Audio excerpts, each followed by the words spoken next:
to play his part in making this last-minute comeback, and that requires defeating his young Belarusian opponent, Grandmaster Denis Lazovic. At the same time, destiny is not entirely in Hikaru's hands. He will also need the help of a certain Magnus Carlsen, the world number one. He will need to defeat Alireza Firouzja so that Hikaru can go through. The reason why Hikaru will go through ahead of Alireza if Alireza loses his match today is because in their direct encounter, Hikaru did beat the Iranian-born French Grandmaster. Absolutely. That is the only scenario. There is no other player other than Alireza that Hikaru can overtake. If you're wondering, MVL is also on 2 points. The problem is that Hikaru lost the direct encounter to MVL. So even if MVL were to lose his match, that doesn't influence the situation. So yeah, we have a big one on our hands. The tournament format, I mean, Hikaru mentioned it himself when he came on. It's really been punishing to not reward going to Armageddon in any way. And shout out to our producer, Jaren, who actually managed to get the 2 boards, Hikaru's game as well as Magnus's game, on the screen because they are almost equally important in this round. So we'll keep an eye on everything. The format, it's been very punishing because Hikaru, I was just looking at his results on the FIDE Rapid Ratings list. He's up almost 10 points in the tournament. Out of 12 games, he's only lost 2 before Armageddon. So it's really really punishing. Of course, the players were familiar with the format before, so that's not to make any excuses, but I wonder if chess.com are going to rethink this point system for next year's event. In either case, I think we are almost ready to start the matches. It almost looks like Hikaru and Dennis are color coordinated. And I see the chat mentioned, oh no, Hikaru's wearing the same jumper again. I wonder who in chat is superstitious, who believes in things like jinxing, like unlucky sweaters. Let us know. Alex, what are your thoughts on that? Yeah, I mean, honestly, I don't really believe in it too much, but at the same time, I have in my own experience in tournaments, whenever, for example, it's been going well, I keep the same pen. When things are going disastrously, I burn the pen, sometimes, most of the time metaphorically, sometimes literally. So in that respect, I think all chess players, most chess players have a bit of a tendency, if not outright believe in superstition, to sometimes exhibit these kind of superstitious behaviors. But Hikaru, not showing those tendencies. He is wearing the same sweater once again. Or perhaps he has 4 or 5 of these sweaters and they are all very different. That is a possibility. Yeah, we'll never know. As we wait the first move here, Hikaru back to starting with the white pieces. I think this first game is quite important already. His opponent, I think one of the least experienced players in this field. He's only 17 years old. He's really the outlier among the 8 players, but he's had a brilliant season in the Champions Chess Tour, and I think he really earned his spot in the finals. Hikaru, on paper, a huge favorite, as he mentioned in the interview himself last night. If he doesn't win this match, I think in his own words, he doesn't deserve to go through anyway. And Alex, a small surprise for the first time in this tournament, at least, we see 1e4. Yeah, 1e4 and bishop to c4 on the second move. Hikaru is going for the bishop's opening. It's considered to be these days in the era of modern openings, where, as Hikaru remarked when he first came on the show a couple of days ago, modern computers are showing that you can take many different directions in the opening. So Hikaru perhaps once again playing for the element of surprise and hoping to catch his less experienced opponent in some early opening traps. Yeah, funnily enough, this is a line I play with the white pieces. Now, don't ask me any, any big opening lines. I don't think this is super theoretical, as you mentioned. We don't usually see the bishops opening at that level. You might much more likely to see it at my level. In general, white is not worried about black taking on c3 twice. Did I say? White is not worried about black taking twice on c3. Getting those double c pawns is not a concern. For now, the knight on d5, which was under attack after white had castled, thus removing the king from the pin of the bishop on b4 that was pinning the knight on c3. So bishop e6 is a logical move to defend the knight on d5. Yeah, and while we wait for things to heat up in the opening, I do want to maybe make one quick comment on the general situation. As everyone in the chat will know, this is not where Hikaru wanted to be going into the final day of the round robin. However, if you are going to be in a situation where not only do you need to win, but your opponent, but rather you are also banking on a different result in the tournament, then this is the absolute best case scenario that you can hope for. Why do I say this? Denis Lazovic is the lowest rated and least experienced player in the tournament by a significant margin. And at the same time, the other result that we need, a loss rather, of Alireza Firouzja, well, which opponent would you choose to try to inflict that loss on Alireza? I don't think anybody would be choosing anyone else other than world number one, Magnus Carlsen. So at least from this perspective, things are not looking as bad as they could be. I agree with you completely. Now, the interesting thing that maybe we don't want to, maybe the chat doesn't want to hear it if they are not aware of it. Magnus is actually in second position right now. And regardless of whether he wins or loses his match against Alireza, his standing cannot change. He will finish second regardless of what happens against Alireza. But we discussed it a little bit last night. I really do not think that Magnus is going to throw. Magnus is a sportsman first and foremost. I simply do not believe that he would ever. I mean, he can lose, and he has lost to Alireza before, and he certainly hasn't done that on purpose. Alireza is a tremendously strong player, so I'm not saying, Magnus cannot lose. I am as sure as can be that he is going to play a normal game. And we actually, on the small board, we're not going to talk about it, but we see something quite exciting with Magnus having gone for queenside castles. But for now, let's focus, of course, on Hikaru. F6. Alex, you mentioned Mr. Ben Feingold the other day, who says never play F6.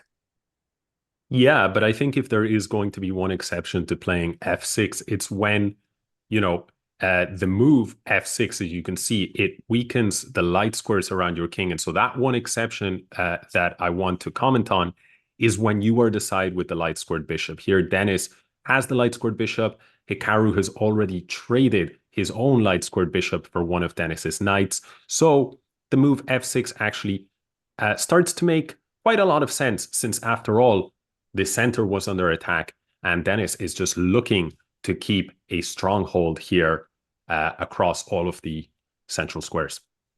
Yeah, Hikaru's last move, knight g3, is gunning for a square that is currently not defended by black, and that is f5.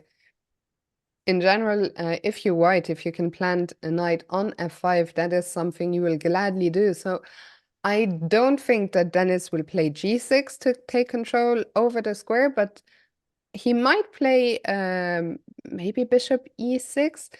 First of all, not allowing Hikaru to take his bishop on d5, but also at the same time covering that outpost. Yeah, I think bishop e6 is a very good move. Now, whether or not Denis, excuse me, whether or not Denis will be able to find it is a different story. It can be a little bit challenging. You stepped your bishop onto d5 very recently, and now you drag that bishop back. That can be a little bit tricky to play. Especially another thought that will be crossing Dennis's mind is, you know, my king is in the middle of the board. Maybe I want to bring it to safety. Now, having said that, what do we have on the board? Bishop e6. Yeah, indeed. Indeed. So Dennis, so far showing his class, he does find the best move. And now it's on Hikaru. The computers are saying that capturing this pawn is the only path to keep the position approximately equal.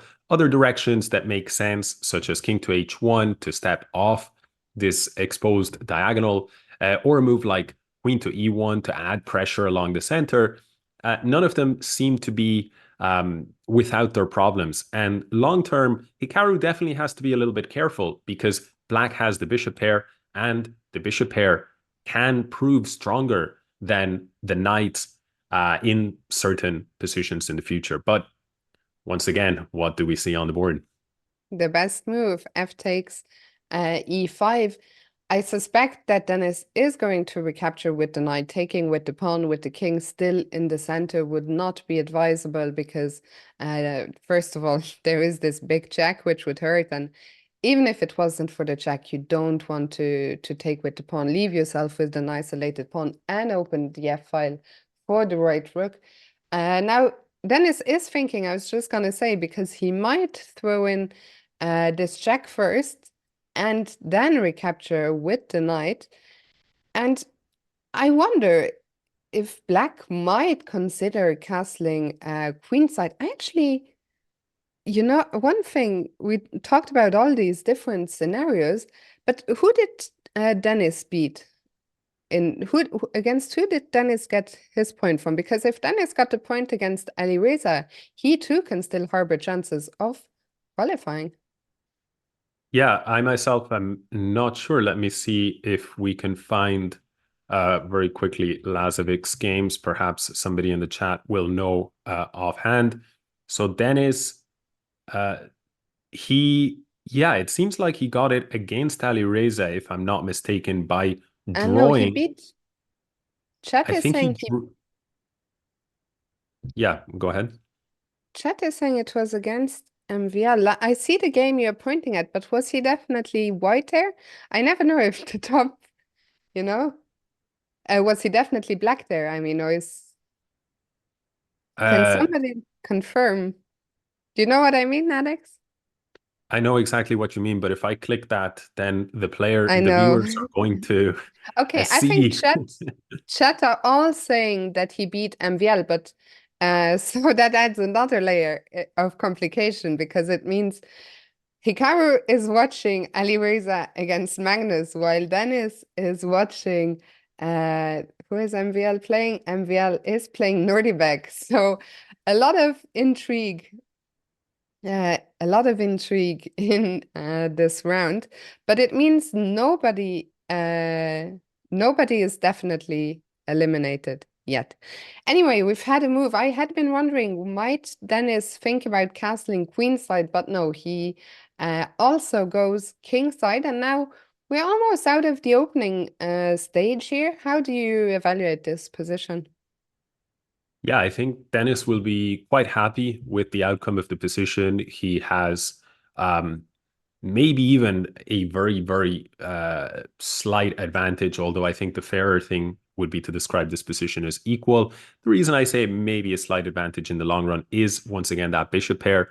To me, it's no surprise that Dennis castled kingside, because while I agree that queenside castling was probably just as strong as castling kingside, I think psychologically Dennis is probably looking to, keep the risk to a minimum against the high rated player, and of course with the black pieces. Yeah, that does make a lot of sense. I think Dennis has handled this game very well so far. I'm curious, what is Hikaru going to do with the bishop from c1? Will that stay there for now? Will it come out? Will he maybe play knight f5 and invite a trade of one of the two black bishops? Either black will take on f5 or he will be happy to part with his bishop from e7. I'm not sure which way I would go here. Yeah, knight f5 appeals from the perspective that you pointed out, which is that it forces black to part ways with one of his bishops. On the other hand, if we look at black's minor pieces, they're all developed for now. Queen is also quite well centralized. So it's white that had the only remaining piece without being developed. And so it makes sense that Hikaru is focusing on finishing his development before thinking about things like regaining the bishop pair. And this is good news for us because I believe bishop to f4 was indeed the best move. Yeah, for now, this position very much in the balance. That's not to say that it couldn't open up. I think one of the things Hikaru could be working with in the future is this e-file where we see a lot of black pieces stacked up, the knight on e5, then the two bishops behind. So I wouldn't be surprised if at some point the queen vacates the e1 square, and it makes perfect sense that Dennis himself starts fighting for that e-file I just mentioned. Yeah, for sure. The action is in the center and king side. All of both sides concentrating their pieces there. Hikaru now facing an interesting decision, which direction to go in. He's actually already played the move quite quickly, knight g to e4. Uh, this is one of the of several moves that made a lot of sense, centralizing the knight. And although black can actually kick back, kick away this strong knight, the drawback for Dennis to advance his pawn here on f5 would be that it would suddenly loosen the support of this knight on e5 and perhaps run into some tactical possibilities down the line. Yeah, now with Dennis to move, what do you think his candidate? I mean, I have to say, I think Black's position is completely sound here. I don't think Dennis has any problems out of the opening. What he might struggle with is to come up with a plan here. Also, maybe not so much a plan, but um I wonder, how much is Dennis willing to press with the black pieces? Is he more going to try and sit around and not take too much risk, wait for Hikaru to show his cards, or is he going to be the first player to take some action? Yeah, I think that's a really valuable question to ask because I think it reveals something about Hikaru's approach to this game. As the high rated player, as the more experienced player, he may be using a kind of a patient approach, right? Where it's not that Dennis has any problems in this position, but it is kind of challenging to find an active plan. And Hikaru may be banking on Dennis letting mistakes creep into his game because it's not easy to know what can I actually do to improve my position. It feels as though all of Dennis's pieces are close to as good as they can get. And so it makes him ask himself this tough question, which is, how can I make further improvements to my position? And perhaps that's being reflected in the current clock times.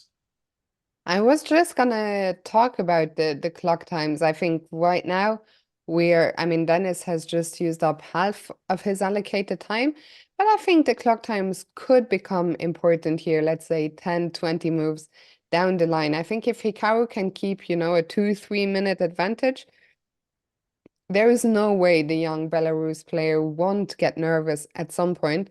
So I think the position obviously matters, that goes without saying, but I think the clocks could become relevant as Hikaru has left the board, and no doubt heading over to the Magnus Alireza game to see what is happening there. As we can see from the small board and the evaluation bar for now, that is still in the balance, but a very sharp position where anything can happen. Yeah, exactly. I mean, if anything, Magnus in his game, he has this advanced passed pawn on the d5 square, which I think makes Alirez's play, it sort of places a demand on Alireza to play more precisely than Magnus, perhaps. There's a little bit more risk. So even though the position is in the balance, I think what we're seeing is good from the perspective of a Hikaru fan. I am shocked how long Dennis has gone into the tank for here. In the end, he decides on c6, one of the top computer moves, but just a solid move, you know, taking a little bit more central control, keeping an eye not only on d5, but also on b5, two squares the knight from c3 could potentially have jumped into. And also potentially just stepping out of the line of vision of the bishop from f4. Now, the ball is back in Hikaru's court. I had talked about the idea of removing the queen so that the rook could come to e1. I think that is one idea. I see that the computer mentions knight d2, which would not cross my mind here as a candidate move. What do you think, Alex, the idea would be behind dropping the knight back? Where would it be headed in the future? Well, I think that the idea is not so much about where that knight is headed. Well, partly it is, but the first aspect of this move would be the releasing the vision of the queen here, which would have struck the knight and also struck this undefended bishop along this open e file. And now the second part that does involve, specifically choosing the d2 square is with the white queen here, maybe Hikaru would have had the possibility of capturing the knight, damaging the pawn structure, and then bringing the knight to f3 to target that weak pawn. But that was a very difficult idea to find. Very, as you said, the idea had not crossed your mind. And I suspect it probably also did not cross Hikaru's mind. The knight was well centralized on e4. Yeah, and now we see Hikaru invite a trade of dark squared bishops with by playing bishop to c5.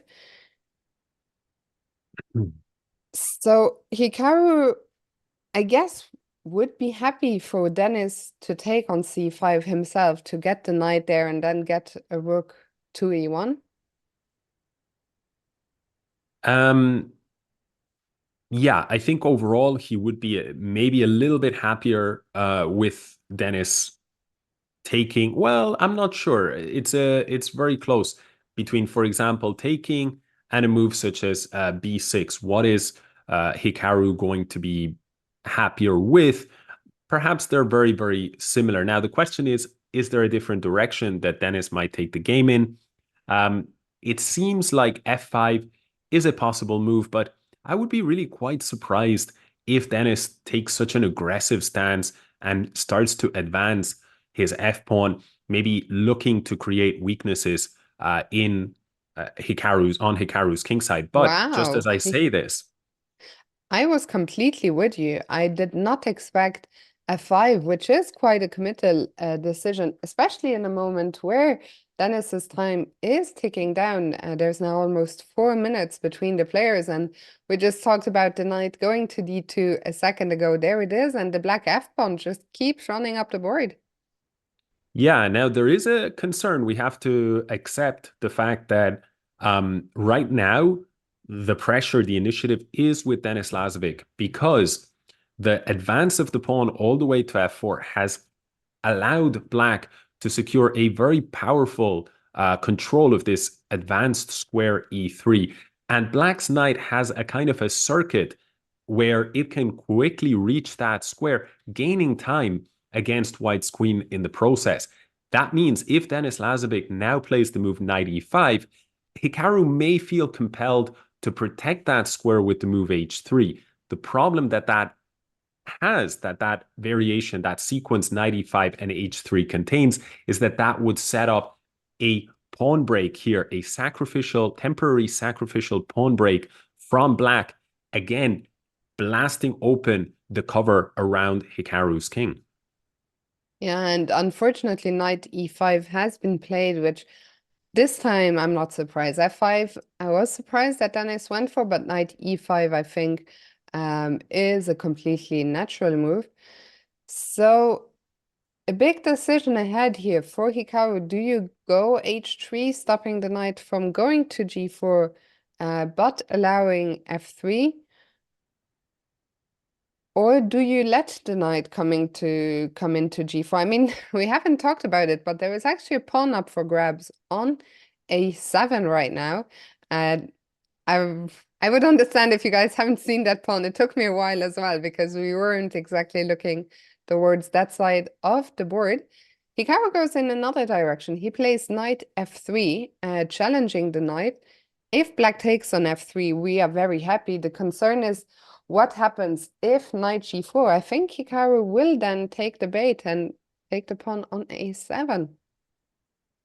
Yeah, absolutely. I think Hikaru is following some commonly held kind of whether it's advice or a philosophy or approach, I'm not sure. But what I'm getting at is that when one player, in this case Hikaru, senses that the other opponent has a better position here, for example, this very powerful knight on e3, most players in Hikaru's shoes will try to get something in exchange. And that is why Hikaru has placed his queen a little bit offside, because he figures if I'm going to suffer on the king side, let me at least win a pawn. And if Denis Lazarevic's attack does not work out in the end, then I'm going to be in a great position to win the majority of endgames. And Denis Lazovic, okay, the bad news is that he's playing incredibly well. The good news is that his time is ticking down, only 3 minutes now, but g5 was the only move to give him a substantial, or not a substantial, but to give him an edge. And if you're Hikaru now, you're going to have to defend resiliently. Thankfully, that is something Hikaru is very, very good at. But Dennis has made his intentions very clear. He just wants to storm these pawns down the board. Alex, how do we react to this? Yeah, I mean, I'm not going to lie, the situation is incredibly difficult. And I will say this much. If Dennis continues to play with the computer-like precision, he has been playing the best move back to back to back for quite some time now. If he continues to do this over the coming 5, 6 moves, half a dozen or so moves, that is going to cause some very, very, very big problems for Hikaru, because these pawns are running up the board. They're going to connect with the knight. There's going to be a connection here potentially with the rook or with the pawn.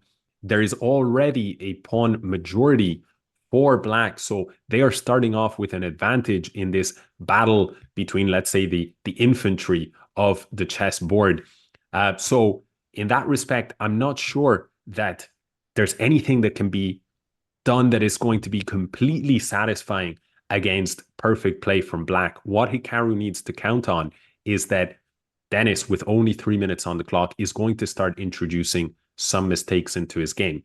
Now, having said that, to answer you concretely, perhaps one reasonable approach that I'm seeing is this move knight to e4, when after g4, perhaps Hikaru can retreat the knight to d2 and offer up the c2 pawn as bait. That he is up a pawn right now. If he gives one back, the score gets leveled, but it kind of distracts Dennis away from his attack. So these may be the kind of things that Hikaru is considering right now.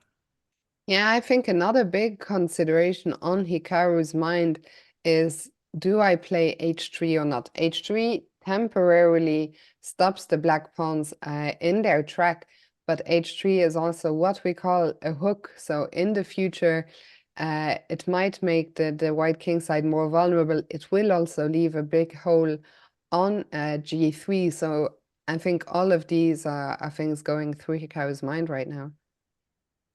Yeah, absolutely. Now, one thing that Hikaru would kill for, in the not in the literal sense, but in the figurative sense here on the chessboard, would be to get the queens off the board. So another possibility Hikaru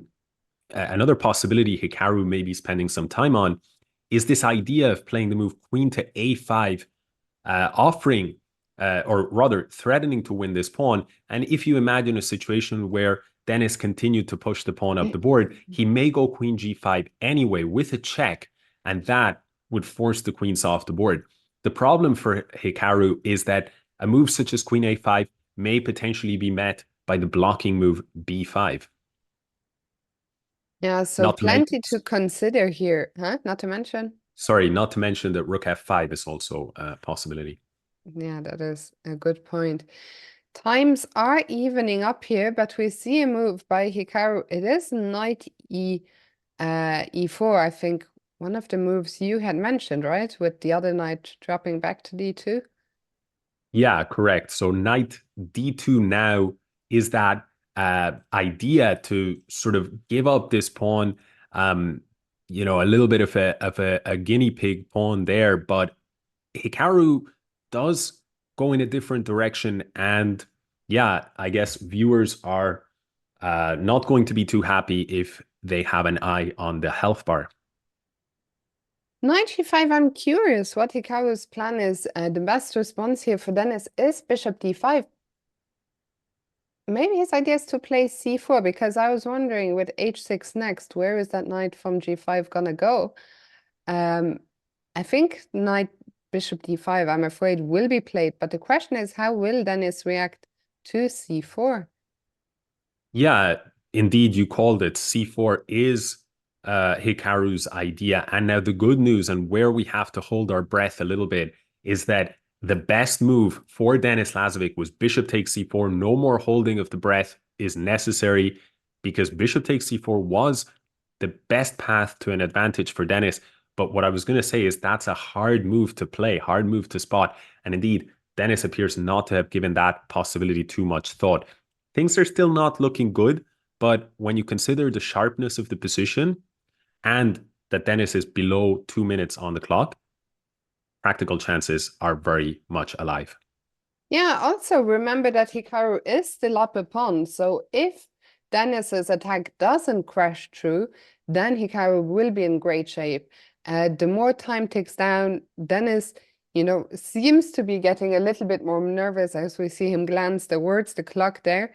He has played fantastically so far, but a minute and a half now, we really need to look at that clock. I don't think, his position looks very appealing, especially to my eye, as we mentioned the other day. I love myself some attacking chess. Mine is not always sound. This one is sound, but it's not so easy to play it well. And Dennis is very aware of the fact that if he doesn't keep finding the best moves, his advantage is going to dwindle. He goes for the immediate pawn push to g3, and already, if Hikaru now takes on f4, I think this is quite a crucial moment where Hikaru needs to give back some material in order not to be run over on the king side. Yeah, I think that you called it. It's not obvious how to continue. And my feeling again, maybe I'm sort of reading too much into this, but my feeling is that Hikaru senses that G3 is not the way to extract the maximum from this position. Instead, a slower approach was called for. The quiet move, queen to D7, would have left white with no good answer against the threat on this pawn here on d3, because the options of defending with this rook were removed by the knight on e3, while if we picture the queen here and white tries defending with the rook on d2, that would have been met by the sacrifice rook takes e4, when after pawn takes, there is queen takes rook. So black would have ended up at peace. Now, why we're highlighting the importance of targeting this pawn is it's not so much about winning a pawn, but rather taking away the support from white's knight. Now, once Dennis did not do this, he's actually played into Hikaru's hands, who now uncorks what the computer considers a brilliant move. It is the path to equality. Rook takes f4, getting rid of this powerful knight, even if it comes at the cost of an exchange. Yeah, rook takes e5. Great find by Hikaru. The bad news is that Magnus seems to just have blundered on his board, so that is not what we wanted to see. But this game is not over just yet. I don't know what Dennis is thinking about. I mean, he has to recapture on f4. Why is he burning his clock here? Your guess is as good as mine. I agree. And now I think it's very easy for Dennis to go wrong here. He's showing his nerves, right? Burning the clock there is just purely nerves, in my view. And I think that Hikaru, the position is level on paper, but if I had to be one color or another, even ignoring the clock times, I would choose white. What do you think? I agree with you. I think Hikaru is going to take on G3 next. He is just considering, do I take with the pawn or with the queen? I think I would take with the queen, actually. I wouldn't want to open that H file, even if the computer says it is fine. And I think with the knight and the pawn, wait, I'm also getting bad at, he will have two pawns, right? The knight and two pawns if he takes on G3. No, he will be three pawns Three to the good. pawns even, yeah, even better. So yeah, I would, sorry, I had a mental glitch there. I would definitely be white there. Oh, and look at the Magnus game. We get the blunder back unless the bar is struggling. That game is back in the balance and things are happening everywhere with Hikaru also getting close to the 1 minute mark. Alex, this is it. It is crunch time. How do you think Hikaru will capture on G3? Um, if I had to guess, I would say he's going to take with the pawn. But they're both equally good moves, and clearly Hikaru is very torn. So I think we're flipping coins here. You're betting on queen takes G3. I'm going to go with pawn takes G3. Let's see I think the what main thing happens. is that I would like to see a move soon because Hikaru himself last night mentioned that he has been panicking in this tournament when he is low on the clock. Right now, he has a nice cushion, but let's Look, keep things that way. look at the developments in Magnus's game. It's not just equal any longer. It's not just that Magnus has got him back. Magnus has a completely winning position. A few seconds ago, Magnus putting a bit of a dent into all of these people. I saw quite a few people in our chat saying, "Of course, Magnus is losing." La la la. It looks like Magnus is proving these people wrong right now. But their game. I mean, in Magnus's game, they are down to seconds. It's not over yet, but the Black King is looking in a world of hurt. Meanwhile, in back to Hikaru's game where I really think, practically speaking, this is going to be so difficult to defend for Dennis. Hikaru just needs to make sure that his king stays safe. Oh my goodness, did Magnus blunder? Oh my God. That's insane. that is, I have no words. Ah, this, we'll have to see what happened there. That is crazy. Commentators curse. We haven't been able to celebrate ahead of time even once in this damn tournament. I mean, it's been crazy. It's like maximum torture for anybody rooting for Hikaru. It's been nuts. Yeah, meanwhile, Hikaru's game, the players are down 2 seconds now. Here we go again. Remember, they get a 3 second increment. Hikaru is inching closer to the Black King. I would not be feeling so comfortable, but Dennis, I think, will be looking to try and set up a perpetual check, which is why Hikaru is keeping his queen close to his king. I think one thing that Hikaru is struggling here, I think his position is perfectly safe, but it's not so easy to make progress.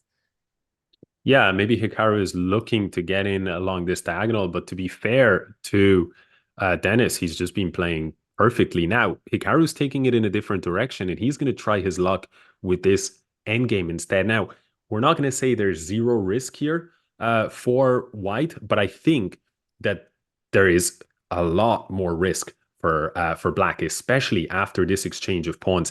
That now leaves Hikaru with 4 pawns against only one on the queen side. And a4, apparently not the best way to begin to advance the pawns. But again, with seconds for each side, we can't expect accuracy from either of the players consistently. Now, the king cannot march forward right now because of knight e6. So there was the possibility of playing d4, knight e6 Oh, on the board. And that is going to be that, Dennis. I expect resignation.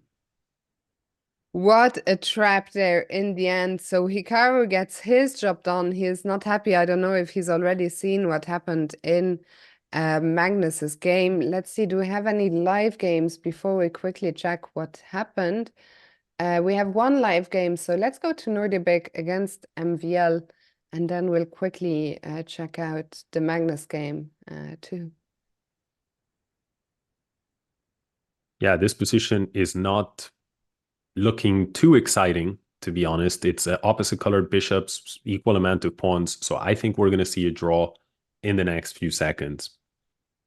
Okay, it's gonna be a heartbreaker, but let's quickly see at what happened towards the end of Magnus's game.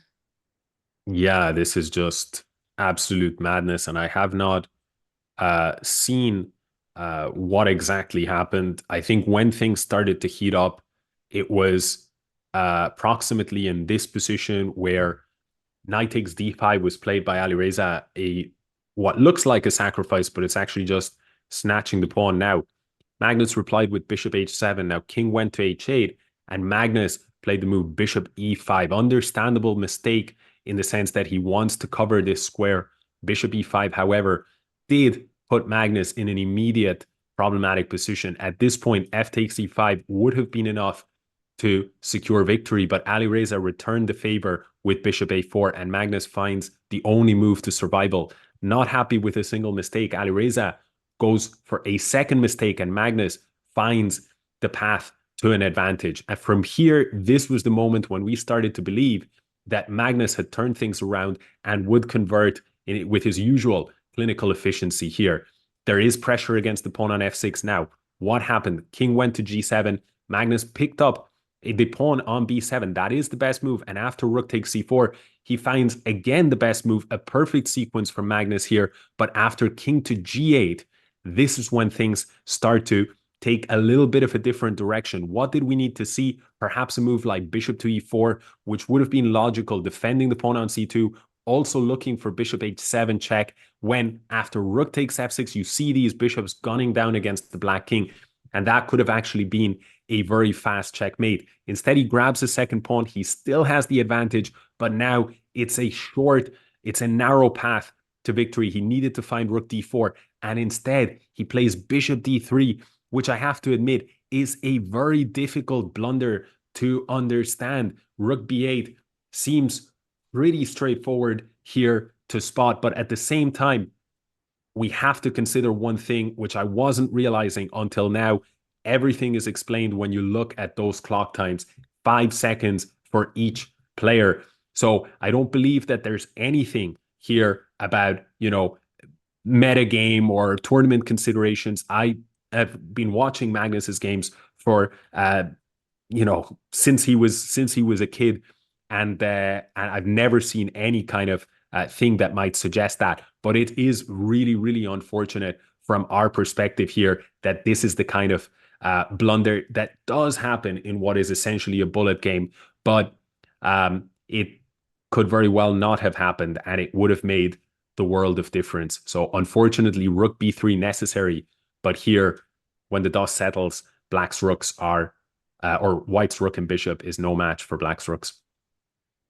Yeah, tough end to the game. Magnus will have to win game two with the black pieces, or unfortunately, Hikaru is out despite winning his own first game against Dennis. So we'll keep a close eye on both games. We're gonna go on a short break now, and we'll be back very soon with game two here of day 4.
Welcome back, everyone, to game two of this final day of the round robin stage. Hikaru, the good news is, won his first game against Denis Lazovic. He'll be black in game two. The bad news is Magnus lost game one with the white pieces against Alireza, which means that we need Magnus to win game two as black. And of course, we need Hikaru to also not lose, ideally, although even if he loses, the match isn't over. Yeah, absolutely, Fiona. I mean, we were, inch close to the perfect start to the day. Had Magnus converted his advantage in the time scramble, things would be looking very different. Now, all that is left from Hikaru's perspective to do is to not let the events that just unfolded in the Magnus Alireza game get to him. There is only one thing that he can control, and that is the outcome of the match against Denis Lazovic. And in that respect, he is in a great position to win it, having won the first game. Yeah, I think that is true. I wonder if Hikaru is going to be getting up a lot more in the second game. He does need a little bit of help from Magnus. I think Magnus will try to win the second game. I think Magnus, plays for the win. Plays for the win in pretty much every game he plays. That's not to say he will necessarily go all out, but Alireza still has to hold the game, so we will see what happens there. But yeah, if the bad news is, if Magnus does not win his game, Hikaru is unfortunately out of the finals. So yeah, we'll have to see what happens. I see some action in the background with the chair. It looks like the players are arriving. So yeah, what do you think we'll see? More offbeat stuff for this game? Oh, wow. Actually, for the first time, we see Hikaru has not arrived in time for the start of the round, as the arbiter tells Dennis to start the clocks, and he opens with 1d4. Yeah, a very interesting state of affairs here with Hikaru yet to appear on the board.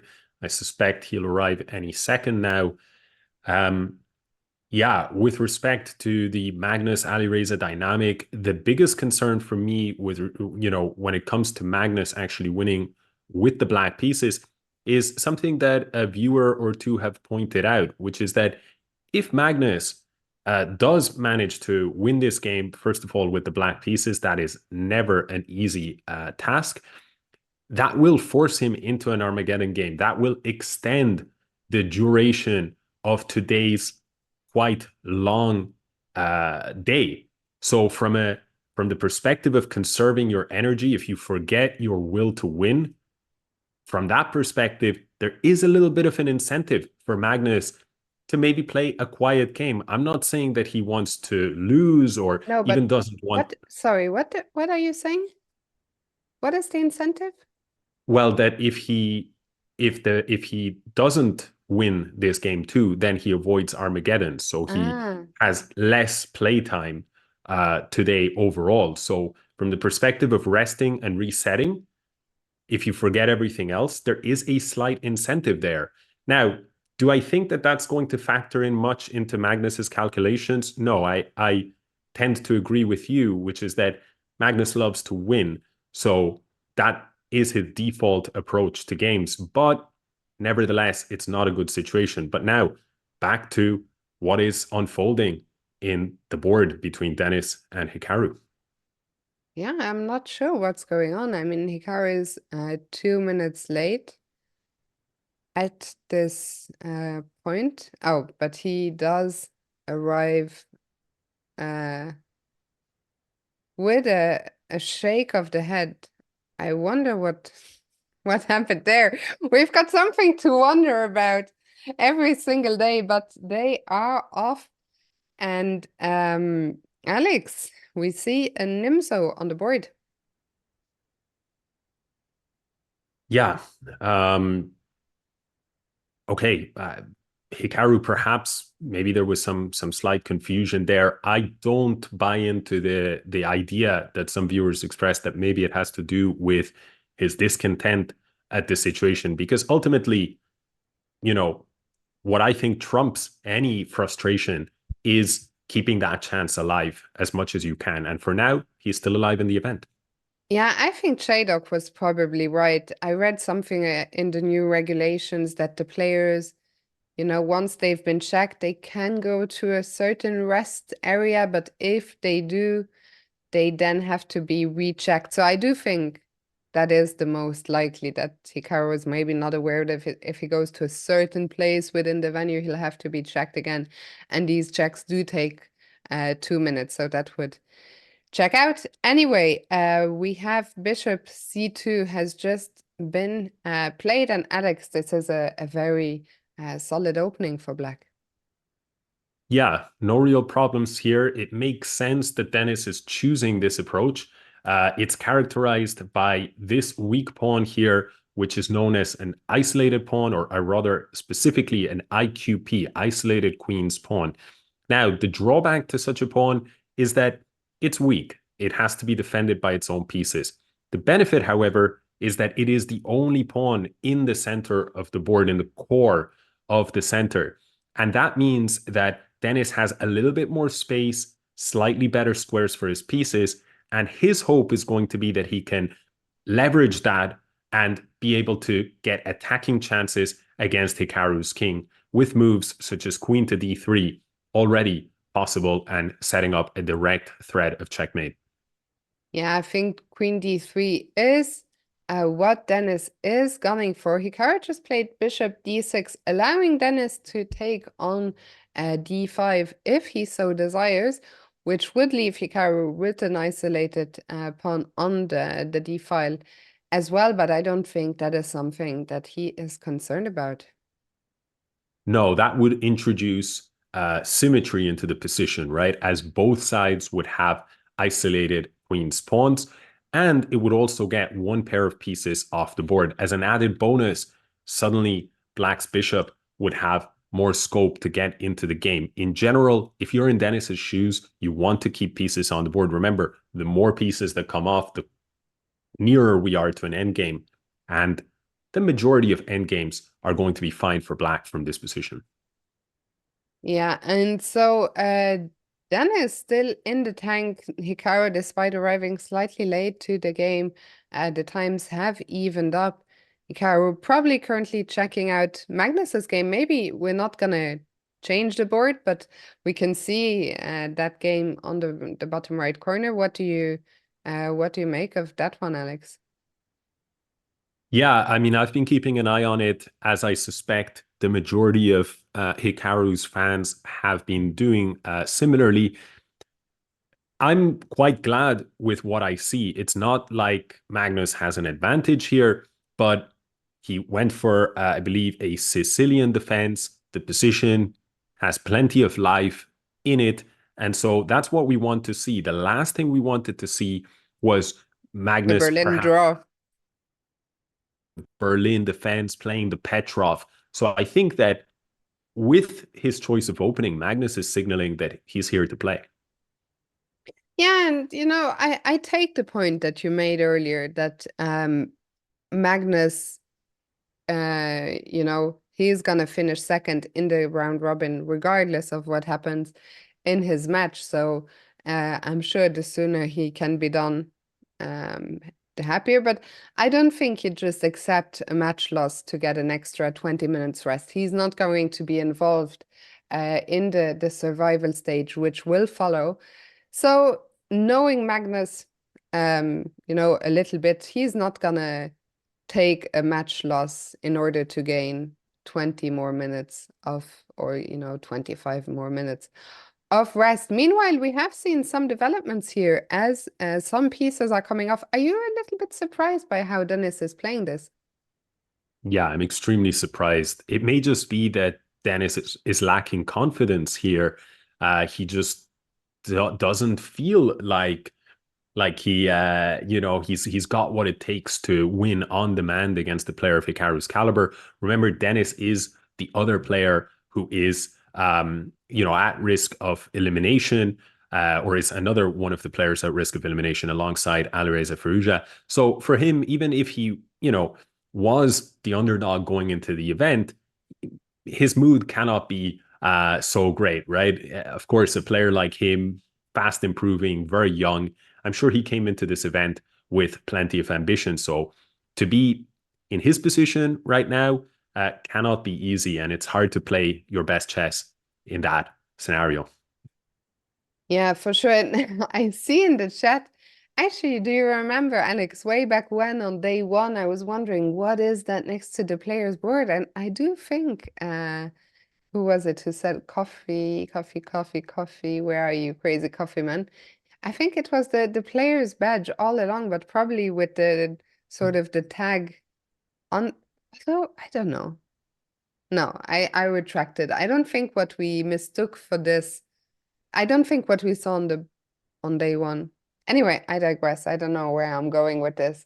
I'm throwing it back to day one where we had a mysterious unidentified object next to the board, but don't mind me. Let's go back to the game where Hikaru, I don't know, what do you make of his body language? Hikaru, I think what we are seeing is that Hikaru knows that this is out of his hands, um, and he does not seem that interested any longer.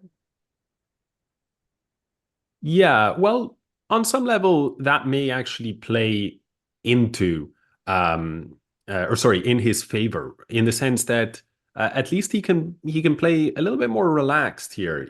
He's perhaps accepted the bad situation that he finds himself in, and sometimes that can take the edge off nerve Mm. wise. So I'm not sure that maybe that slight change that we may be picking up on, I'm not sure that is going to hurt his chances in any way. I just realized some good news. The good news is that Alireza is down 4 minutes on the clock, and there is a lot of life in that position.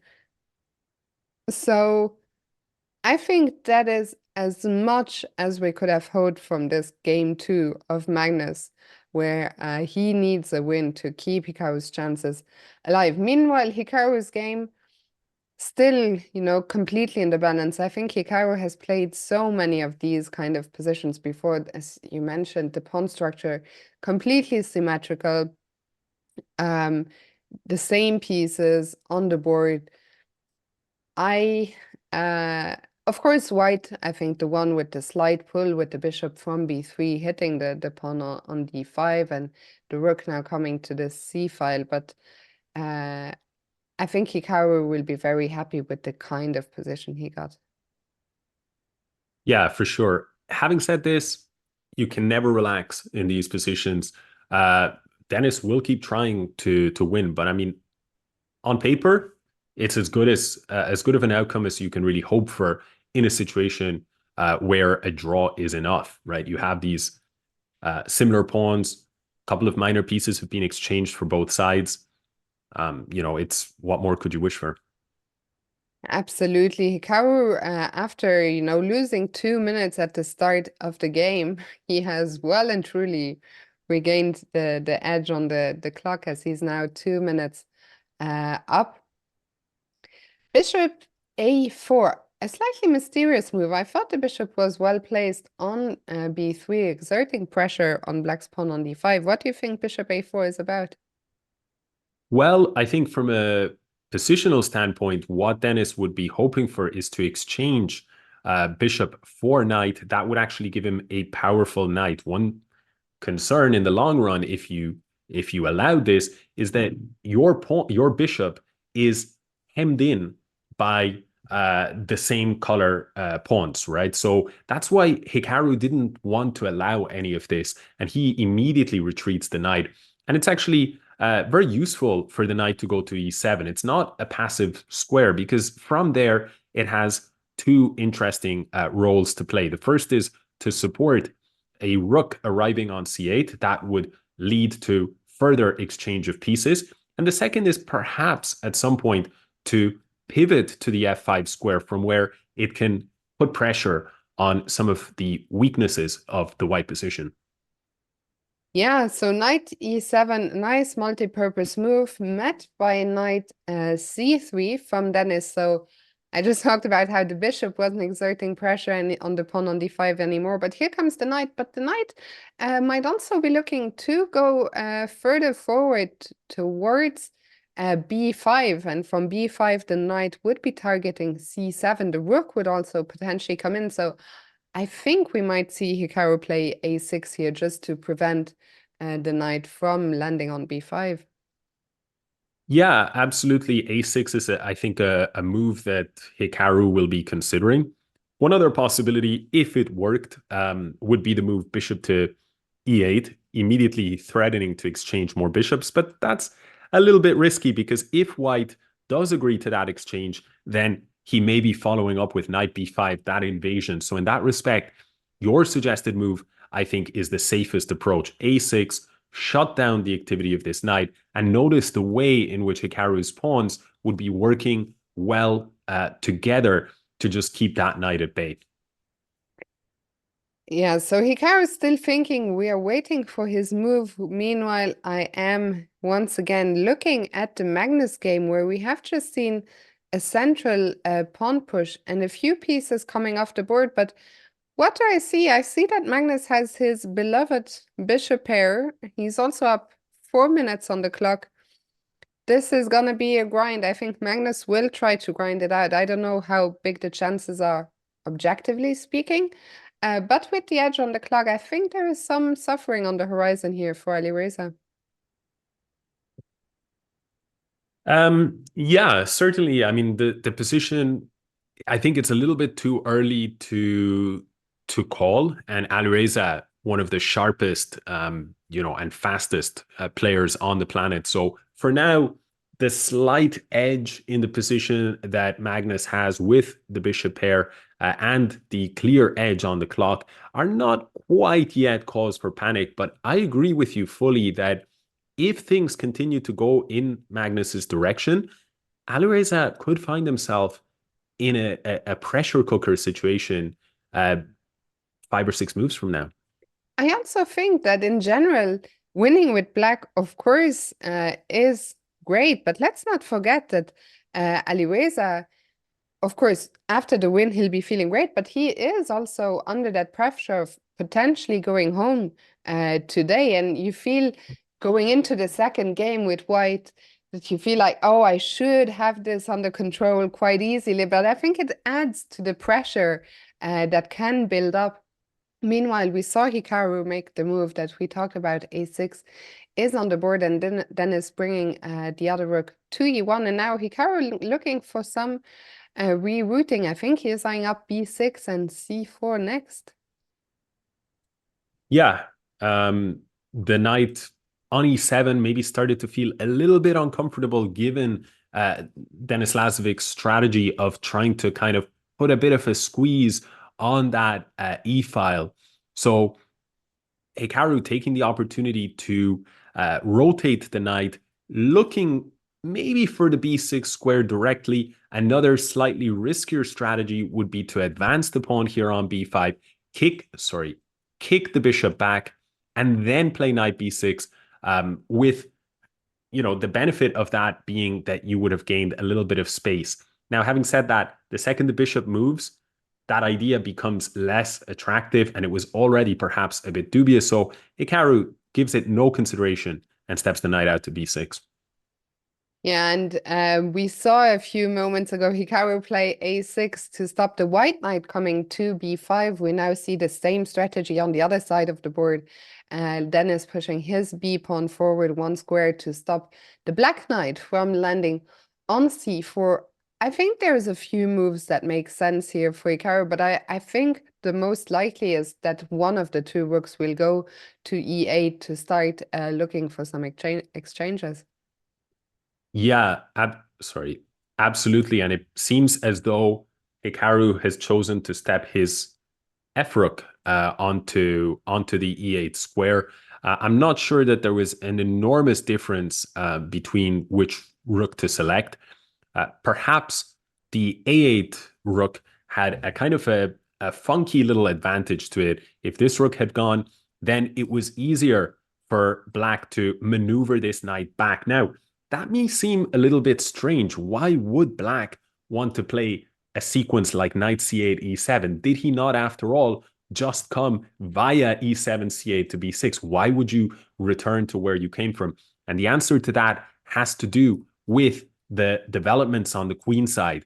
The knight was trying to kind of play against white's bishop, but Dennis has changed things and repositioned his bishop here. Now, that may also be playing into Hikaru's choice of move. He doesn't go knight c8, he goes knight d7. And we can think one of the possibilities is he's looking to step that knight to f8 from where it will take the sting out of Dennis's aggressive intentions on the king side. Yeah, and Alex, my attention is almost fully split in two right now between Hikaru's game, where I have to say I'm feeling confident. I know this tournament. I don't want to make any predictions anymore. You know, we felt confident plenty of times before. But to tell you something about how serious the situation is, I have opened Decisive for the first time in this tournament where Magnus's game is being broadcast. The evaluation just went down a tiny bit, but I mean, Magnus is up 4 minutes on the clock. He is pressing. Psychologically, this is a really tough situation, I think, for Alireza.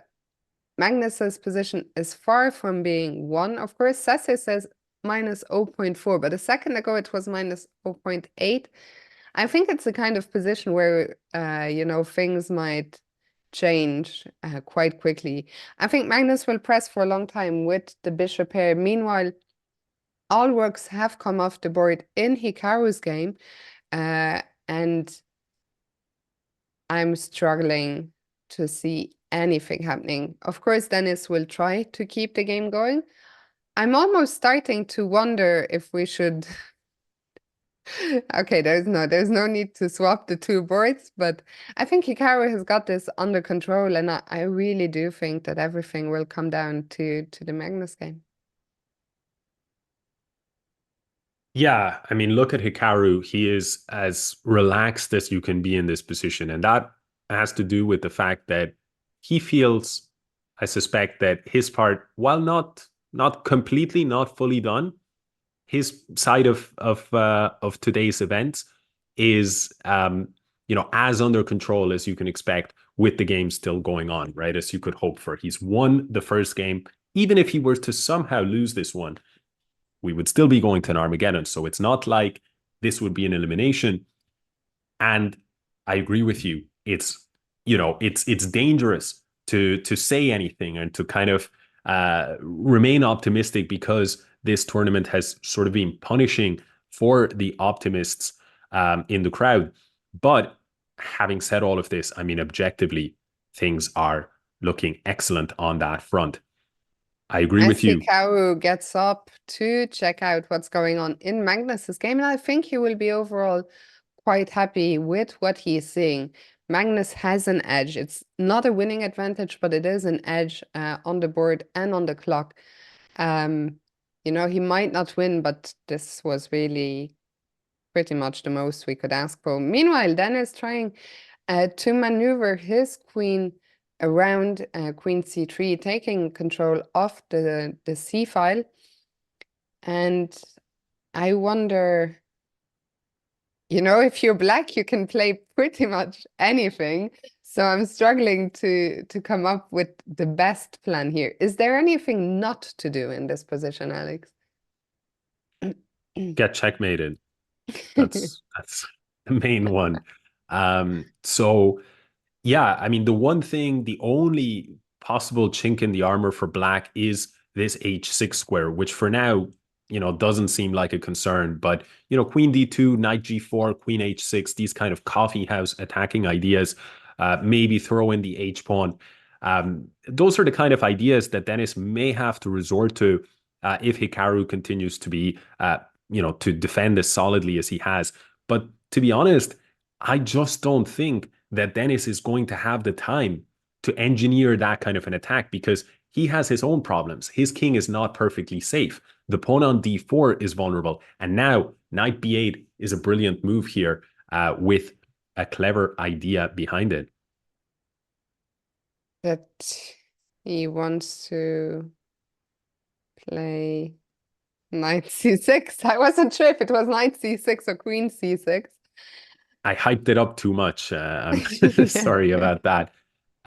Yeah, knight to c6, simply a repositioning of that knight onto the weakness of the pawn on d4. And there's something worth noting when it comes to this position and its evaluation. It may say it's around equal, but it's actually more problematic for white. And the reason is because this pawn is on a dark square. So white's bishop is unable to defend it. That's not the case for Hikaru. The weak pawns, well, turns out they're slightly weaker for white than they are for black. Can these guys just make a draw already so we can go to Magnus? Magnus has an 0.75 advantage. The bishop pair is gone, but he still, has that pressure. The bishop dominates the knight. This is going to be so tense. Alireza is under 3 minutes. I saw a comment in the chat, which is another interesting point. I think Hikaru playing the Nimzo in this game was the first, really main line that we've seen Hikaru play pretty much throughout the tournament. Yeah.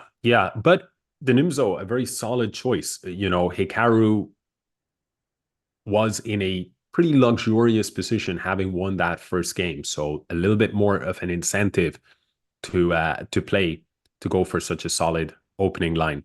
Now it has to be said, Dennis is arranging his pieces as good as he possibly can and keeping them all on the board and keeping some chances alive. So I do think that this game is going to go on for a while, and certainly holding the draw, that is by far the most likely outcome, but it remains far from trivial. Meanwhile, Magnus's edge, it is growing. We're now up to minus 0.9. Ceci is adjusting 0.97. We were very close there for a second to cross the 1 point margin. This is gonna be such a nervy finish in the other game here. This one, as you said, I think this one will be a long game as well. Alex, I don't know. What? No, I was gonna ask you for a prediction, but I think that we've had enough stick from chat about jinxing things. Okay, so let's just keep looking at the games. I'll keep an eye on Sese as Hikaru is bringing his king to the center. Yeah, to be honest, watching this round feels a little bit like watching your favorite football team in a penalty shootout, right? For some high stakes. I mean, speaking of European football here, soccer, as many will know it by. And you have those nerve-wracking penalty shootouts. It gets down to the wire, and there's so much fun when you're a neutral. You know, neutral viewer, let's say, and you're just tuning in for the drama and the action. But there is nothing fun about them when you have, something on the line, you're emotionally invested. And this is what this particular situation we find ourselves feels like. We don't just have to endure the tension between Hikaru and Denis Lazovic. We also have to endure the tension between Alireza Firouzja and Magnus Carlsen. Magnus's advantage has gone up over 1 point now as Alireza is at the 1 minute mark. This is I mean, I didn't think that we were gonna be in this situation. I didn't think it was gonna be so incredibly close. It's funny looking at at the cameras as well, because Dennis and Hikaru both look so calm, while we're here on the edge of our seats. I'm sure you and I, Alex, are not the only ones. I think that maybe a lot of us in the chat are more stressed than Hikaru right now. Yeah, it could very well be, right? There is there is that benefit when you're in Hikaru's shoes that, you at least have that comfort of being in control of some aspect of the proceedings. We have zero control over anything. We're just watching here and hoping that after not having things go our way in a lot of the critical moments, that this, as the saying goes, right, one time. I wonder if Hikaru draws his game and Magnus were to win his game, how is Hikaru gonna feel when he watches the Armageddon between Magnus and Alireza? Where is he gonna watch it from? But let's not talk about that just yet. We are not there. Alireza, of course, fighting for survival in a position which, is going up and down. But time under a minute now for Alireza. Meanwhile, not much is happening in the Hikaru game. Hikaru looks calm and confident. He has a small edge on the clock as well, a nice little cushion to have. Alex, what do you think? What do you think about Magnus's position without making a prediction? Just tell us your thoughts about that endgame.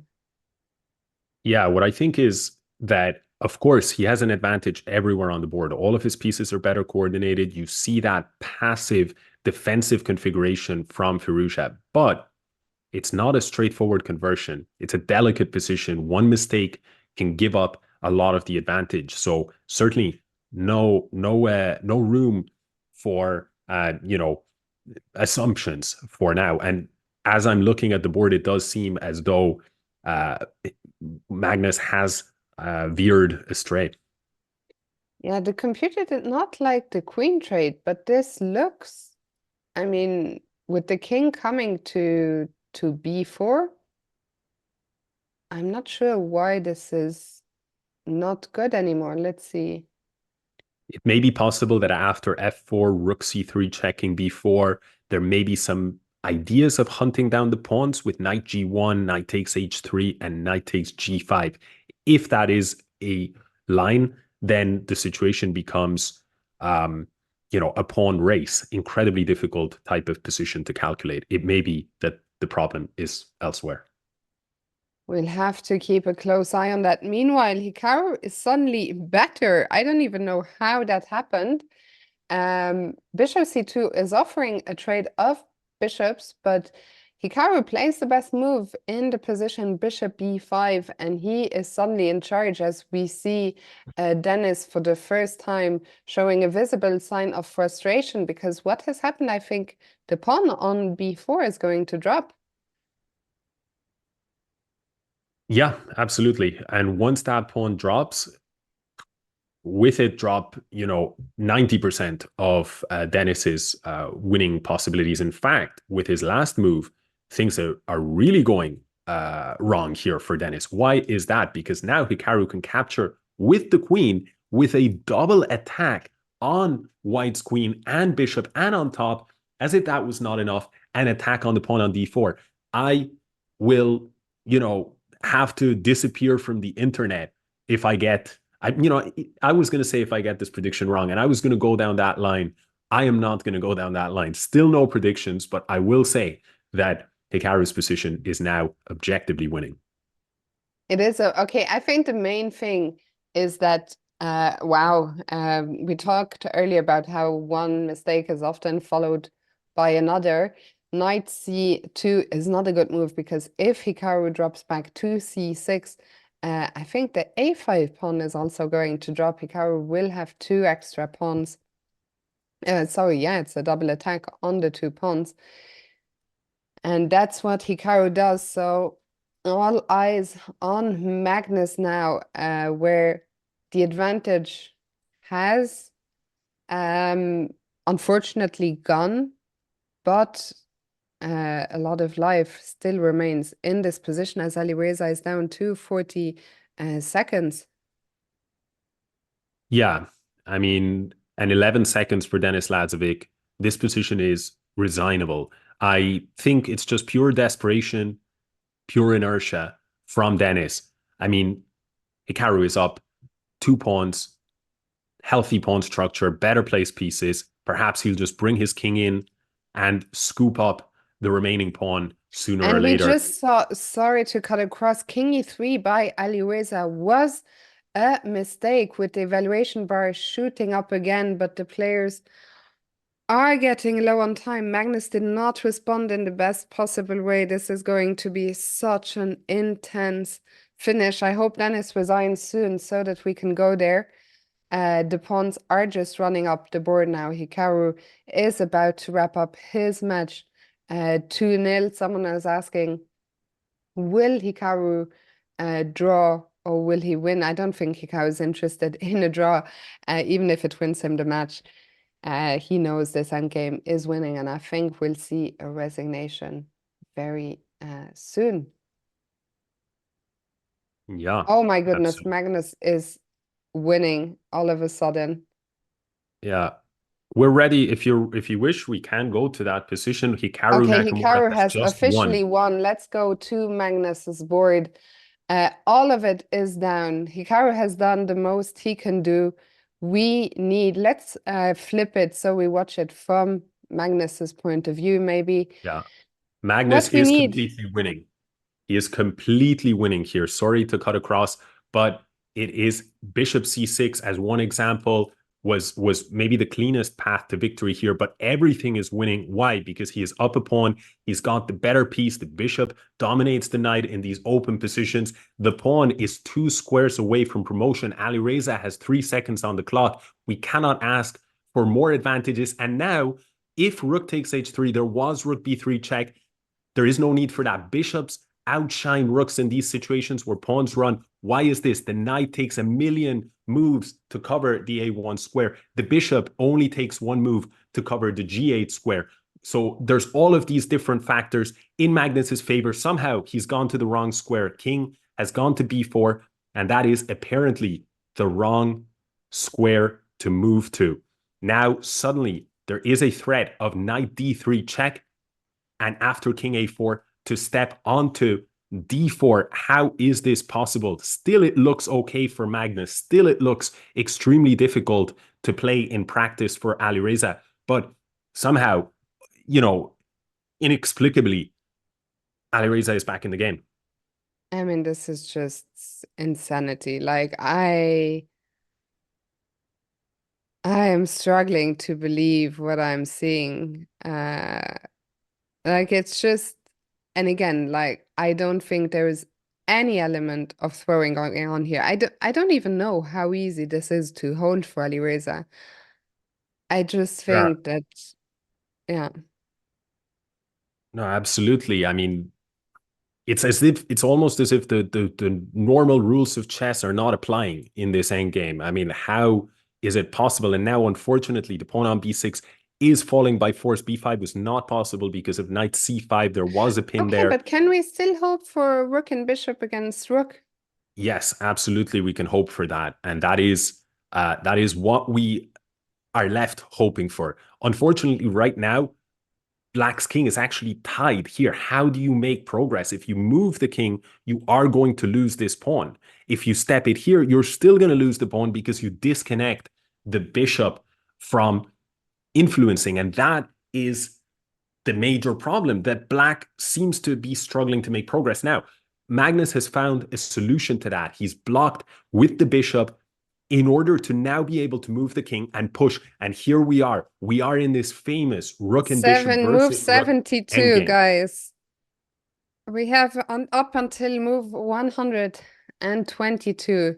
This is one of the most difficult the game is a theoretical draw, but it's one of the most difficult ones to prove. I actually, in practice, I feel I've seen it be lost more often than I've seen it be won, especially with the defensive side defending on seconds. Magnus should be able to build up a little bit of time.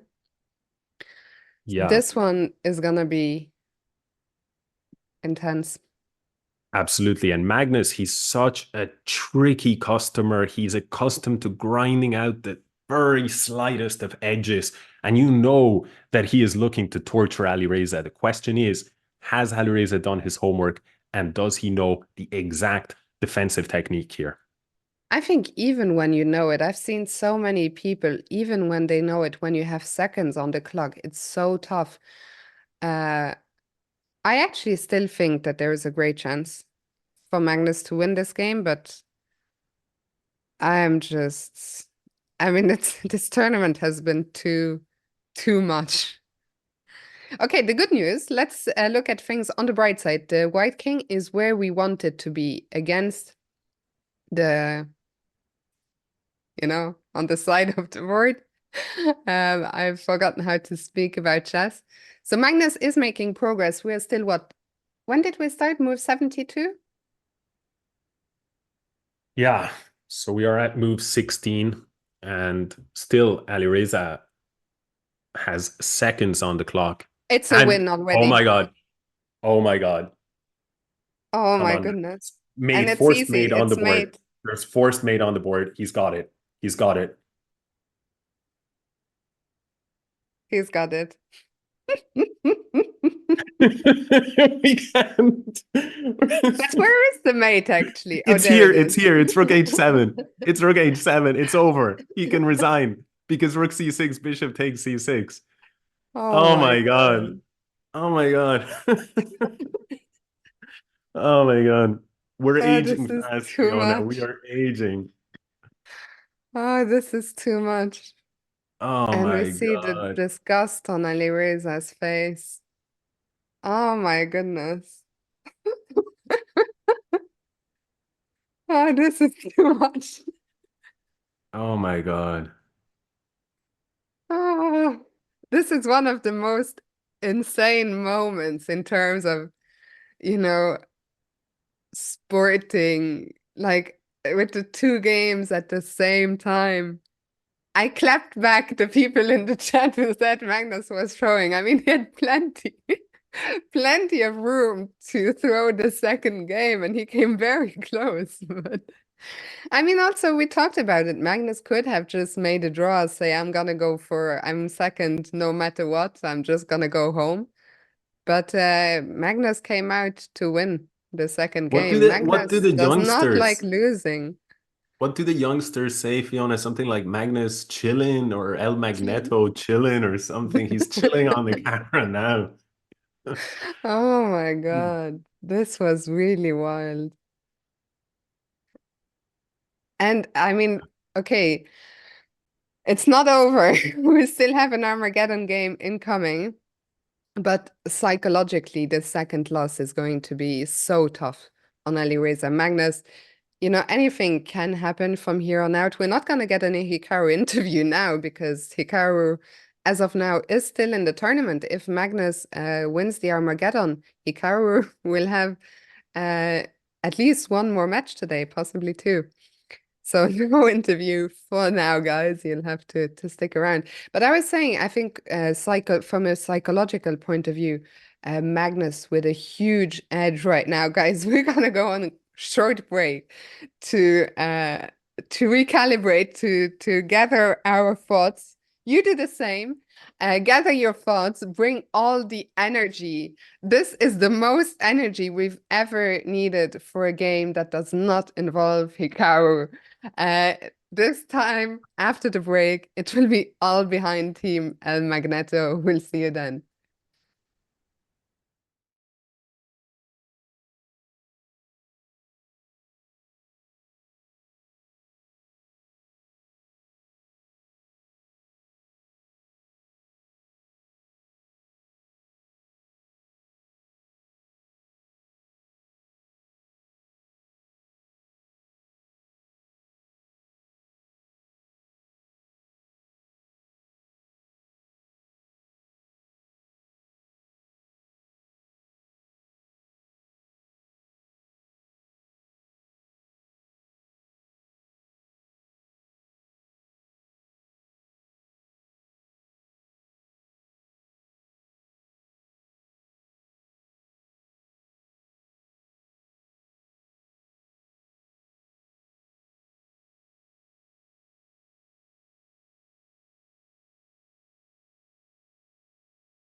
Welcome back, everyone. We've got a surprise guest. I had announced he wasn't going to join us just yet, but I was wrong, and I'm very happy to welcome Hikaru here. Hikaru, your hmm thoughts on this crazy day so far, and also congratulations on the match win, of course.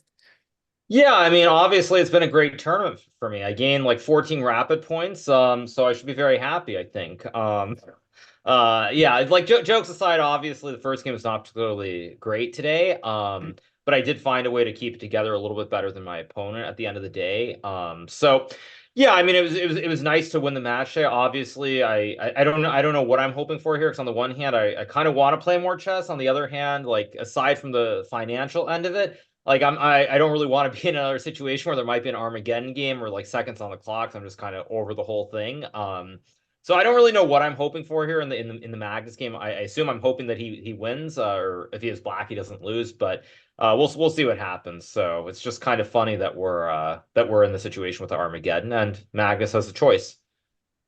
Are there any moment of your own games that you want to talk about, or shall we just wait for the Armageddon to I mean, start? I don't think there's a whole lot to talk about. I think the thing is in my first game, I played something. I mean, the opening I could have equalized quicker, but I played something which I probably played a bazillion times online. I kind of knew that in this opening at some point, I have to get rid of the two bishops, and then over the board I was like, whatever. I don't really care. I'm just gonna play moves.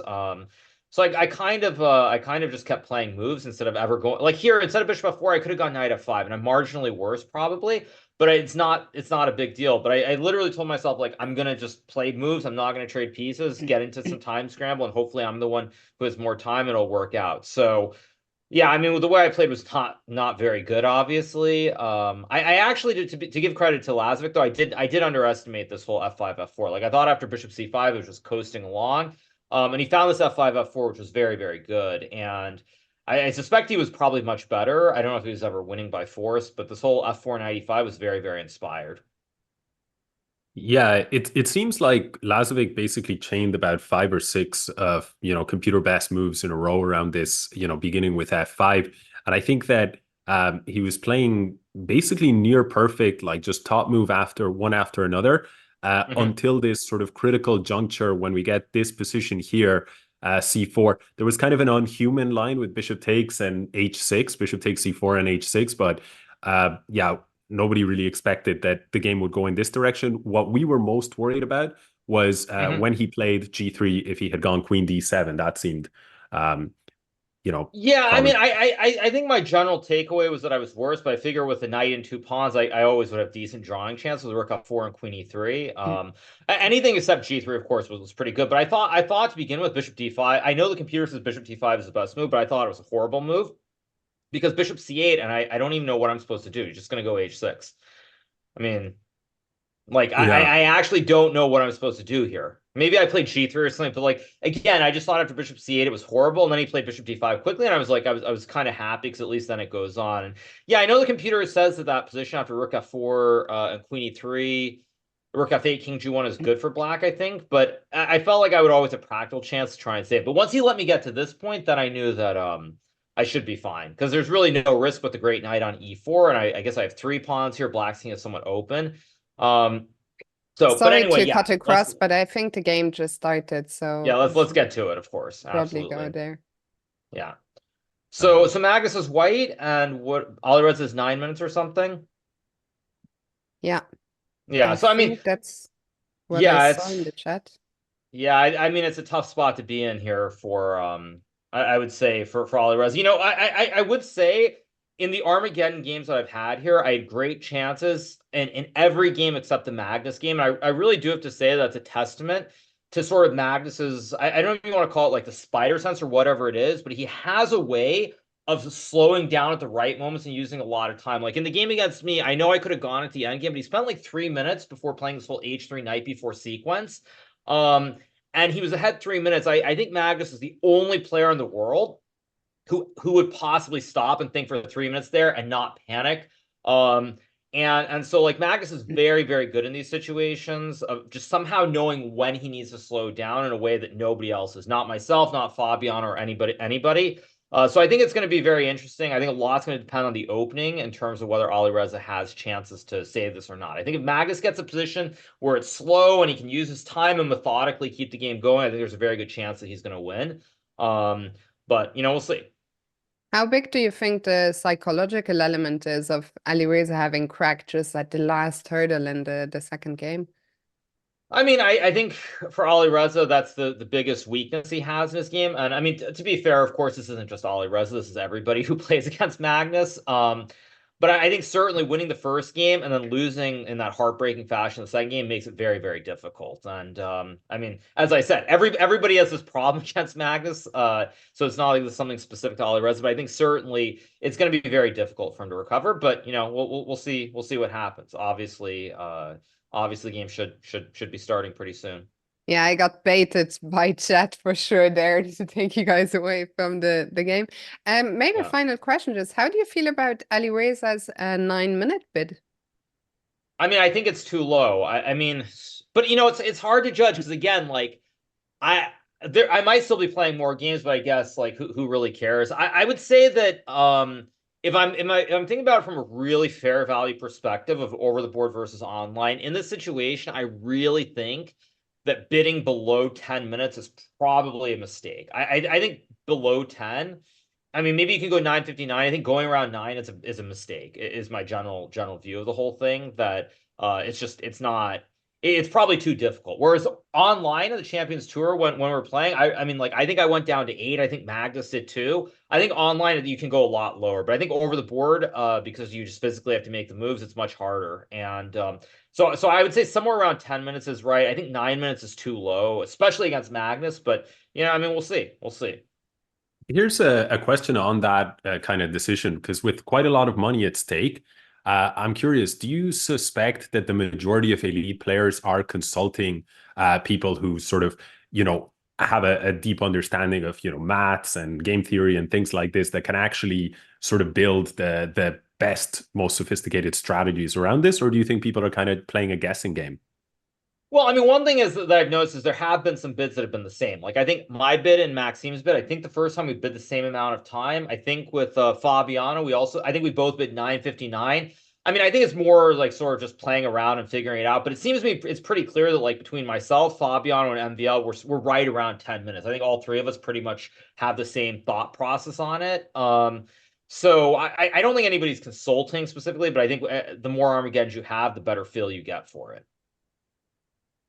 Yeah, fair enough. The game has just started. Yep. Okay, pretty normal so far. Bishop. Okay, bishop f5. Yeah, I was like, bishop e6 looks really weird. Yeah, I mean, I think for Magnus, he's probably very happy to face a Slav because again, all the pieces stay on the board. I would really say it depends whether Alireza can play a lot of quick moves and get to like the middle game easily, and whether he has a straightforward plan or not. But I would say that here, just looking at the first 5 moves, I think within the next 10 moves, we'll have a pretty clear idea of where this game is going. Is this f3? I mean, it's not a position I'm familiar with. I guess a bunch of people in the chat might not be familiar as well. Usually it's weird seeing f3 so early in the opening. Is this a well-known line? I mean, I've never seen it, so okay. Well, wait. He played it before bishop. Wait, he played it before bishop f5. No, he played it after bishop f5, right? So yeah, I don't know. I mean, I think that Magnus, he's using time here, which is interesting. But see, this is also an example of like Magnus knowing when to think. Because like this is the thing, like here, if it was myself or Fabio, like why we blitz out the next 3 moves really, really quickly. And Magnus already, he uses 30 seconds there, whereas most people would already be panicking because you're losing that time advantage a little bit. So, I mean, we'll see. Okay, I mean, we have something very forward here from Magnus. What do you make of his approach overall? I mean, I think we have to wait and see. I think it's very clear to me that at this point in the game, if the position does not clarify in the next like 10 moves, if it remains sort of closed and there aren't like straightforward breaks or like an end game, that's going to be a big advantage for Magnus. If it does clarify, then Alireza will probably have very good chances to save the game. But there's kind of isn't maybe a little bit of a conflict between, on the one hand, it's probably good if you have more time to play an attacking game that might have a tendency to clarify sooner. And then, like, on the other hand, keep the tension on is also good, right? Like, you're kind of trying to Right. balance these two forces, let's say. Exactly. Yeah, I mean, I would say though, I don't like what we're seeing here. And the reason I don't like it is because, oh, he's gonna take I thought he was gonna let Alireza trade on C4. I mean, okay, now apparently this is bad or something. Ah, because Magnus is still gonna go B3 castle, and he's gonna start pushing the P on the king side with H4. Yeah, I I mean, I think don't this know. This is is mhm. interesting. You're You saying missed. castle, queenside. Oh, no, I just realized. No, he's going to go king f2. That's what he's going to do. He's going to put the king on f2 and plays like some of the exchange Slavs and other variations where you do get a g4. And is that That's what not a he's little going to bit do. risky with e5 possibilities against king f2? Yeah, I mean, it certainly could be risky, but again, the thing is here, Alireza though has one break. It's e5 or nothing basically. Like if you can play No. e5, it's good. But the thing also is the problem for Alireza is it's very difficult. Do you use 30 seconds here and calculate e5, and if it doesn't work, you've lost 30 seconds, or do you play a quick move? Like the ebbs and the flows of every single move in Armageddon are very, very tricky. Very tricky. Yeah. Yeah, But I that would makes a lot say of sense. in general, this is a good position for Magnus to have because it's very imbalanced here. The pawn structure is unclear. White has ideas like e4 or g5, and just looking at it, looks pretty bad for Alireza.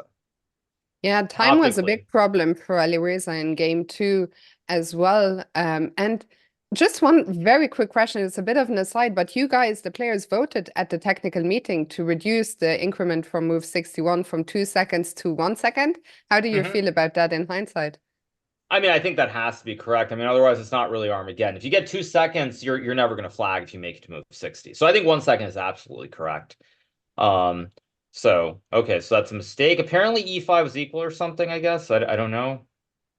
But Yeah, but right here, I mean, it seems difficult to find the best move. It well, seems like to be like I said, I close. have a feeling. I'm telling you, I have this feeling that Magnus is going to. He's not going to blitz out every move here. I just have this. Like I said, Magnus has this ability to somehow know what the critical moment is. And I have a feeling that you're going to see somewhere in here on the next couple of moves, you're going to see him think for like 1 or 2 minutes, and not blitz out the next move. Whereas like almost anybody else would. Hmm.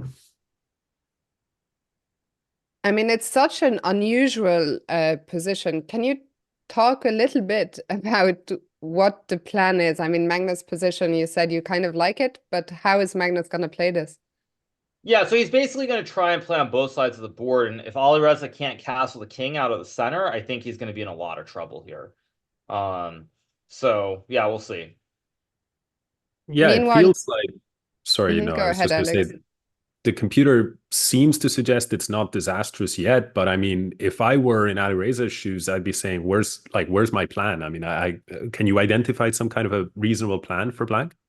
Well, I mean, this like I mean, this is what I'm saying. I know I sound like a little bit too complimentary towards Magus, but this is the problem. Somehow he's found a position where you don't have an obvious way to simplify it. You can't castle your king, and you're gonna have to burn a lot of time here. I mean, it's just I don't know how he does it really, because as I said, every Armageddon game that I had except Magnus, like I had multiple chances to save the game, multiple chances. Of course, I didn't save any of them. But against Magus, there was literally one moment that I could have saved the game, and that was it. So I don't know how he does it, honestly. But again, I feel like for Alireza, he's in the spot where probably he's gonna have to use a lot of his time here, and he's gonna get low on time, I think, for sure. And we'll see if he can play like a god with only like a minute on the clock. But I don't like it at all here. I don't like it. Chat is wondering why Alireza cannot castle here. I mean, you could castle, but yeah, he goes 95. And now I think there's bishop b4, right? Yeah, Yeah, and Magus blitzes it instantly. Yeah, unbelievable. Yeah, now you're yeah. not. Yeah, I mean, I think Alirez is going to lose this game here because already his pieces are not coordinated. There's no simplification coming. Can't really castle your king. Yeah, I don't know what he's going to do. This looks terrible, actually. This looks disastrous. Yeah, I mean, the computer is suggesting some kind of attempt at a bailout with bishop takes b4, queen takes, queen e7, but then queen c5. And I don't know how you're evaluating survival there. Well, it's an endgame, and it's not an endgame, which is a simple draw either. So, I mean, this is going to go for a while. I mean, to be fair, obviously, Alireza, if he still plays like 4 or 5 accurate moves here and doesn't feel any pressure, he's fine. But sure enough, he blunders, right? Yeah. Wait, is this a big Yeah. blunder? Oh, wait, is this... Apparently, oh yeah. Wait, this looks like a... Wait, is there queen b7 at the... Wait, is there queen b7 at the end? So a It b5, seems a b5, bishop b7 takes, queen b5. I know, f4, queen b7, there's queen d7. Not so clear. But see, this is also where that, Magnus is going to use a lot of time now. Somehow he's gonna find that spider sense, and he's going to use like 2 minutes here. I guarantee it. Yeah, right. he's gonna sense it and just use the time. So the line is like a takes, bishop takes, king takes e7, then queen takes b5, f takes e4. And this is where you were looking at queen b7, but what about like just queen takes c4? How is that? Is that not so promising? That also looks very good. I mean, yeah. Okay, Oh, Magnus has and taken it in a safer direction, right? no, but this is just lost. Because now Because you he have took to with the queen, castle. not with the king, yeah? No, you have to Yeah. castle and takes queen b5, knight d6, even queen d7. Because your knight on h5 is completely out of the game. Oof. Yeah. This is rough. Yeah. So I mean, most likely I'm gonna have to play more chess. More chess, likely. Our condolences. No, I mean, it's Hikaru, obviously it's nice on one hand, but still, like, I mean, I've had I, enough bad chess here to. I mean, I was kind of ready for the tournament to end, but oh well. you know, this game, I mean, it's turned so quickly. I mean, let's not call it just yet, but while we have you here, there were a lot of people in the chat who were curious what happened as to why you were 2 minutes late to game two. Well, I mean, the thing is, it's a very tricky situation because you basically have a couple of decisions. First of all, you decide, are you going to stay down in the playing area in between the games or not? That's the first thing. And I choose not to. It's wrong or something? You're supposed to just take right away on b5? Yeah, apparently it was better, but not sure why. Here, apparently queen d7 is the most precise, which is not obvious to me. Some life in it. Magnus moving too quickly suddenly. He's starting to move a little bit too quickly, which I don't like. Yeah, he's starting to move a little bit too quickly here. I mean, I still think he has a great chance to win just because of the time situation, but it's kind of clarifying a little bit. Yeah. Like black has pretty straightforward ideas, like e5 at some point, or like king h8 and e5. Actually, maybe that's the only plan. So I guess you could play h8 g6, but I don't know. We'll see. Maybe one problem that black has is if Magnus can find like f4, which seems ugly, but like f4 queen f3 Yeah. might have been a problem for the knight on h5, but he's gone a different direction. I still like, I mean, if Magnus gets knight to e5, it's game over. So Yeah. this looks bad. The only thing I would say here is that Magnus is moving so fast, though. Like, he's got this massive time advantage, and it feels like he's moving a little bit too quickly still. Why do you think G6 is so bad? Just because of the 7th rank, or? I'm guessing, if I had to guess, I think probably in an endgame, it creates a weakness on f6, but it also creates a permanent weakness with the pawns fixed on g6 and g5. That's my guess. Again, don't ask me why. I mean, it's so bad, but yeah, that's my guess, is that probably in some kind of endgame down the road, there's going to be a massive problem. What is that?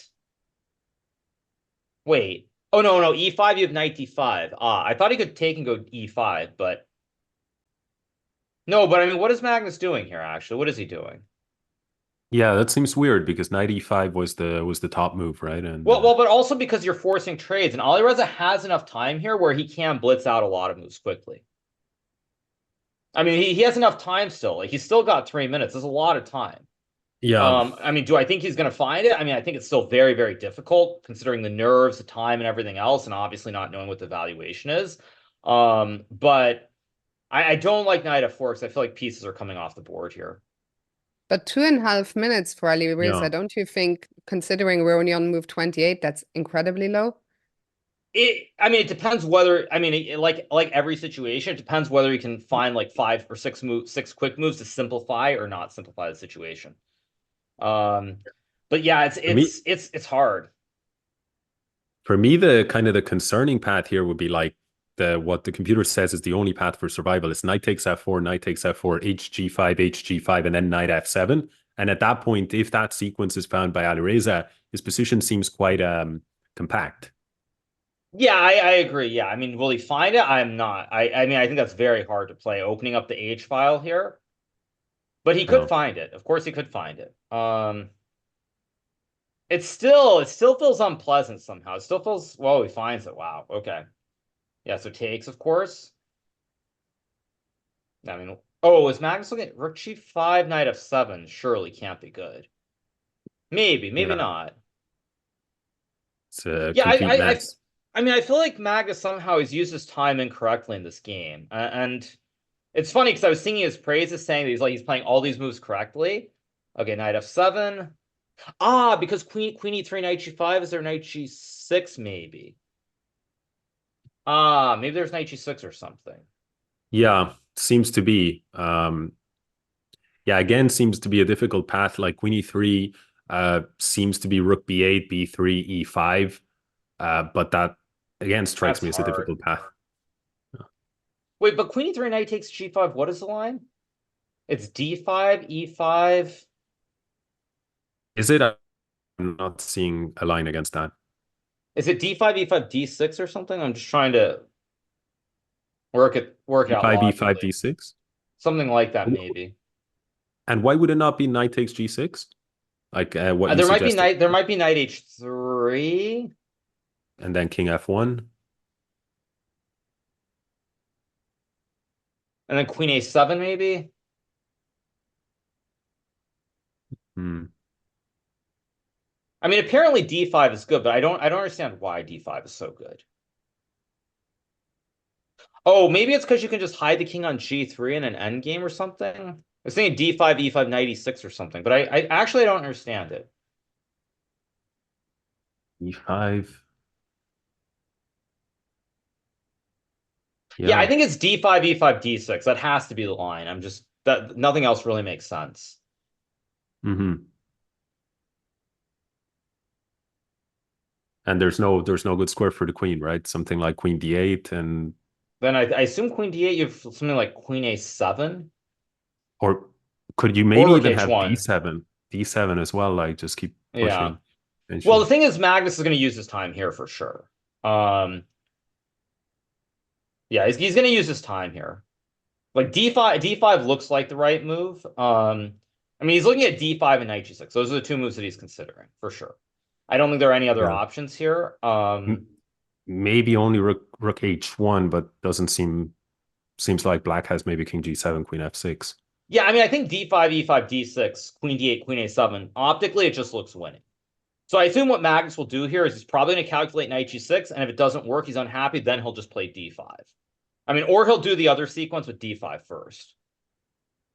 There's Hmm. also Queen E5, no, Queen E5, Knight F7, check King G8, and black's fine.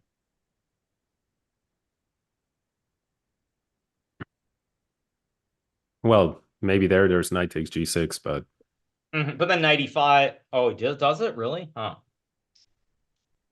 and Hmm. then knight E5, knight takes E7. You think, yeah, that's No, just but I going mean to be an that's just equal. an easy draw. What is this? That's an No, it's easy just an draw, easy right? draw. Yeah. Yeah. No, I mean what is this? Just King G8? I Yeah, mean, King mind G. you, I mean Alireza is still very low on time, but he's got a minute. Like 1 minute is a lot of time here. Yeah, I think here what was that by Magnus? Like surely he doesn't think he can win with Knight G6, right? Yeah, knight Yeah, G6 so was yeah, very, very strange. Maybe Queen C, no, Queen C5, Queen G. No, I mean, this is very strange for Magnus. Very strange. No, I mean, Queen E, how did he play Queen E5? Yeah, that's just bizarre. Yeah. No, I mean, okay, but now he I mean, now Alireza just has to simplify and he draws. Like E5 or G5. Actually, G5, Knight G6 still maybe a little tricky. Or G, no, I mean, no, I mean, what does Magnus do? Yeah, I mean, Magnus is not going to win this. Alireza has too much time here. Way too much time. You Yeah. really think that Magnus cannot create anything here? I mean, how? He's got a weakness on D4, E5, G4. I mean, he's got way too much time here. Yeah, Magnus will not win this, so I guess I'll be playing Title Tuesday. Yeah, I mean, like Rook D8, Queen F6. I mean, this is not. Unless Alirez's nerves fail him, he's not going to lose this game. Knight c5, I guess. Yeah. There's still some tricks though. Like e5, there might be some like, wait, rook e1? It's still a draw. Still a draw. But are there no chances, even with the B passer? Um. Wait a second. But this is DK an c5? unusual decision, right? He just lost the pawn, no? Wait, did he just blunder? I think so, yeah. Uh-oh. Uh-oh. Uh-oh. And he's down to 30 seconds. It was a really strange blunder. I mean, Queen h8 is the only justification for it. Maybe No, but he I mean, saw this.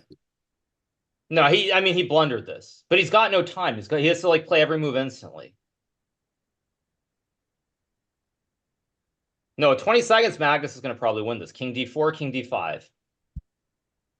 I mean, he doesn't have enough time, I don't think. You know what else? Magnus is 5 minutes.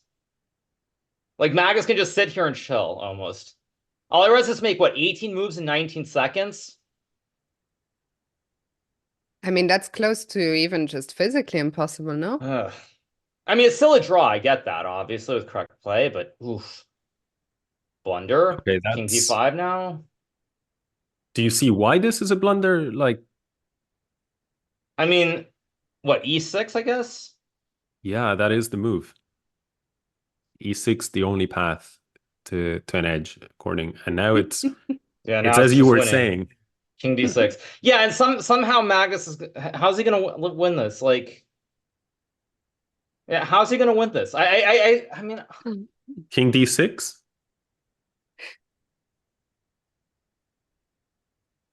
I mean, if he plays Queen e5, it's because he's ready for me to go home. If he plays King d6, it's because he wants me to play more. Yeah. Maybe what he wants to do is just shatter the nerves of you and all your fans, right? But wait, how is this to win? Is this simply winning or not? If you take, is So this you can take a knight e4. But anyways, has to make 14 moves in 7 seconds. That's not even possible, I don't think. But I would say he'll just go queen takes f3, gf3, knight e4, and then yeah. Knight e4 is GG. Yeah, knight e4 is game over. Yeah. But e7 is a draw, so he can still mess it up. Knight d3 is still winning, but less clean. No, but I mean, he's got 2 seconds. Okay, Alina, here's 2 seconds. King d7. You could under promote to a knight. Wait, he won on time. Oh God. Okay. Okay. Well, sorry, you guys. That means that I don't get to stream Title Tuesday. How disappointing. Okay. Well, what's gonna happen now? Actually, the third and fourth seed. The third seed is gonna pick between you and the 5th place finishers. That's what happened. What's happening? Yeah. So I think number 3. I don't know if is it Fabio? Who's number 3 actually? I don't know. No, I'm saying think basically, I think Fabiano gets to pick. Either Fabiano picks me or he picks, I assume, MVL, right? I assume. Yeah. I don't know what happened in the other Armageddons. In the other ones, Nordibek won against MVL. So yeah, it will be between you and MVL. So And Fabi won Fabi against Wesley. Fabi's number 3 then? Must be. Yeah, so Fabi's number 3, he basically, I think that he can pick either myself or MVL. What do you expect him? Who do you expect him to pick? Oh, sorry, no, 3rd and 4th play 5th. Oh, never mind. Is it automatic? Is it automatic? Oh yeah, what are we saying? Sorry. I'll ask. I don't know. Yeah, no, you are. Sorry, I got confused. You are playing MVL. No. I don't play MVL. Wait, I don't play MVL, do I? Yeah, you do. MVL's number 3? 3 and 4 are playing each other, and the winner of that goes through, and the winner of your match against MVL will play the loser of the other match. Wait, what? Wait, what? Oh, okay. I mean, apparently I don't know the format. Yeah, you have to win 2 more matches today, basically, to go to the semis. Oh, I have to play 2 more matches potentially today? Unless you lose. Great if format. you lose the Great next format. one, If you lose the next one, you're out. If you win the next one, it goes on. Oh, great. Okay. No. So the pain continues. Okay. Yeah. All right. Well, then I guess I'll go figure out what the situation is. And I'll let you guys keep going. But I assume it's probably like 25 minutes or so until the next round. But yeah, I don't know. I guess if I lose MVL, I'm done. And if I win, I keep playing. I have no idea. Who cares? Yeah, that is, if you win, you play the loser of the other match, basically. Okay, I guess. Yeah, it doesn't make it. Basically that means, but is there a losers bracket or not? Like, if I beat MVL or MVL beats me and then they win, is the person who does that mean that like Wesley or Fabiano's eliminated? It probably does, right? No, Because they will two have more lost go twice. through today. One will go through immediately, the winner of Fabi against Nordibek, Okay. and then the rest battle it out for the last Right. spot. So like if Fabi wins and like who Nordback plays me or MVL, whoever wins that match is through and everyone's done. Something Yeah, like that, I guess. Okay. exactly. Two more go through and two more go out today, basically. Okay, whatever. It's all chess. I mean, I guess for me, like I said, it's at least I guess at least I get a little bit more money. And yeah, we'll see if I get another horrible Armageddon game or not. But yeah, I'll just go relax and we'll see how it goes. So I'll Good catch up with you luck. guys later Looking then. forward to the game. Okay, Good all luck, right. I'll see you Hikaru. guys later. Okay, Catch you see you later. guys later. Bye. Bye, bye, bye. Okay, that was absolute insanity.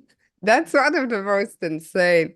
Today is one of the most insane broadcast days of my life. I'm fairly certain that what we explained towards the end, I got confused. I think another, like, Wesley is gonna pick something, but I'm confident actually that I don't know the standings. I do think that Fabi and Nordibek are third and fourth in some order. So they will be playing. The winner of that will be through to the semi-finals with Magnus and Wesley.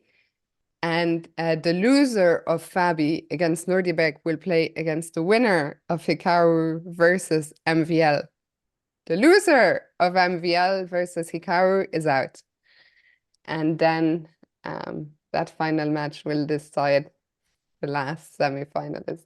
I hope that was clear to understand. I think when you think about it, it's not actually that hard. I think it's just we had too much excitement today so far, so our brains might be struggling a bit.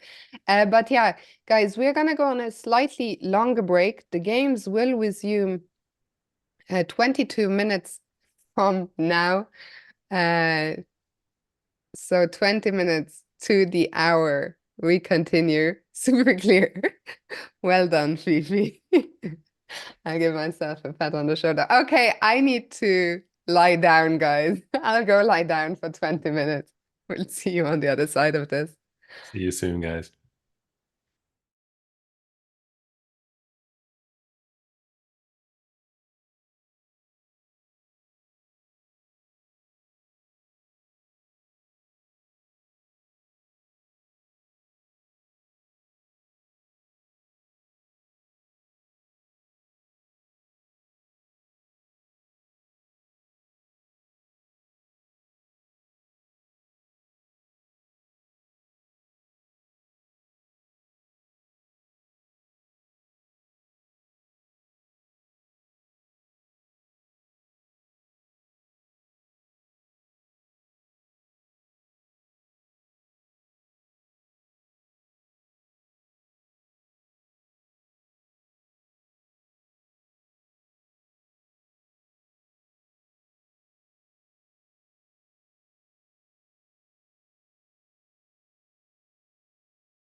Welcome back, everyone. If you are just joining us now, I have good news for you and I have bad news for you. The bad news is that Hikaru is not going to be able to stream the second Title Tuesday. The good news is he is still in the tournament as we see him there ready to take on MVL. This is another must-win match. So what is happening now is Hikaru won his match against Lazovic 2-0, but Magnus beat Alireza in the craziest way possible. He lost game 1 with the white pieces, went on to win game 2 in a rook and bishop against rook, and won the Armageddon, which Hikaru was here for. Anyway, the games have started, so let's jump into it. As on the board, we can see some moves have been made on the camera, I mean, but we are not receiving them on the board just yet. Okay. Yeah, should be okay on my end. Now, it may have been affected by the fact that the game, to find it, needed to go to the survival stage. That may be the explanation for the technical issue, but we are there, but without the moves on the actual board. Now, that is unless I have selected the No, wrong I board, don't but no, it see is. I don't see any moves in either of the two games, which are currently going on. So I don't know, maybe we can just remove the board from the screen and just watch the camera until we get moves. Come on, guys, it's not up to us. The games, as far as I can see, are not up anywhere yet. So maybe we can just take a look at the camera while we wait for the moves to come in. Alex, do you recognize, is this it's a Sicilian with bishop b5, or it's some kind of Ruy Lopez? No, it's a Sicilian, I guess. It looks like a Sicilian, maybe, no, it looks to me like their pawns are on e4 and e5 and maybe c5. Now, whether or not it started as a Sicilian and then Hikaru played e5, or it started as something like a Ruy Lopez with c5. Maybe the Ruy Lopez with c5. No, sorry. I saw that moves just came in on the other board, so I guess they are in the process of fixing. Alex, I think we have... No, I don't. Okay, they we are are getting moves now. flooding in, and it was indeed a Sicilian that then switched to more of a Ruy Lopez structure by transposition. So pretty standard stuff so far here, with Maxime's most recent move, according to the live transmission, being knight e3, eyeing up the f5 and d5 central squares. Yeah, sorry, I was just looking away for a second there, but we are with the live position, with the clock times. I think the bar has been fixed. We are all ready now to follow this game between MVL and Hikaru. You know what I think, Alex? I think Hikaru will have gotten a huge boost by just Transpired and will sort of almost see this as a new tournament. You know, I think we can forget we're past the round robin stage now. It's the survival stage. It's a new, not quite a new day, but it is a new dawn. And I'm sure Hikaru is feeling good. God, that was awful. Can we please pretend I never said that? I don't know what I did on the break. Anyway, bishop e6 has just been played. Over to you, Alex. Yeah, no, I mean, I agree with your sentiment, and with the specific way in which you phrased your sentiment. I agree with both. No, I mean, look, I think that it's 100% true from Hikaru's perspective. He was as close to being out as you can be without actually being out, right? So the story of the tournament until that fateful last game between Magnus Carlsen and Alireza Firouzja was a story of last second tragedy and disaster for anybody who was rooting for Hikaru. And that script has been flipped by none other than Hikaru Nakamura's best friend, the Norwegian Magnus Carlsen. So yeah, new life. a new lease on life instead. What do you make of the position Hikaru's gotten out of the opening here? Yeah, I think safe position, reasonable one. Nothing, it's too early to tell. Both players are still in that opening maneuvering phase. Maybe a slight edge for white, but that's nothing out of the ordinary. That is what you come to expect when you have the luxury of the first move. So, yeah, controlled position. And I'm sure both players reasonably satisfied with the outcome of the opening. Yeah, and now MVL is thinking here. When Hikaru is here, we talked a little bit about pawn breaks. One of the pawn breaks, it's not gonna happen right now, but is d4. Is in general that something that white wants to go for in these positions? Yeah, in many instances, white does want to play that. Usually, though, when d4 is played, it's when this knight is actually sitting on g3 and not e3, so you have more support for the e4 pawn. Given that that's not the case here, I wouldn't be surprised that Maxime has no intentions of pressing in the center. And indeed, his last move seems to agree with that thesis, because he is moving the knight away to h2. That abandons control over the d4 square. Instead, he's looking to build up his forces on the king side. He is looking to mobilize them on the king side. Meanwhile, what should Hikaru do? Is he going to start pushing his pawns on the queen side? Are we going to see something like a6, b5, or is Hikaru going to try and break in the center himself, potentially with d5? Yeah, huge question here in terms of how Hikaru wants to approach this early middle game position. He can go for slower, quieter play, as you mentioned, some kind of a build up with one of the rooks maybe coming to the central squares and keeping that tension on the board. Another plan where Hikaru might take the game in is to step the king to h7 and play g6 just to combat the influence of this knight. Now, he's gone in neither of these directions. Instead, he's moved his knight over to the side of the board. Usually, you don't want to do that, but in this particular instance, he has an idea, and that is to ask a question to MVL's bishop on b3. Now, MVL's choice is, do you want to exchange here, or do you perhaps want to keep the bishop? I don't think that you want to allow black to grab it for just that knight. Yeah, I suspect MVL is going to drop the bishop back to c2, but no, he goes in a different direction, moving the bishop into the heart of the board onto d5. Hikaru now could take the bishop both with the knight or with his bishop, but I suspect he doesn't want to do that because maybe after pawn takes, the knight on a5 would be a little stranded. Yeah, you hit the nail on the head. In particular, he doesn't want to play knight takes bishop. This is the tactic that Maxime is relying on. He will recapture with an attack on this bishop. Now, the disaster isn't on that light squared bishop. Black does have the f5 square to move it to. The disaster is, as you point out, if we imagine that this pawn is here, that steals the c6 square. And then what would happen next? b4, targeting the knight and actually trapping it.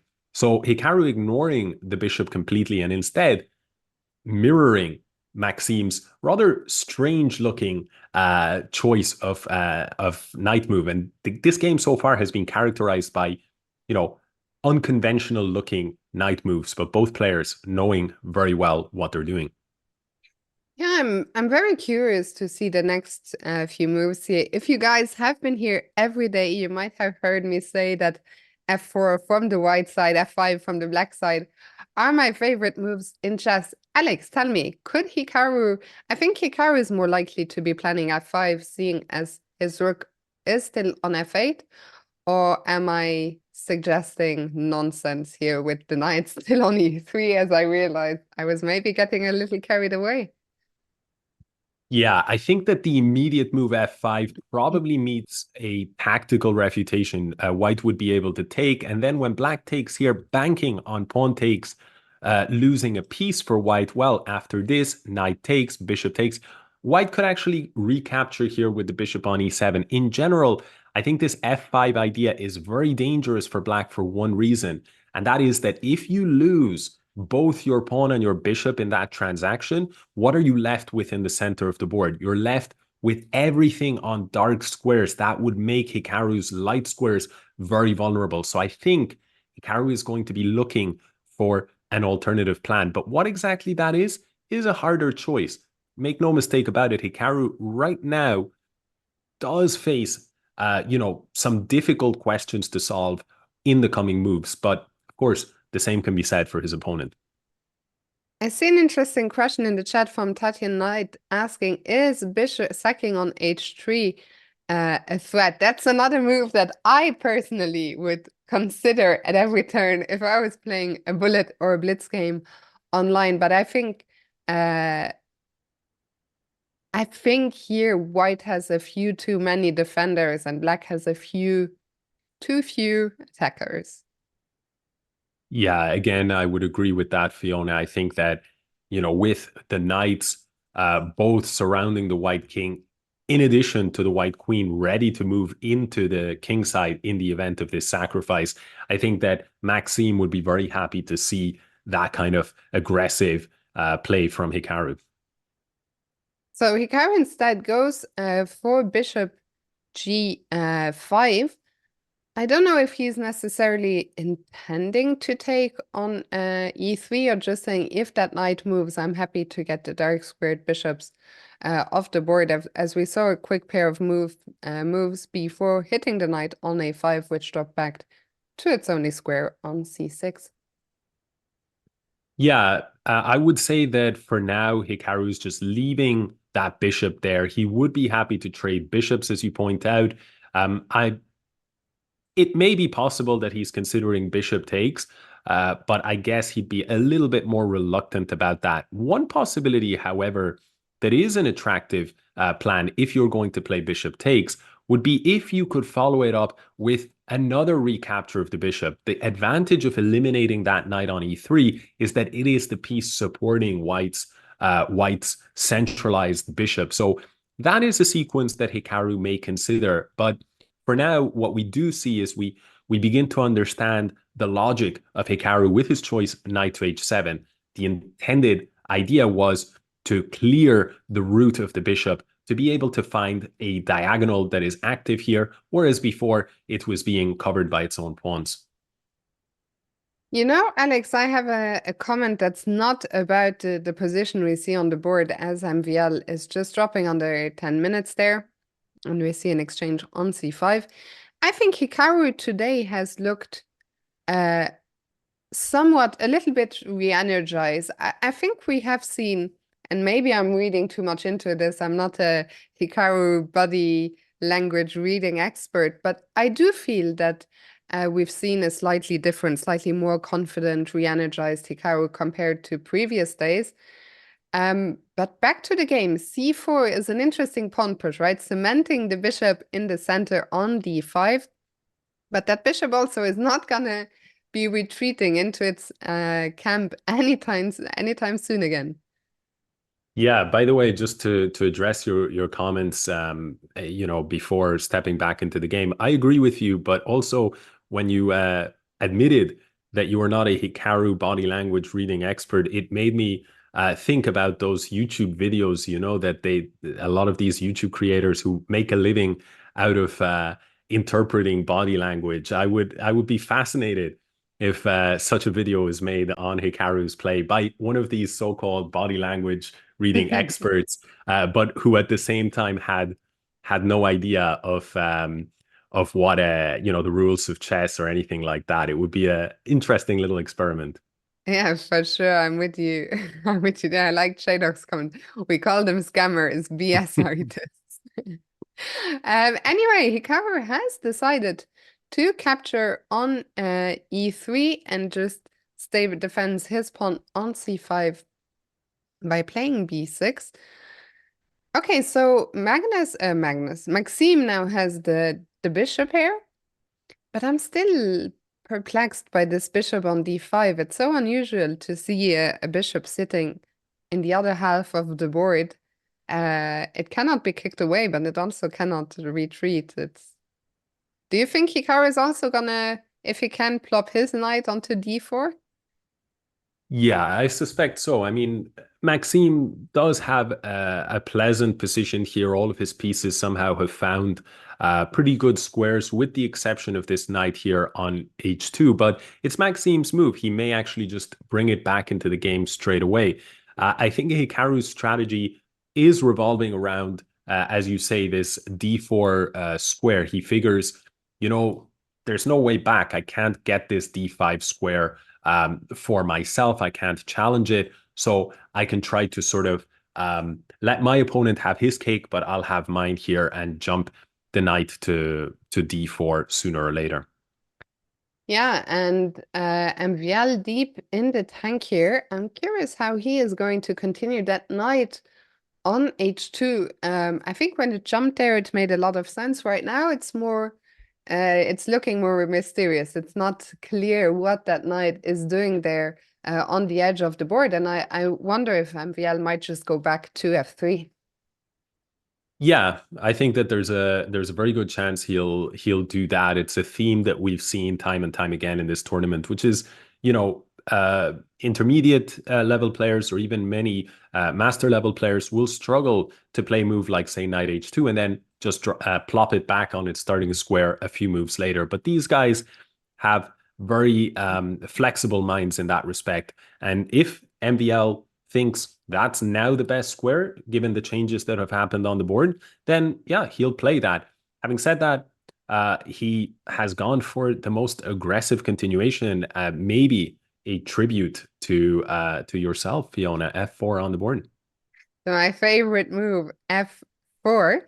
I'm both happy to see my favorite move on the board and that it wasn't the best move in the position. If I was black, instinctively I'd want to take that pawn because I would be very worried about it landing on f5 if I don't. Yeah, definitely the case. White already has a better situation in the center. You don't want to allow them to also build more space on the king side. So Hikaru doing exactly what you were expecting and exchanging on f4. Yeah, and now the ball is back in Hikaru's court. I just talked about the knight on h2. I feel similarly about the knight on h7. Wow, both players going for my favorite moves. I like f5, actually, I have to say. I was just thinking, is the black knight gonna jump back to f6 as well? Will it maybe go to g5? But Hikaru asking some questions in the center. If white takes on f5, I guess we'll have to... I know, then we can take on d5. What am I saying? Yeah, no, the that would be a dream for Hikaru if white captures on f5. I think there's no chance that MBL is going to make that particular dream come true. The question is, what will he do? Because Hikaru does have a threat, and that is to capture this pawn. And the reason why that is a threat is because that would open up the activity of this bishop. Now, Maxime has not defended the bishop, but he has taken away this threat, and that is because now Maxime has created his own threat. I'm sorry, Alex. I was actually, yeah, Maxime is attacking the knight on c6. I was distracted by a stat being presented in the chat by Crazy Coffeeman. If we consider that Hikaru was, this close to being eliminated, Hikaru has actually won the most games in the event. Imagine being the player who wins the most games in the event and being eliminated after the round robin. That is quite insane. Anyway, Hikaru needs to react to the knight being under attack. Rook c8 looks logical. What else might Hikaru be thinking about? Yeah, I don't think that there are too many other alternatives. Maybe there is one possibility, but it just doesn't seem appetizing. It's to exchange here and then to rely on a little tactic to play knight e5. And the point is that, yes, white can capture your queen, but you are ready to recapture with the knight. Now, the reason I say that this doesn't seem too attractive is that after bishop takes, pawn takes, not only does white have this strong, what we call a protected pass pawn, but the e-file would have opened up. And indeed, we see Hikaru playing rook c8 as we expected. Yeah, with the players now down to the 6-minute mark and things heating up. I mean, this is getting really complex. The knight did rejoin the game via f3, and rook f6, I guess, is a multi-purpose move. It is defending the bishop from e6. It's also potentially in the future defending the knight on c6.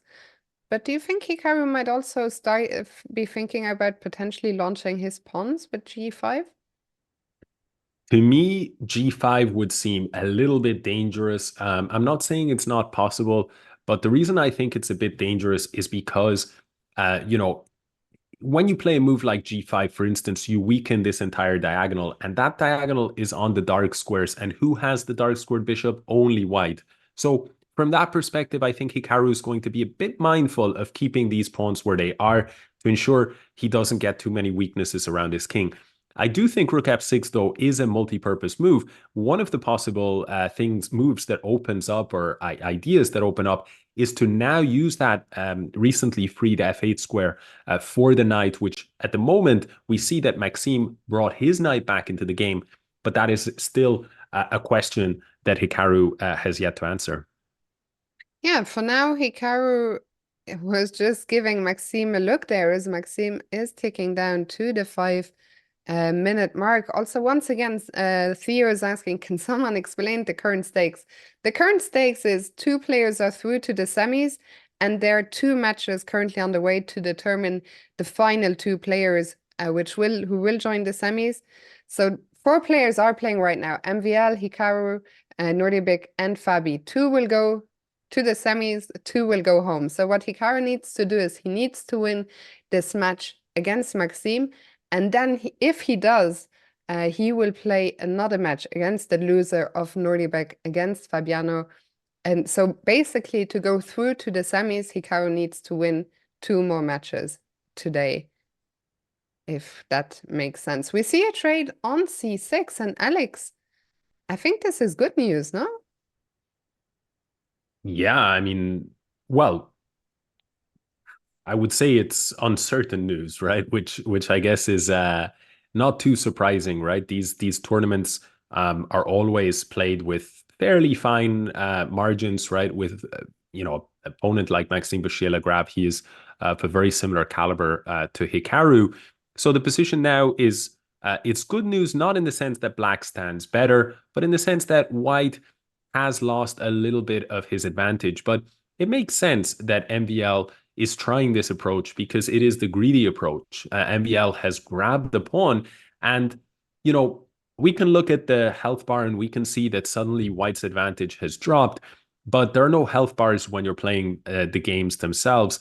And the question that Hikaru now needs to figure out is, how am I going to get compensation, right? How am I going to prove that even though I just lost the pawn, I'm not in trouble at all? And wow, this time MVL with the power move of getting up from the board with under 4 minutes on the clock. If I'm Hikaru, I think I would be tempted to take on e4 to open up the f-file and look for some compensation there. I would also be tempted to play rook a8, hit the white queen, which currently only has the e7 square it can step to. There might be some complications happening there after rook a8 and knight e5, just leaving the queen undefended but counter-attacking the black queen. So this game could really be heating up over the next couple of moves.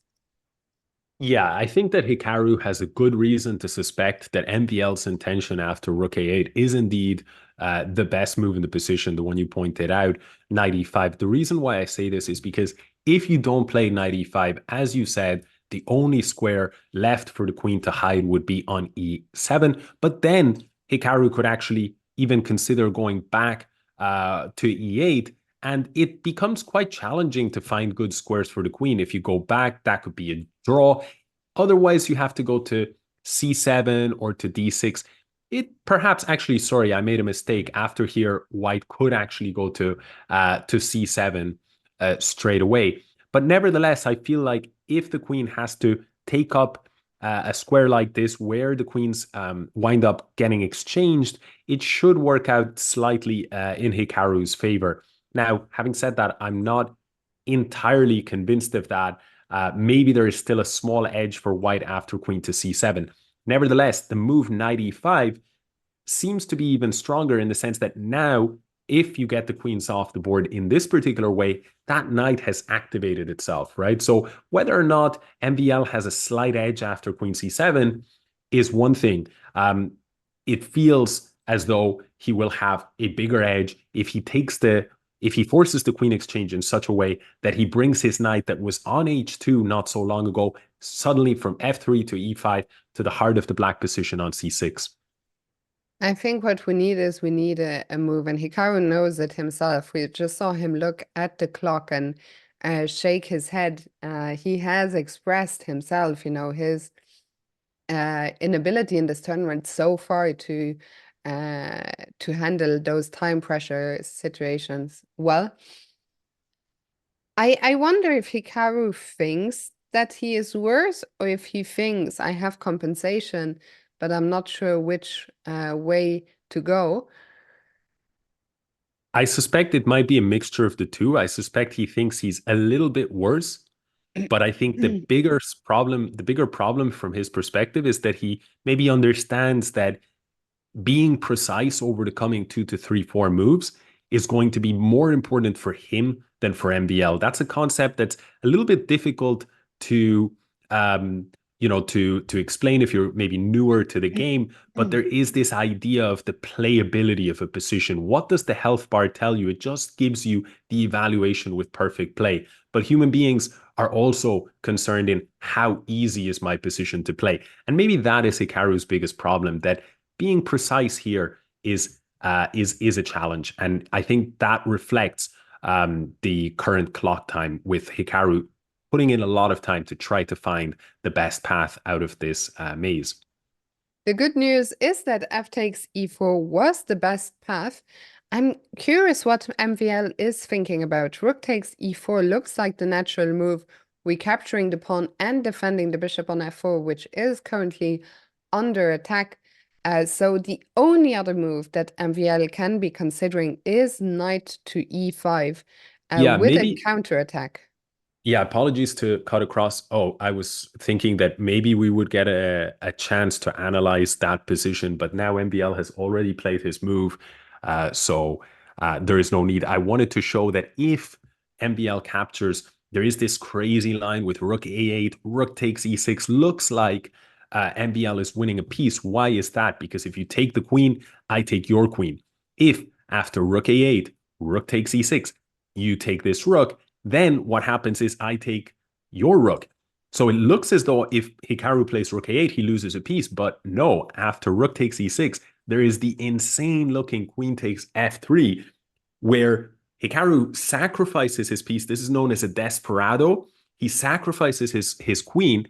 And the idea is that once white wins the queen, then he'll be able to recapture white's queen, and normality will be restored. Now, the point about that endgame is that white will have an extra pawn, but on the other hand, his pawn structure will be weaker. So this may be what the kind of complications that both players are assessing, right? It is a complete mess, complete chaos. And of course, the concern is that ticking clock for Hikaru.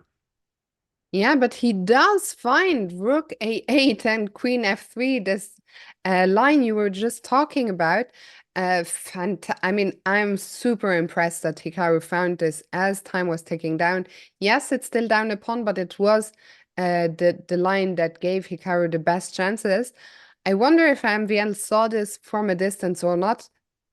I think he probably... he can also actually play rook e8 here and Yeah, go that is for... Mm-hmm. No, that is the other thing that that Hikaru had to work out. And the point is, after rook e8, rook takes e8, then if g takes f3, you go rook takes f4.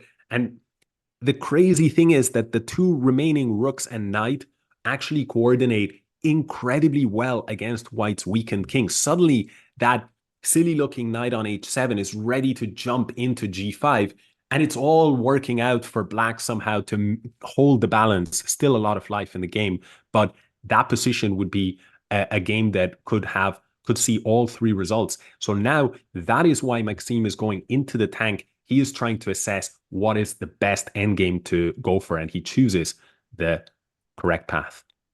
Yeah, the correct path being the one where he is up a pawn. I think it's an endgame where black has great drawing chances. I think the biggest problem for Hikaru is the time situation. But I don't know if I actually think this situation is not so bad. MVL doesn't have heaps of time. Yeah, he has 2 minutes more. But if Hikaru can quickly activate his knight, bring his king to the center, I do fancy his chances of holding this. Yeah, for me, I think that, and yeah, his last move has been apparently a mistake. For me, I think that he can hold it, but I would say that Maxime is overall the favorite to convert this endgame, not by much, but I think roughly half the time Maxime wins and half the time Hikaru, finds a resource given the fact that he is such a strong defensive player. Having said that, it's not a completely disastrous situation to be in since he does have the black pieces. If he was under this level of pressure and he had the white pieces and facing playing with the black pieces in the next game, that would be a worse situation to find yourself in. Yeah, and with g6, okay, Hikaru is putting his pawns on light squares. The evaluation bar is jumping quickly because the moves are coming in quickly. I think what Hikaru is looking for, I don't think there is a fortress per se, but he is looking for the most solid setup where he can keep the white king out. If he can do so successfully, he should be able to hold, but it's not going to be an easy task, especially with 20 seconds on the clock. But so far, so good. Yeah, absolutely. I think that the last few moves have gone Hikaru's way overall. Now he's a little bit in cruise control, not in the sense that the position is under easy control, but in the sense that the moves that are coming to Hikaru's mind are relatively easy to play for now. You know what tripped Hikaru up in previous games was that even in his game that he lost in the Armageddon against Maxime, and we see actually here that things have turned around. So I'll abandon the point I was making and refocus here on these developments, Fiona. Yeah, I mean, look at the A-pawn go. This is insane. The A-pawn is suddenly, I mean, Hikaru is now still down a pawn, but the A-pawn is only 2 squares away. And Vial's time has also ticked down. There is only one path to make a draw here, and that is to exchange the rooks. Yeah, but I think that Hikaru understands that that is his only chance, although he is thinking, so maybe yeah, there we go. We do see that being played, and just brilliant play so far from Hikaru. Down a pawn, I think his plan making is, it. yeah, knight a5, knight b3. Is that it? Yes, knight a5 and knight b3, absolutely spot on. The point is, you cannot take the knight without allowing promotion. Now, how is Maxime going to stop that plan? I do not see a way. Now, you could think about something like d4, knight a5, king d3, knight b3, king c2. And then the point is, if you promote, I take you, take, and king goes to b2. And that endgame would actually seem to be winning. So, fortunately, rather, there is the computer seems to say, I see the idea. If king d3, knight here, king here, black will actually go back and target that pawn on c4, which is That's so huge. clever. That is a beautiful, beautiful way to force the draw. But he doesn't do that.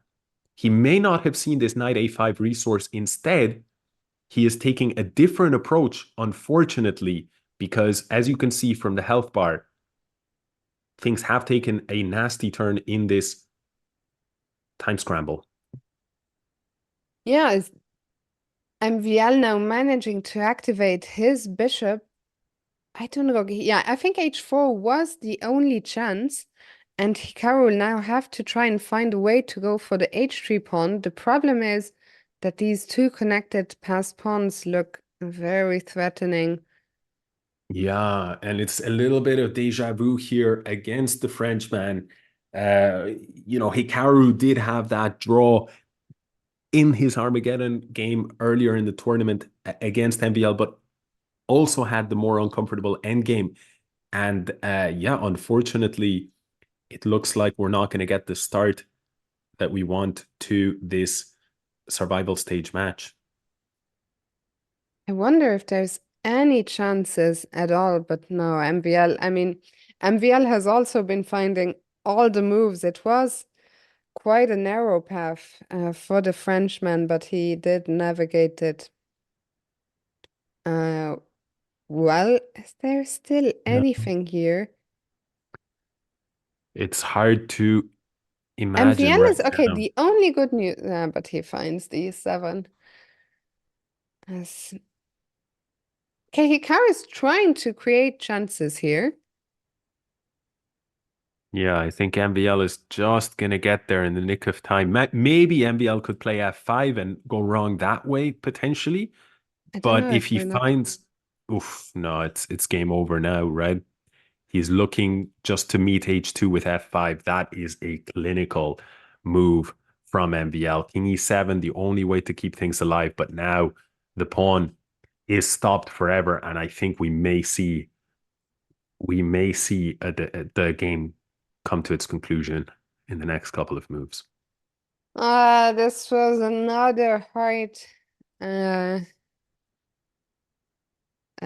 heartbreaker. This tournament has just been so tough, these final crucial moments, as we see the resignation from Hikaru, who is going to be in a must-win situation with the white pieces in game 2. Is it over? No, it's not over. It is not over. Hikaru, he has won 2 games today. I'm sure he has it in him to win a third. He will have to win with white the next game against MVL. In the other game, Fabiano beat Nordibek in game 1 with the white pieces. So I think we are probably gonna take a short break before the next game, which will probably start in around 5 to 7 minutes. So don't go anywhere, and we'll be right back when we need Hikaru to win game 2 with the white pieces.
Welcome back, everyone. It is game 2 of the survival stage in Hikaru against MVL. Unfortunately, Hikaru lost the first game with the black pieces. The good news is he is white in game 2.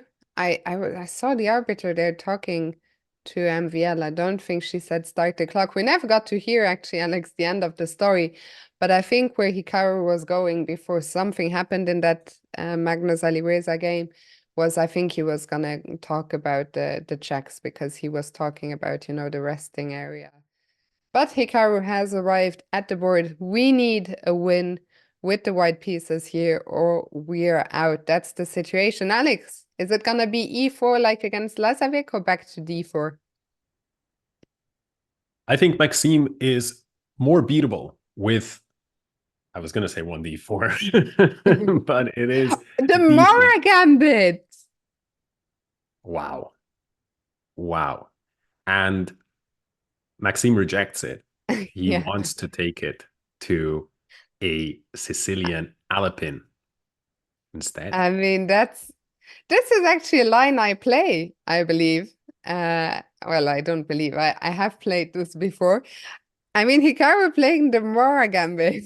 That is just crazy. I'm not surprised that MVL rejected the Gambit. MVL was like, nah, I'm not interested in taking part in any of this. So we are back in an Alapin. I think this line has been a bit trendy at some point, at least with the queen takes on d4. Taking with the pawn is the more conventional way of recapturing in the center. Yeah, this can lead to some sharp positions. I'm curious how much. I think it could very well be that that MVL has been caught off guard once again. I mean, you cannot expect, I think, either Moragam. I don't think I've ever seen Hikaru play an Alapin. I mean, he's probably played it because he's played everything, but it's certainly not part of his usual repertoire. And there was no way MVL could expect a Moragambit. So he certainly won't have looked at the Alapin for this game. Yeah, I mean, I personally, I've never had this position with either color, maybe in my life, including online games. It's a relatively rare position to find yourself in. And you know what? So far, so good for Hikaru. It's not that he has an advantage out of the opening per se, but he has jumped into a 1.5 minute lead here against the Frenchman.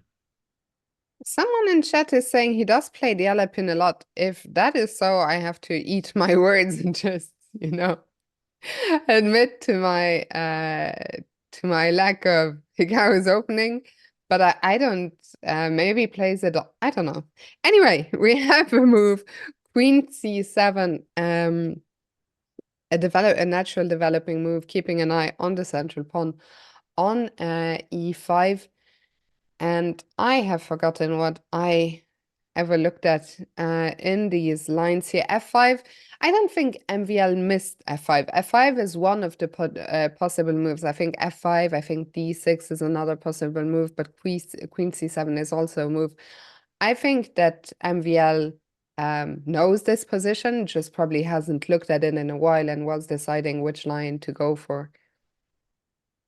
Yeah, I mean, I think that from MVL's perspective, what he's looking for is to try to keep the risk down to a minimum, right? Somebody asked in the chat about the tournament situation, and the situation is that Hikaru needs to win this game with the white pieces in order to bring the battle with Maxime Vachier-Lagrave into a third game, the tiebreaker portion of the match.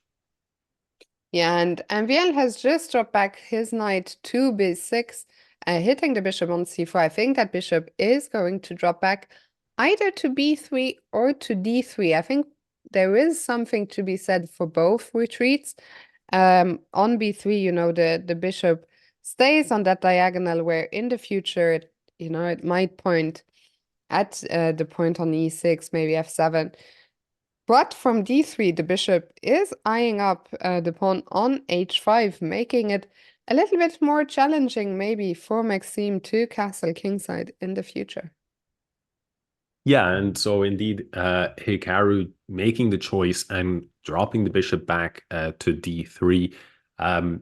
Yeah, the position hangs in the balance. Maxime has just tried to lay stake to the center here, and now, well, Hikaru had to do something about the attack against this queen, so he drops it back to e2, not going for en passant, although that was a possibility, since en passant and bishop takes pawn would have made it easier for black to complete their development. So white keeping this pawn and slightly cramping black's position. I have to say, overall, I suspect Hikaru will be pretty happy with the way the first few moves have gone. Yeah, I think if he played Demora, he must have suspected there was a good chance that Demora would be declined. I think if he looked at Demora in general for this tournament, he must have also looked at the Alapin. So I think there's a good chance Hikaru still knows what he's doing, even if he's invested a little bit of time here. Now, if you're MVL, a big question, how do you continue here? I mean, do you just develop the bishop to e7 and go kingside, or are you worried about going kingside? I would be very worried with such a plan because White himself has not yet committed to castling on the king side. And what White could do is use that extra space in the center, the fact that he controls some important squares, the fact that this bishop cannot play a role in the defense of the king if the king winds up on g8. And White might even, if we think about this plan, Hikaru might even just roll the h-pawn up the board with the intention that at some point he might plant a knight on g5, and you can see how quickly White's pieces can flood the enemy king. I would not be surprised if Maxime is thinking about taking the game in a different direction. One of those directions might be bishop d7 and queenside castle, but even there on that side of the board, the king does not look to be too safe. So I think the more difficult questions to answer are for the Frenchman and not for Hikaru. I am with you, and Maxime's time usage here also indicates he is not completely certain which direction to go in, as Hikaru on the left side there is looking fairly relaxed right now. He's probably thinking, well, it's a win-win from here on out. Either I stay in the tournament or I get to stream the late. Is the late title Tuesday starting in an hour and 20? Am I correct in thinking that?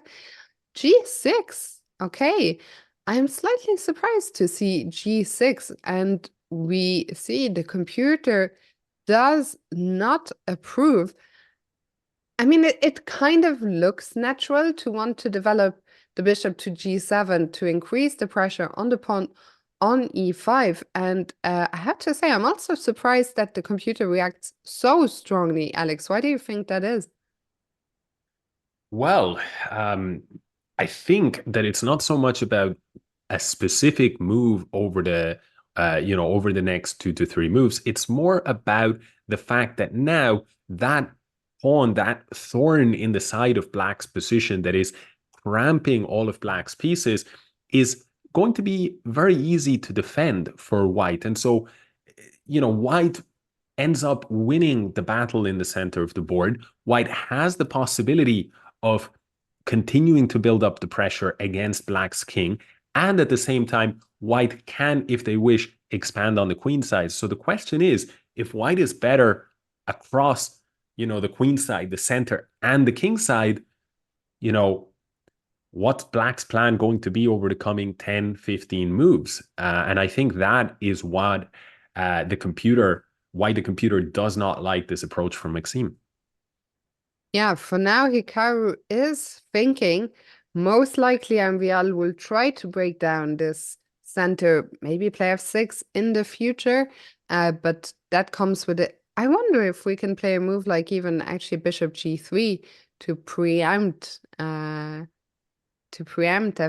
because f6 white would, although actually we can still take on g7. I don't know. I'm thinking out loud here. But I think f6 is definitely one of the main plans for black here. And Hikaru was about to make a move. It is knight to d2. Yeah, and the game is going to take a little bit of a positional direction here after the move knight d2, at least if black plays f6. So there is this kind of battle going on around that e5 pawn that we've been speaking about for a while. Now, the problem that Maxime runs into if he plays f6 is that Hikaru will kick things off with some tactics. He'll take here, he'll give up the bishop, but then he'll immediately recover the bishop. Now, black will recapture, and you'll get this position where each side, all these fancy tactics, but at the end of the day, each side has lost one bishop and one pawn. So the material will be level.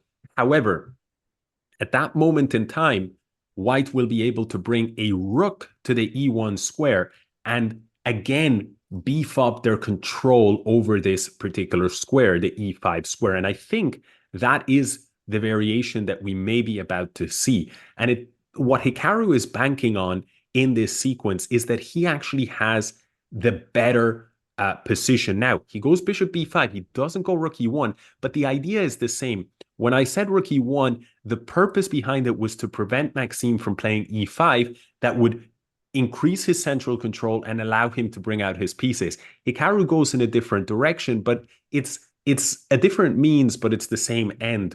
The point is that now, if Maxime tries to go e5, Hikaru will capture this knight when after pawn takes, the pawn on e5 will fall. So it's all about these e5 and d4 squares. And interestingly, this is a key positional battle in the so-called French defense, a fitting middle game struggle against longtime elite top player, current, I think, number 2 in France behind Alireza Firouzja, but longtime number 1, Maxime Bachelagrave. One Frenchman has been sent home already today in Alireza Firouzja. Actually, I do spare a thought. Of course, I wanted to see Hikaru go through, but I think the way Alireza went out today was really brutal. So I do feel for him. But as much as I like Maxime as well, I would love to send another Frenchman home today. This game, so far, it's looking good. MVL decided I cannot allow to give this bishop up, this knight up, drops it back to d8. The computer is suggesting going g3. I would always be so worried about making that move. How do you feel about pushing the pawn a square forward? Yeah, on the surface, definitely it's a scary looking move to play. Maybe Hikaru himself is feeling a little uncomfortable about weakening his king, but the idea is not just to eliminate the queen from this aggressive position that she's taken up, but it's also that, let's say the queen goes back and at some point you put a knight on e5, you're going to want to support that knight, and a good way to do it is with f4. So again, it's part of this positional maneuvering battle that we're seeing, which is white wants a setup with the pawns on g3, f4, the knight on e5, and this other knight on f3. So again, seems like a complicated positional plan, but these players are very familiar with these types of structures and maneuvering. Yeah, so Hikaru deep in the tank here, g3, one of the options, potentially just jumping into e5 immediately, another candidate to move. And you had also mentioned play on the queen side. Speaking of the queen side, the knight goes to b3 from where it's eyeing up the squares on c5 and d4. Yeah, a slight inaccuracy, still conserving the lead, still a lot of difficult problems to solve.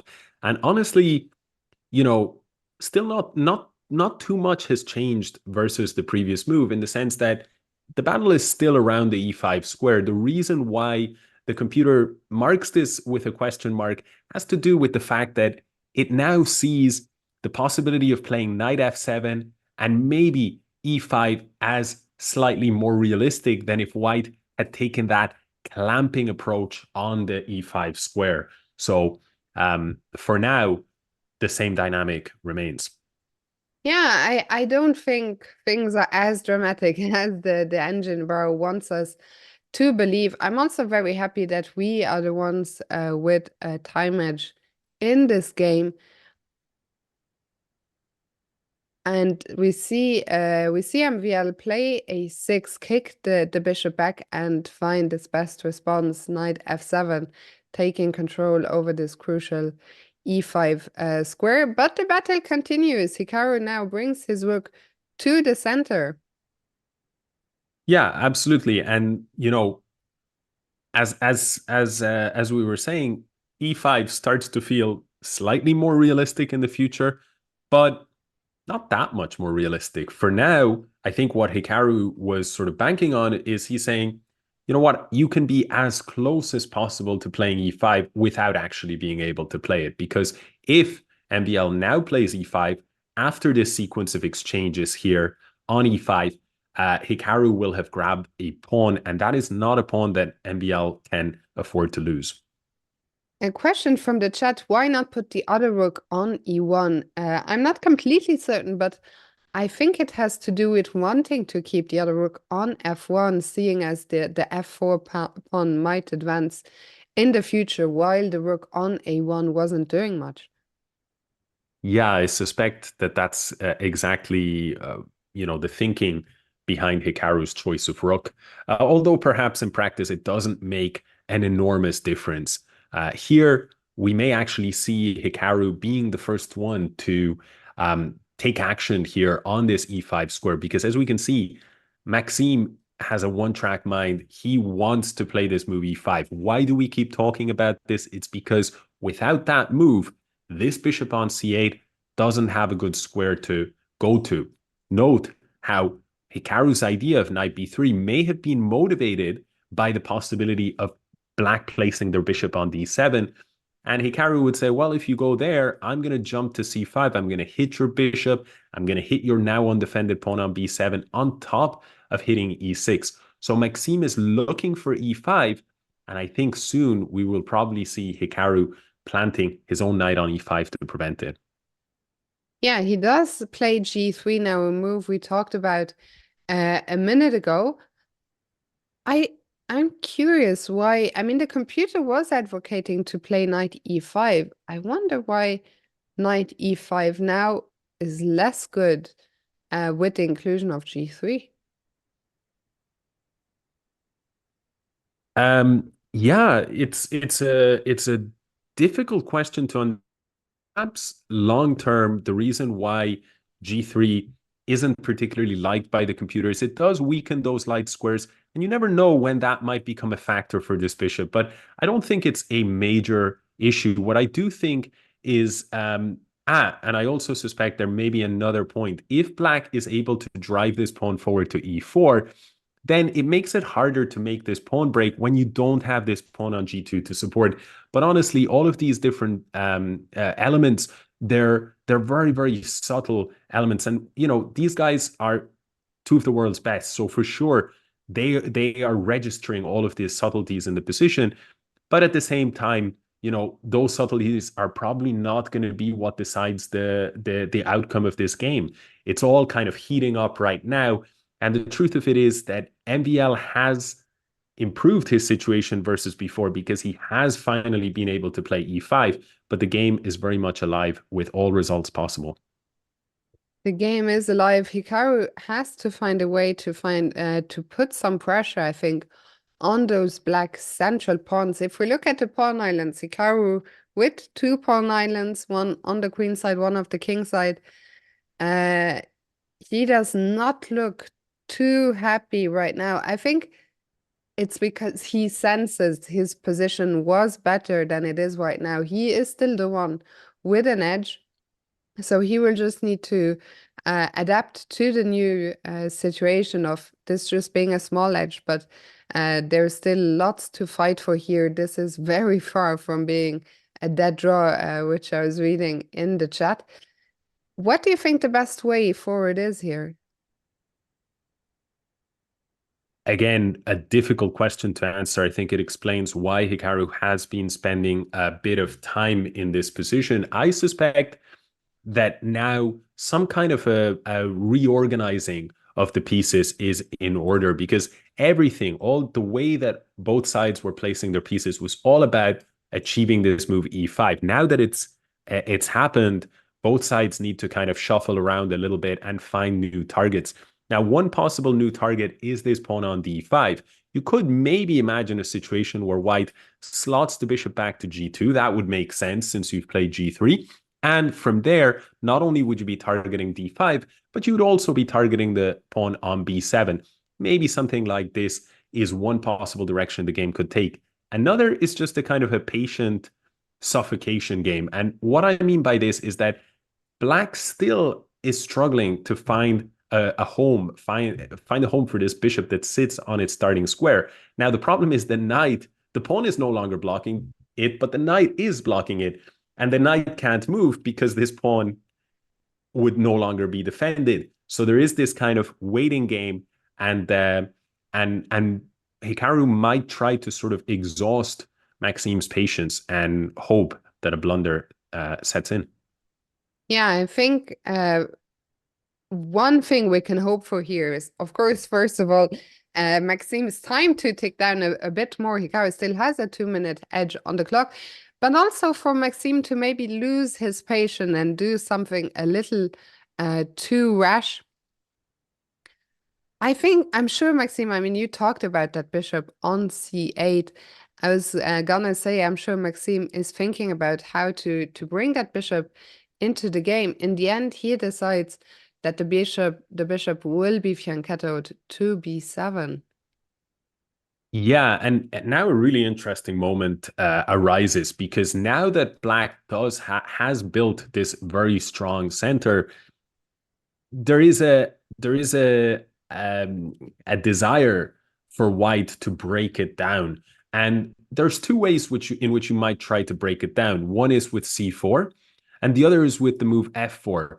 F4 I don't really like because black can just keep on pushing, but c4 is a lot more attractive, because if Hikaru plays the move c4 and Maxime advances, it might look good, but suddenly knight takes d4, pawn takes knight, and that rook, that undefended rook on e8, will cost Maxime the game. So c4 seems like a promising continuation. Black would probably reply with bishop to b7, when after pawn takes pawn and bishop takes pawn, Maxime's bishop will have come to life, but on the other hand, his center will be not in ruins, but certainly will have taken a big hit. Yeah, I'm very curious to see which approach Hikaru is going to take here. He needs to find a way to unbalance the position, to not let MVL become too comfortable here. Do you think he will go for c4 immediately? I think that there's a very good chance. Perhaps Hikaru's biggest concern about playing the move c4 is that it does reduce the amount of material on the board. He may be a little bit tempted instead to keep the tension on the board, keep as much material as possible. Maybe play something like what we were saying earlier, bishop f1, and if bishop b7, maybe bishop to g2. Just let the position hang in the balance for as long as possible and wait until both players are lower on time. That introduces a certain randomness to the position, but if you're Hikaru, you kind of want that randomness. Oh my God. Not only that, but we both Oh missed. my goodness. Guys, blunder! Wow. And you see MVL with the subtle little head shake. Hikaru, I was thinking he wanted to keep the tension on the board. Hikaru had much more nefarious intentions. He wanted to trick the Frenchman, and he has certainly done exactly that. Okay, now that I've calmed down, I mean, basically it's just e5 falls, right? But when e5 falls, the whole position collapses. Is that what's going on? That is correct. Okay. Okay, do we take the pawn immediately, or I mean, I'm still I shouted, I tried to channel my best Bok impression. Um, I'm still surprised that one pawn dropping is enough for the computer to say game over +4. Can you explain, Alex? Yeah, this is not just any pawn. This is the pawn that Maxime built his entire position around, his entire Wow. strategy. He just resigned. He just resigned. Okay, He just guys. resigned. This is it. Armageddon. I don't know what we need to do. We need to do something to break that damn Armageddon spell. Alex, you and I both get. No, I was gonna say we both get changed, but then I realized that we haven't seen an Armageddon. Our clothes haven't tainted the Armageddon yet. I'm joking, of course. Only Hikaru can turn it around. I don't think there is anything we can do from here. What's Hikaru gonna predict? Can we remove the chat box? No, we're too late. Only Jaren can see through the chat box on screen. Fiona should sing for us to break the spell. Trust me, you don't want to hear it. Oh my goodness, I can't take it anymore. What a comeback from Hikaru, tying the match. Looks like a lot of people in the chat saw 9:49, which would make sense because Hikaru mentioned when he joined us earlier that he thinks somewhere around the 10-minute mark is the sweet spot.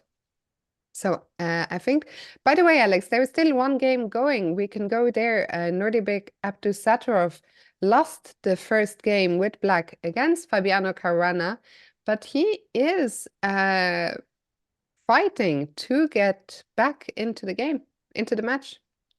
Yeah, that he is, and it's looking very, very difficult here. Opposite colored bishops on the board.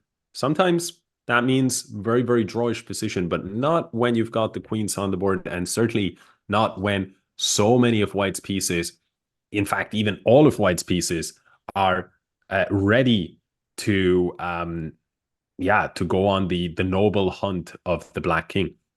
The Black King is looking in a world of pain right now.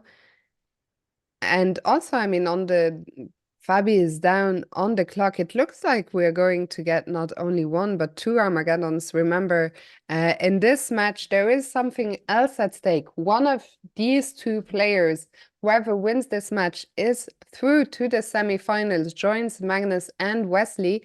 The loser of this match will play the winner of Hikaru against MVL for the final spot in the semis.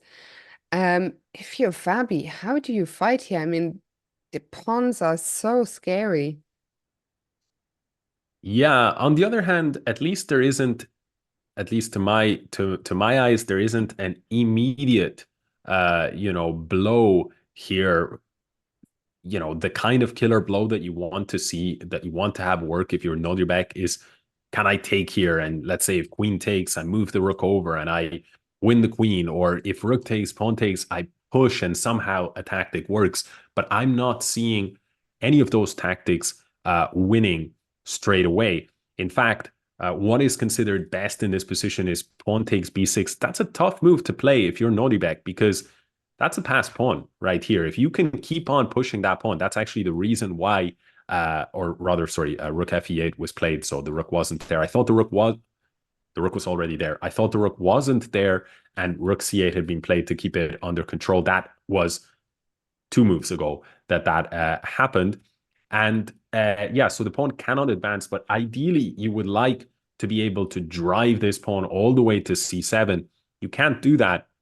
And yeah, I'm not surprised that Nodibek does not play in a computer-like fashion here, because this move c takes b6, very difficult to play. Do you feel you would have even considered capturing on b6 in Abdusattorov's shoes? I certainly No wouldn't have. way. I mean, even looking at the engine lines, I think even if you told me it was the best move, I probably would still not have made it because I'm still struggling to understand why it was the best move. I don't Yeah. know. I can't handle this name that chat has come up with for Armageddon. Oh, guys, it's been an emotional way, and it's been an emotional day. It's been an eventful day. Um, yeah, Yeah. no, I wouldn't have captured on B6. I think A4 is given a question mark, but to center, I'm still in good. I don't know. Okay, Fiona. It's over, Fiona. It's over for you. It's Jover. Oh, I'm sorry, guys. I don't even know what happened there. Anyway, I am back in the game. Nordibek has held on to his fast pawn on the C file, and Fabi is now looking for a trade of queens with queen e7. If you're right, Alex, you love trading queens. Do you take on e7 here? Was that swipe at me necessary?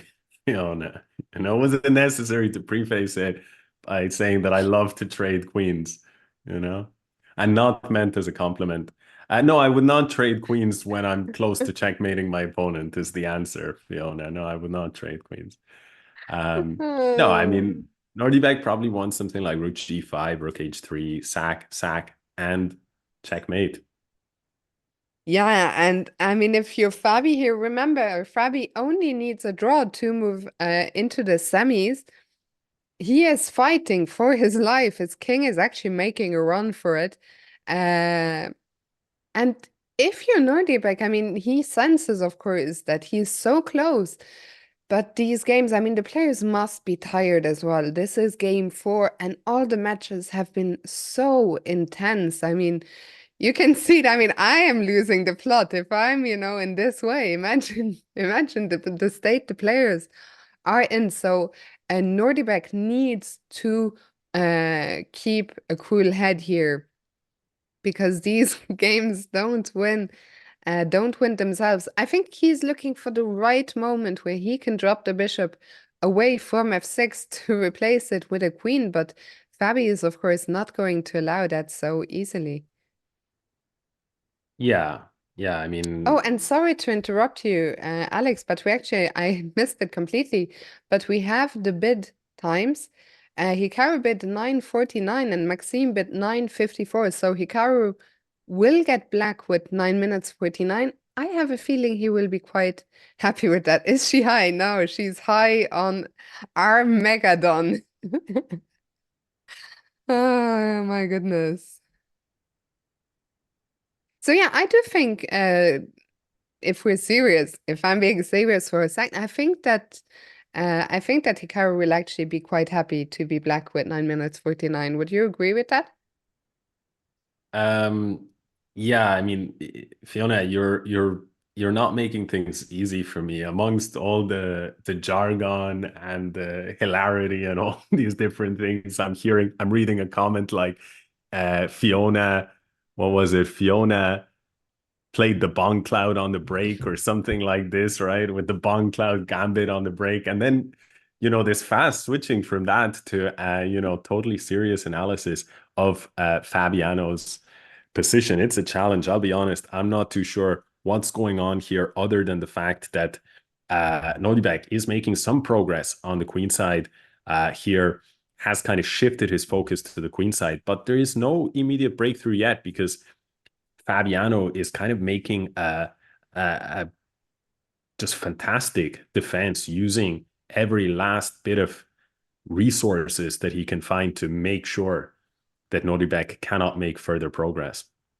And I just remembered that actually we saw a crazy long game between these two before where Nordibek, and I'm sure he is remembering this, Nordibek had this completely winning rook ending with 2 extra pawns against Fabi.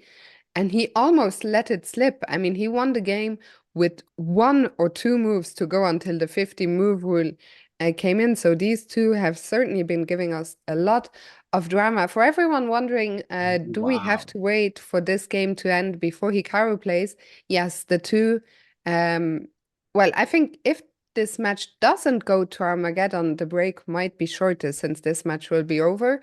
But if this goes to Armageddon as well, which it looks like it will be doing, yeah. This is it. I wouldn't be shocked if there was resignation here, because Nodibek found a beautiful breakthrough, sacrificing this pawn. And in the chaos that ensued, he was able to net a rook onto Fabiano's first rank here. And that is devastating, because now if you abandon this square, let's say with queen a5, now we can expect queen h4 and queen f6. It's game over. If you hadn't, though, then rook h8 would have forced material. So I expect resignation from Fabiano right now. As we see from the evaluation bar that there is a forced mate. And Abdusattorov does it, forces this match into Armageddon, which thankfully for us means we will get a break now. I think I need it, as the two Armageddon games will start at the same time. So guys, I'm gonna go and catch my breath. When we come back, we see a decisive Armageddon. Hikaru will be black with 9 minutes 49 on the clock. He needs at least a draw to advance to the next match, but we'll cross that bridge when we get there. Don't go anyway. We'll see you very soon. See you soon.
Welcome back, everyone. It is time for the Armageddon. We see Hikaru first at the board. He will be playing black. He has 9 minutes, 49 against MVL's 15 minutes, and he has draw odds. The winner of this match is going home right here, right now. The winner of this match will advance to play the loser of Caruana against Abdusattorov, which will be played at the same time in the background there. Alex, do you think we'll see another Petrov? What do you think this one is going to be? And no, I missed the song. Was the end for it just on this last break? If I had known, I would have unmuted the stream during the break, to pump my energy levels up. I missed it, unfortunately, but I do approve. Yeah, I mean, this is it for the battle between these two players, which has taken place over 2 matches. Hikaru did lose their first encounter, but all of that is in the past and it counts for nothing. Both players have tied this current match 1 apiece, and both players' tournament is on the line in the Armageddon. I'm sorry, Alex, but chat just knows me too well. Like, yeah, nah, bro said, don't look at the top of the screen, Fiona. That was enough to send me into overdrive again. And then he literally says, or they literally say, I told you. Like, how do they read me so easily? I don't know. Jaren spelled it wrong, though. It should be Armageddon. So that would have sent me even more over the edge. Anyway, Hikaru is back again. And here is MVL. We see, I think, the two players on great terms. It's been a titanic battle between the two in match 1. This is match 2 we've seen between them in this event. And they know one of them is going to be through to the next match, which will take place, by the way, right after this. So we might be in for more chess. And the other, for the other, it will be the end of the road as Hikaru goes into the memory bank a last time there, probably just refocusing. I guess by now he will have decided how he is going to meet A, E4 and B, D4, the 2 most likely options. Yeah, it's I think it's a mixture of just trying to relax before the game and at the same time just the fatigue of it. I mean, I think that there is a certain kind of a delirium that has spread throughout the chat, and throughout the hosts as well. And I think part of that just has to do with this long days, very tough tournament format. There is so much tension because so many of the matches, being only 2 games, do go down to the wire. They do go down to the chess equivalent of penalties, right? And that's the place where each mistake gets heightened, right? Each mistake is potentially fatal. And that takes its toll on all of us, but especially so on the players. Yeah, I couldn't agree more. Hopefully the players still have some gas left in the tank. Hopefully Hikaru does more so than MVL. And we do indeed get another Petrov. And wow, Hikaru playing this line for 3rd time against MVL? Yeah, I believe so. Yeah. And this time around, it is, well, MVL has in theory had all the time in the, well, not all the time in the world, but a long time if he wanted to, he or a member of his team to check, what is the best way to put this system under pressure. Now, whether or not he has actually done that homework, he may not have expected. He may have felt the chances that I play Hikaru again in this tournament are so slim that why would I work on this? And perhaps Hikaru is banking on that possibility. Yeah, and I was wondering, did we have that same position until knight b4? I mean, read something very similar, but I'm mixing up everything. I can't remember. Was that even against MVL? But wow, Hikaru needing only a draw with black. He is certainly not taking the safe approach here. No, no, but I do feel we've gotten, if not this exact position, something very, very similar. But I kind of like it for black here, actually, to be honest. It's kind of crazy, but you know what? Safe play hasn't quite rewarded Hikaru in this tournament. So, whereas whenever he's been aggressive, he actually has gotten those great results. So, maybe that's just the kind of fresh approach that is needed here as Hikaru doesn't really mind if it's a win or a draw. He just needs to avoid a loss. Absolutely. And there is a crazy line here being called out by the computer, and it is exactly this line. We are going down with Hikaru castling queenside, giving up a pawn. I don't know if that is a pawn that MVL should take on c6, because suddenly bishop g4 comes in with a check, and the white king could be in a lot of trouble there.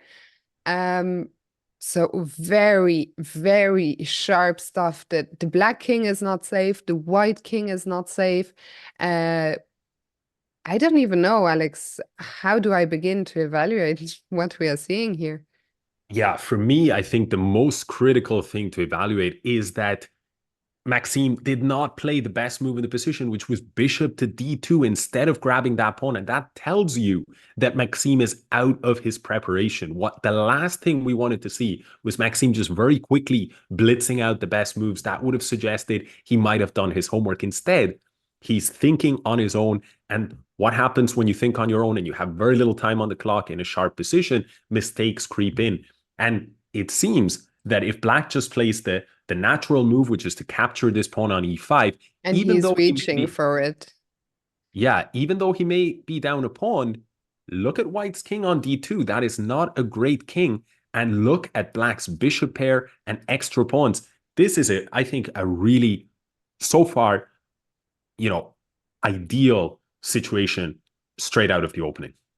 Yeah, I'm really liking what I'm seeing. And with every move so far, the evaluation bar, the health bar is going in the direction we want to see it going. As you mentioned, Hikaru currently down a pawn, but suddenly his king, although I wouldn't mind an extra pawn on b7, but his king is actually by far the safer one here. While the white king, it's really hard to see. Where is that king gonna find a safe haven? The bishop on c1 is currently stuck. It's not gonna be easy to get that bishop out. I mean, the king surely is not gonna go forward to c3. And I think there's also a lot of danger to pushing the b pawn if you're MVL, because then the black dark squared bishop will come out to g7, and all the black pieces will be pointing at the white king. Yeah, I mean, this is really just a dream. And again, if we weren't all, suffering from some type of chess PTSD, right? Having seen things going so well and then suddenly at the last second tripping up, we would all be celebrating, we would all be extremely relaxed and feel that the result is an inevitability. Of course, we know that that's not the case. And these games have a tendency to spin around several times before the final nail gets placed in the coffin of one of the players. But for now, man, look, we Oh, cannot. I mean, this is just incredible. Like, oh. this is Okay, I mean, a4, incredible. this is so hard to spot. A4 is a blunder. And I think the reason is because the white queen is struggling for squares. I mean, that white queen looked so threatening on a6, but c6 actually traps the white queen, and bishop c8 becomes, and He's it's played it. played. This is absolutely monumental moment in the game. Bishop c8 is the threat. Black's position is objectively winning. b3 is the only way to try to survive. But guess what? Bishop b4 check is now a killer threat. The point is you have to block with the move c3. But even then, after that, offering up your bishop, playing queen takes b3 is working. The lines are extremely complicated. and I don't think we have time to, show them in the analysis. But as far as I can tell, Hikaru senses. I think if we look at the body language, he senses there must be something here, and he has 7 minutes. That is enough time. this is absolutely huge. Here's the killer line. You go bishop b4 check c3. You take the pawn. Now, after pawn takes bishop, you go bishop c8. And the point is, the queen has no squares to run to except taking the pawn. But if you do that, Black will have queen takes d3 with checkmate because the queen will no longer be covering that square.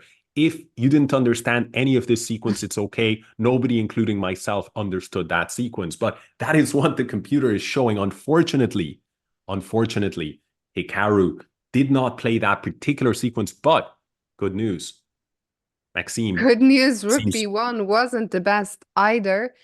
And now the attack continues. I mean, the other line was really, I think, really tough to spot. This is a lot more, a much more human decision. And after rook h2 e1, all of Hikaru's pieces are in the attack here. And bishop d4 now is the move that has to be played. Yeah, unfortunately, not the move on the board. And all of a sudden, Maxime is back in the game. And this is what we were saying a short while ago, that these games with short time controls have a tendency to flip around a few times before they are decided. Okay, we need to recalibrate now. Suddenly it is Maxime who's gonna go on the attack. This is still incredibly double edged with the queen having to move back now. This is still a game that can go any direction, but of course, I mean, this Hikaru had been given a huge chance. I think he just needs to drop the queen back to c7 now and just keep going here. Yeah, unfortunately, he may have thought this move b4 was not possible because of queen takes pawn, but it seems probable that after queen takes pawn on a4, a move like knight c5 is very strong. I suspect these are the kind of variations that Hikaru is now calculating. If that knight jumps in, targets the queen, but also looks to maybe approach the black king. So a lot here to calculate. Not quite the turn of events that we were hoping for, but still very much the game is very much alive. We see Hikaru not so happy with Yeah, how I things think have. it's essential that Hikaru doesn't get too upset with himself. This position is still so crazy. It's still a three result game. So he needs to just put, the old position behind him and keep playing here. As we see him visibly, a little bit shaken, but queen c7 and all to play for here. Yeah. But queen c7, it's a difficult move to play because you feel like you want to attack the enemy king, and suddenly you're going back. You feel, you get this gnawing feeling like I'm not making the most of my attack, and psychologically that can be very, very difficult transition to make. And indeed, he takes the game in a different direction, instead grabbing the pawn, a very human approach to the position. And the upside of this is that Black has recovered her pawn. The downside is that in the chaos, White has emerged with the superior position. Yeah, after this sequence of moves, I'm waiting for the evaluation bar to reappear because I'm not too sure what is going on. As you said, material has evened out, but this is still, I mean, it's still such a tense position. Every move can give up the advantage from both players. I think time is crucial now. Hikaru will have to speed up a little bit as he's down 7 minutes on the clock. I think one move I would like to see MVL make is to take on e5, just get a few pieces off the board now that the material is even, and does make it a little bit easier for Hikaru to play the position. The best move, according to the engine, is to drop the rook from b2 back to b1, which is not a very human move at all. But what is b5? b5, very tempting as well. Yeah, b5 is maybe the most natural move. Now, the good news is, as you can see from the health bar, that the evaluation has dropped. The bad news is that the way that Black has to work his way out of this maze is a little tricky. He has to start with exchanging the queens and then playing this move bishop f5, completely ignoring the tension here on the queen side, ignoring the possibility of White's rooks infiltrating the Black position. That is not an easy, and that's a big ask. And we see that indeed Hikaru doesn't move in that direction. Instead, he captures the pawn. But Fiona. I mean, this is insane. Rook a1. We see the mistakes creep in. Hikaru is back in it. He now has a few moves at his disposal. The strongest apparently is f3 and I think f3 is tempting. It's of course so much easier for me to say that sitting here at home, the comfort. Rook d5, I think, is another good move.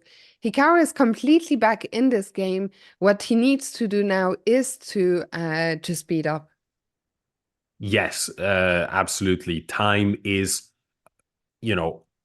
going to play it's already playing a very big role, but it has the potential to play a decisive role. And we've seen time, hurting Hikaru in this event, precisely in this Armageddon format, precisely against MVL in his first Armageddon previously in the tournament. So Hikaru has to play that delicate balancing act. He doesn't want to spend too much time. But wait a second, it's checkmate on the board. It is checkmate on the board. Oh my God, Hikaru had checkmate with rook takes d3. Oh my God. Oh my the God. position is still, we'll have to replay it later. That was so insane. Hikaru is still in control. I mean, in control. There's nothing in control about this position. Okay, we need to keep fighting. The position is still better for Black. Rook b7 was the best move here. Yeah, absolutely. And I mean, look, we saw the checkmate not because we actually saw the checkmate, because we saw our engine overlords showing us the light. These players do not have that, that luxury or I mean, they just don't have that possibility. So they're thinking on their own in an incredibly sharp position. And you can see that it has just been one mistake after another from both of these players. That is the name of the game when you play a super sharp position with very little time on both plots. F3 gets given a question mark, but I actually love that move. I loved seeing 0-0 because what does f3 do? It opens up the white king a bit more. The queen can now, in some lines, come into f4. Hikaru doesn't. He has objectively a winning position. He doesn't need a draw. If he can find a perpetual somewhere here, that is good enough. But he is under 2 minutes. Queen f4. Queen f4. Does that work? Queen f4. The rook is on. Oh no! The rook is there. I'm losing the plot. I'm breaking. But this looks good. No, the knight is under attack. Amazing. This is. I really think. No, I'm not going to say anything. But this is a dream position. This is actually better than the position where he had checkmate, forced checkmate. And the reason why is the forced checkmate was so hard to find. But this position, you're asking yourself, what can MVL do? Look at what he's doing. He's offering a queen exchange, but Black doesn't have to do that. He can grab another pawn. Hikaru is potentially, yes, he has just gone 2 pawns to the good. And after a6, he shuts down the entire train here of rooks along the b file, shut down by, the humble a pawn. And the question is, is this c file going to survive for Maxime? I don't see it possible. And there we see it beginning to gang up the pressure. Maybe rook b6 and rook c6, the white queen anchored to the defense of the knight. White's king is as close to naked as you can be, in spite of the fact that all of White's remaining pieces are huddled around it. And not to mention that Black has this luxury of his 2 extra pawns being able to march forward very quickly, assisted by this powerful bishop that influences both sides of the board. And I think, look at Hikaru's body language. He is feeling confident right now. Hikaru, this was what he needed. He is now confident. He is happy to trade queens. He has 2 extra pawns. I think a minute and a half is enough here. The queens are coming off the board. There is no other way about it because white couldn't move his queen without losing this rook. So that is 2 clean pawns. All that is needed is a draw. And this position here is not more promising than the position. This position is just as bad as the position that MBL literally resigned in game 2. So that doesn't mean that miracles can't happen here for MBL, but this is a dream scenario right now. Oh my goodness. I just want to stop commentating. I just want this to be over. I mean, I want to commentate another match, but I can't take it. I can't take this anymore. I think Hikaru's position is safe. Of course, MVL fighting for his life with all he's got. Can we just here's the more thing. trades? Hikaru, absolutely, and Hikaru could, even swap. Like if you can get a pair of rooks off the board, if you have just 1 rook left, like Hikaru wants this, rook takes, king takes, and bishop d5. He's literally just going to force off the position into a rook and pawn endgame. There is nothing you can do to prevent this, because if you go rook c3, I've got bishop d5. Actually, this is the one move that you can do to prevent both pieces coming off the board.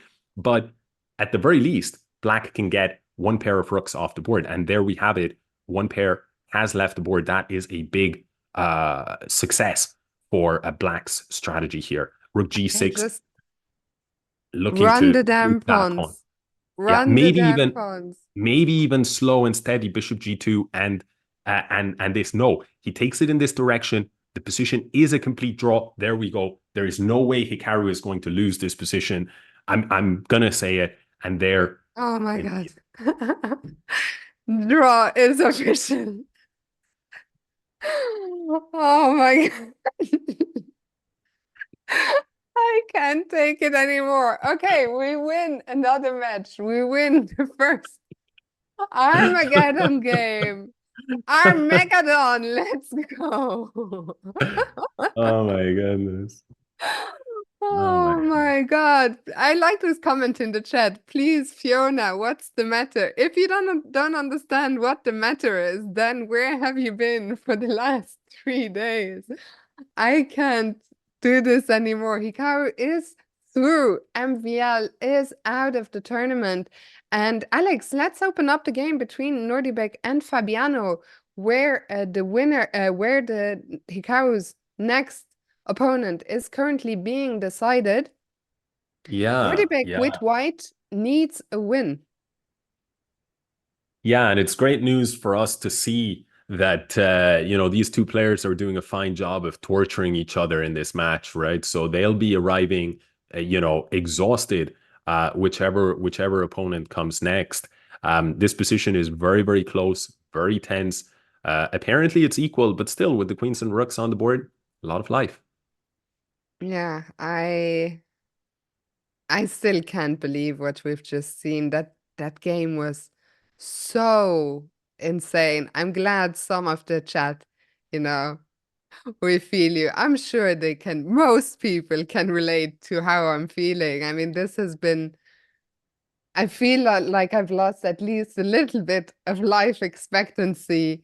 Today has been such a wild day. Like, it almost feels like it wasn't today that Hikaru played Lazavic. Like, that feels like we've been to some other galaxy and back ever since Hikaru won that match again. And let's not forget, by the way, that Magnus Carlsen played his cameo as Santa Claus. I mean, this is an unexpected plot twist. Speaking of plot twists, Fabiano looks like he has just tricked Nordibek, and we're about to see resignation, because if king takes, that is checkmate, and well, there's nothing to do about it.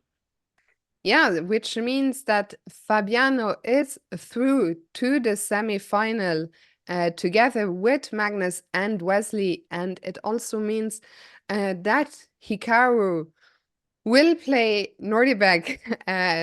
This gives us time to brush up on our pronunciation of Nordibek after Satharov. If I'm not mistaken, there will be a longer break now. Before I send us into the break, I'm just gonna wait for a confirmation from our team. But if I'm reading the schedule correctly, there will be a 35-minute break now. So before I let you guys off, or maybe we can just put it on the screen anyway. I think I'll send us into a break because I need a break. So you'll find it on the, just keep an eye on the break screen. Our super producer. Yeah, let's just, before we go on a break, quickly rewind this game here to see what had happened here. Yeah, we'll do that. I also want to just take a moment to thank everyone for sort of tuning in through this completely chaotic day with us. I mean, we're we're on another planet at this point, but I suspect that those viewers, especially those who have been here from the get-go, are having similar feelings. So yeah, I mean, it's been just a crazy day. I mean, it's a really, really memorable one. So yeah, thanks to everyone who's been there all along. In terms of this game, Abdusatorov had a very nice position. He had a bunch of space. But then all of a sudden, Fabiano got some nasty intentions. He drove this pawn. We call these pawn wedges because they're notorious for sort of setting up checkmating possibilities against the enemy king. And, you know, in the beginning, it all seemed good for Nordibek. He seemed to have repelled the attack. Life was good. He was breaking through here in the center. And next thing you know, a couple of mistakes crept into his game. And black, that pawn was no longer there, but white's king was shaky. And then there was a lot of shuffling around of the pieces. Fabiano actually offered a queen trade, and Nodibek probably should have accepted it, but he was forced to regret that decision when, after some precise play here from Nodibek, he started to go slightly wrong. That queen started to invade. So far, nothing too terrible, but some serious precision, rather, being required here from Nodibek. Fabiano poking and prodding. He's looking to set up checkmating threats. And with little time on the clock, what happened was Nodibek finally broke. He played this move, queen to a4. And all of a sudden, chess can be an absolutely brutal game. The queen went to e3 and created two nasty, nasty threats. And the problem is, Nodibek chose queen c2. The problem is the natural looking move, rook f1, fails to queen d2. And we see that that pawn that had marched all the way here from the g file all the way to h2 did the job in the end. Not directly, but it did pave the way for black's heavy pieces to wrap a mating net around the king. There would have been one way to survive the mating threat, actually, in that line, to drop the queen back to c2. But Fabiano then could take on g2 with the rook, and he's never gonna lose that endgame. So it wouldn't have changed the outcome of the game. Maybe by some miracle, Nordibek could have saved a draw. Unlikely, but he wouldn't have saved the match. And instead, in the game, it was just game over immediately. And Alex, I just realized maybe just before we go to break, the last thing we could show is just the missed checkmate by Hikaru. Yeah, that was a beautiful, beautiful opportunity. But I don't think Hikaru actually, like, technically, I think Hikaru would find it. If this was a tactic, I think he solves it, as fast as we've seen him solve tactics. I think the issue was you're not really looking for that opportunity. You're looking in a different direction. So let's flip the board there, and let's get that position. So it was here, queen a5, right? Right at this moment, just an absolutely beautiful tactic in rook takes d3 check. So the pawn, the rook can be recaptured in two ways. If you play king takes, this is maybe the easier line to see. Queen takes, check, king e3, king d2, queen here is checkmate. So the king has to step to c3, but we go queen c4, king d2 only move. And now the fastest path, queen d2, queen d4 check, king c1 is only move, and queen d1 is checkmate. The rook there smothering in the white king. In addition to this, after rook takes d3, white could go c takes d3. Of course, white could play some other king move, but if you're losing this pawn and you're doing nothing about it, that would not help. And those are also checkmating. For example, king c1 is rook d1 mate, the support from the bishop. If king e1, now this you would not even think about it, right? Because it's so much material. This is the real key. Queen takes b2, the king steps to e1, and again, this bishop is the hero supporting the e2 square for the queen, and that would have been one hell of an ending for this game. But it would have robbed us of a lot of drama at the same time, Fiona. That is a fair point. As it is, Hikaru will be back for his match against Nordebek up to Satyrov 25 minutes from now, 15 minutes past the hour. So we're all going to get a slightly longer break, which I think we all need. And Hikaru will start with the black pieces against Nordebek, which will change the spelling at the top. Thanks, just a typo. Thanks for pointing it out. Guys, we'll see you 25 minutes from now. Don't go anywhere. This, again, just to clarify what's at stake, the match against Nordebek. The loser is out of the tournament, and the winner is the final semi-finalist. What did I say? Semi-finalist. The final semi-finalist. Three players are through to the semis, Wesley, Magnus, and Fabiano. And the last one will be either Hikaru or Nordebek. We'll find out half an hour from now. We'll see you then. See you then.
Welcome back, everyone, to this matchup, Hikaru against Nordibek, which has just started. Hikaru on the black side.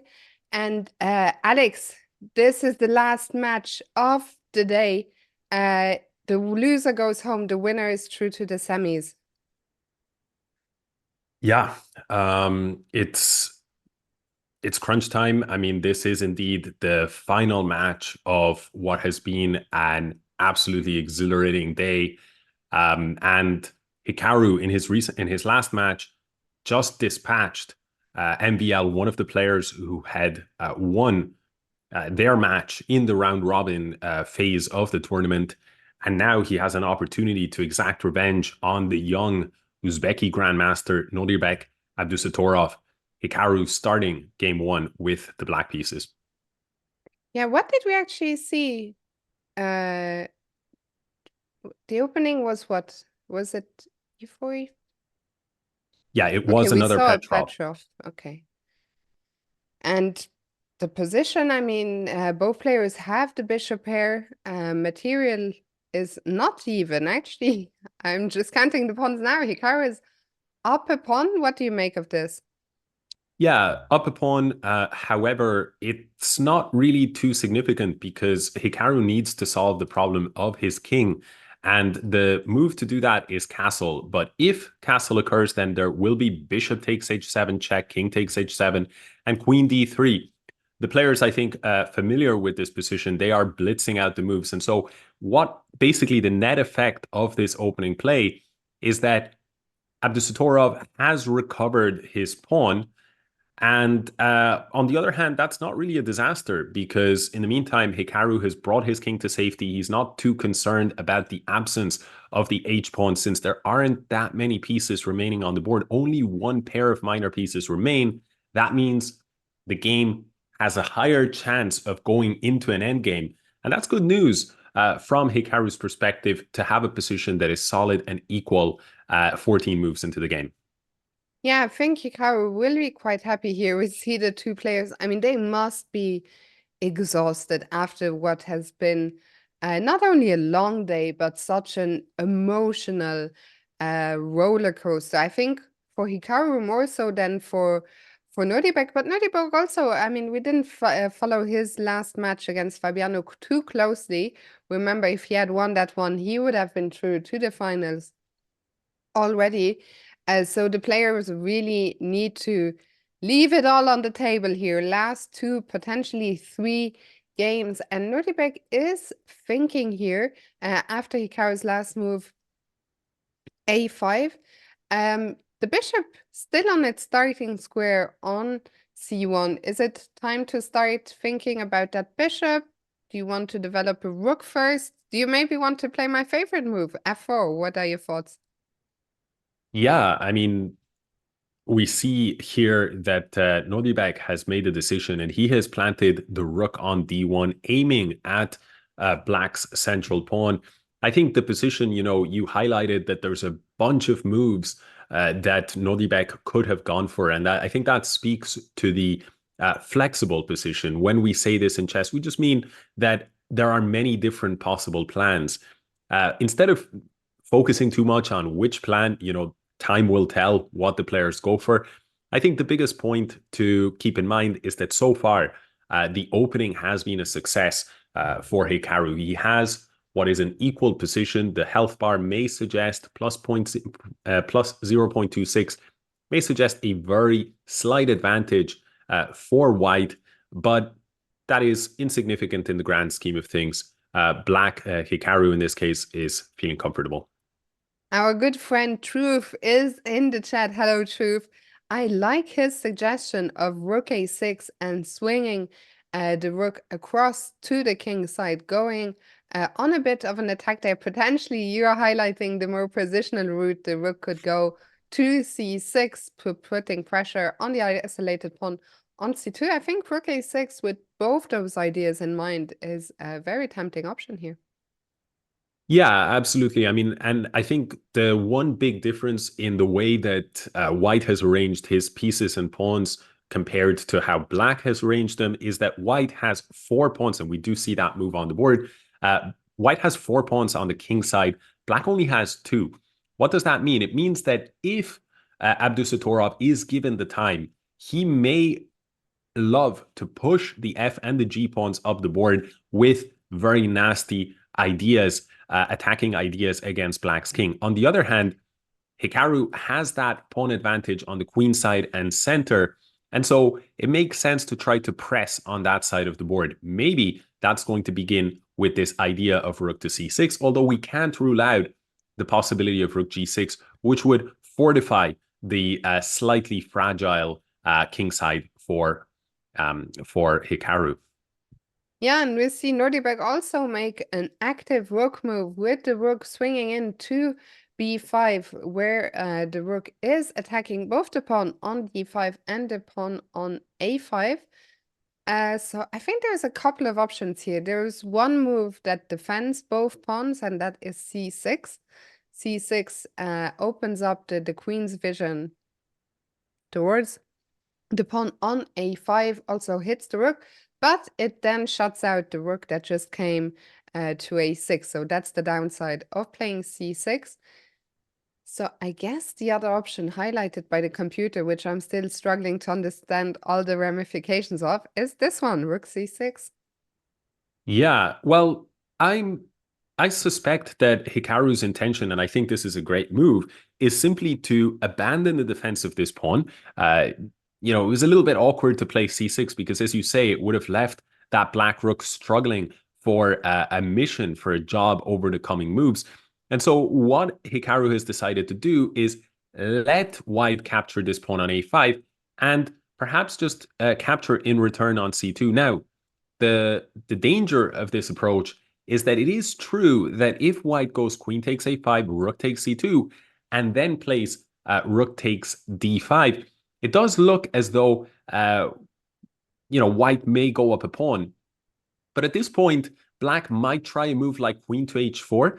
And the reason why Hikaru is probably thinking along these lines and will be happy to accept a position a pawn down is because in exchange, look at the activity of his pieces. The queen lands on h4, very dangerously placed. The rook on c2. In fact, if we get that whole position with black's rook on c2, with black's queen on h4, there would already be a threat of checkmate. So Hikaru taking an aggressive approach to what was looking like a relatively quiet position up until now. Yeah, this one probably about to burst into life as Nordic plays queen d3, stepping the queen out of the attack, looking down at the pawn on d5, which is most likely going to drop it here. The game will spring into life. How do you think Hikaru is going to react here? Yeah, I actually think that this is a great move by Nodibek. I think that his idea is not necessarily to, the move is not necessarily giving him a greater advantage than a move like queen takes pawn. But I think his idea is, I will win a pawn. In this case, as we can see, he's just grabbed the pawn on b7, and you will get some compensation, but I don't want to give you the level of attack that you would have gotten if I had gone, grabbing this pawn on a5. If your rook suddenly hits what's called the 7th rank, suddenly, those mating threats being generated. So Nodibek, what he's trying to do is he's trying to generate some winning chances by grabbing a pawn, but at the same time, he's trying to minimize the risk that things quickly go downhill for his position. Yeah, I have to admit that these pawn down but counterplay positions are positions that I find quite difficult to understand very often, but I'm liking what I'm seeing from the bar. So what is Hikaru's next plan? Let's admit it were black to move again right now. What would Hikaru do? Yeah, not an easy question to answer because there's a lot of directions in which black could take the game. One move, for example, that comes to mind is the move queen a4, just targeting, there for the arrows, but just targeting these vulnerable pawns. We call these isolated pawns, and they're a little bit weak. So that would be one approach. another approach would be to, and right now it's particularly, Hikaru is going to be particularly tempted to do this, would be to advance the pawn to d4. It's true that once the pawn lands there, it's more vulnerable to being captured. But the plus side of that is that if black plays such a move, suddenly that bishop on e6 that right now is just babysitting their pawn, the bishop on e6 comes to life. So d4 is the kind of move we might be able to expect. Again, moves like queen a4, as mentioned earlier, or even a simple defensive move like rook d8, all of these options are very reasonable. Yeah, and I think if you white and if you at some point feel like this is getting a little too dangerous, you can probably bail out. I wonder if Nordibek takes here on e4. I mean, if we see a bunch of material, if we see all the heavy pieces, the queens and the rooks come off, then this will just be a draw, regardless of whether Hikaru is a pawn down or not, because what do we have on the board? We have opposite colored bishops. So we are still a little bit removed from that. Do you think Nordibek will take on e4? He'll try to keep queens on the board. Can he even keep queens on the board? Because there is some pressure on c2. Yeah, I suspect that he'll probably take the queens, not because he's particularly happy about that, but just because he's a little bit stuck for options. And indeed, it seems to both of us, I think, that Hikaru's strategy is to, get those queens off the board, get into those famously drawish opposite colored bishop positions, and then leave himself, if he does manage to secure the draw, leave himself with that advantage of the white pieces going into the decisive second game. Yeah, we're still, of course, far removed from that, as Nordibek is just ticking under 10 minutes here, thinking about whether he should take on e4, whether he should maybe allow Hikaru to even capture on e5. Some big questions being asked. What do you make of the players' body language? They both look very focused right now. Yeah, I think they're both bringing their standard kind of body language to the table for now. There isn't, there's a lot of tension in terms of the actual position, but I wouldn't say that there's a huge amount of tension in the position in the tournament, but not so much tension in the actual position in the game. And now, Nordibek, I guess he wants to try and keep some chances alive, but I'm not sure that this is the best approach, best way to do it, because now I think that what Hikaru is going to do is he's going to exchange the queens. White cannot really capture back with the rook. That would lose the pawn on c2. Cannot capture back with the pawn. That would lose the rook on c3. So you have to play rook takes queen. Now, once that happens, black is going to be able to initiate a second exchange. That is going to take us to that endgame that we have been talking about for a few moves now. So Nordibek, with his last move, basically says, not only am I going to let you trade queens, I'm also letting you trade a pair of rooks. So I think right now, Hikaru is probably feeling pretty relaxed about the situation on the board. Yeah, I have a feeling, I know we've said this before, but we are here to commentate, so sometimes we need to make some predictions. I have a feeling that this might be a relatively short game. If Hikaru is happy to just make a draw, which I suspect he will be. Fiona, have you not been, reading the chat, listening to the multiple requests for us to not jinx Hikaru, not make any comments at this point soon? We won't even be allowed to make comments on the current position, never mind predictions. I know. The thing is, I mean, if Hikaru takes the queens off the board and takes another pair of rooks off the board, we are left with Fiona follows no rules. I mean, we're left with very little material. But let's see what happens. I mean, for starters, it is Hikaru to move. And let's see if he wants to trade. If he doesn't take on d3, I mean, then he has to react to his rook on c6 being under attack. Yeah, I mean, I think we're going to see one type of exchange or another. I suspect that what Hikaru is considering is which one minimizes my risk. And that's, I think, the first priority for Hikaru. And the second one will be which one, if either of them, gives me the best practical chances to maybe trick my opponent later on, maybe confuse him. Because, of course, while a draw is a good result from a match perspective, a win is always going to be better. That is a great point, well made. You guys can all sign up to my weekly newsletter called Deep Insights on Chess, right? So yeah. Yeah, and he does go in a different direction. And I do think that was the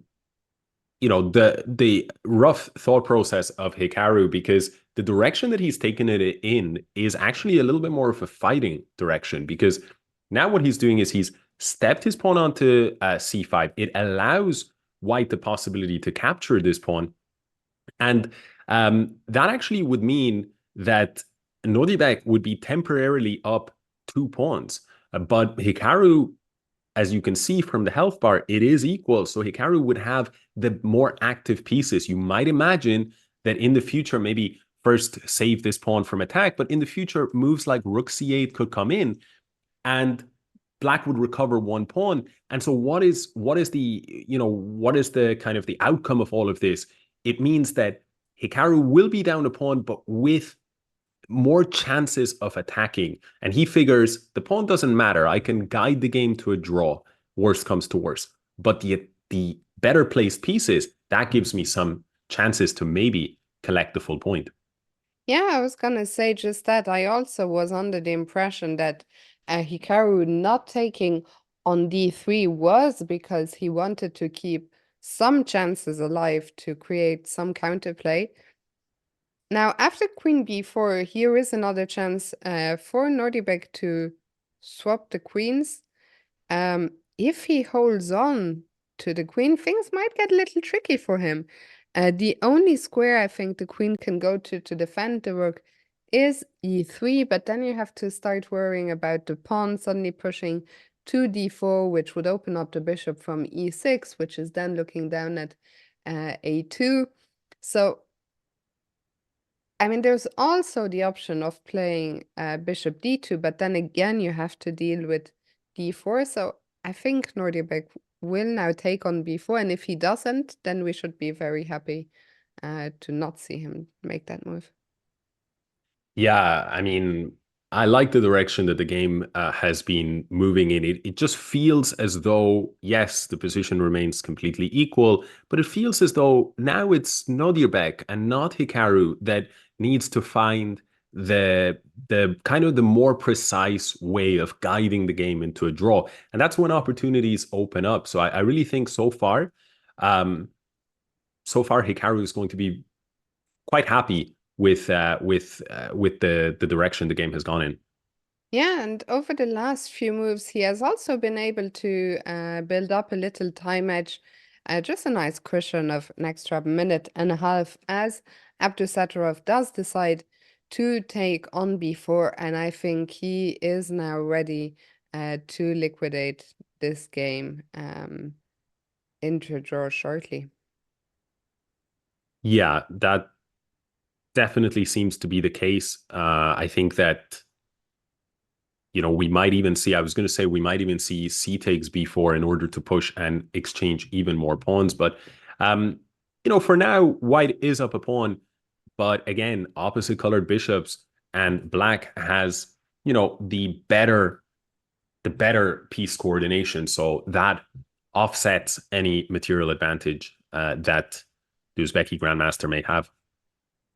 Yeah, I'm curious to see Hikaru's next move. If I were black, I would be tempted to play rook b1, just, tying down the white pieces a little bit on the back Yeah, rank. I suspect that's what Hikaru is going to do, unless he feels that there may be some winning chances with a move like rook b3. The reason The reason why I really like your suggested move is that sooner or later, this pin is going to force white into a move like bishop to d2. The rooks are going to come off the board. And once the rooks come off the board, that is the last of the winning chances for either side. So if Hikaru wants the most direct way, the most direct path to a draw, then I think he'll play the move that you suggested. We will find out shortly, as Hikaru is now dropping under 6 minutes. Times have evened up. You know, it's been such a long day. Like, I've completely lost notion of time. I feel it was only 10 seconds ago I was saying he's in a nice 1.5 minute cushion. But time is ticking down. Time is not an issue here, I don't think. So yeah, I think Hikaru just contemplating, you know, do I want to... Hikaru does look tired, and it's no surprise that the players would be tired at this stage of the day. It's, you know, they started playing almost 6 hours ago, and they played very, very intense matches. So let's see, what is it going to be? Do you think it's gonna be Rook B1?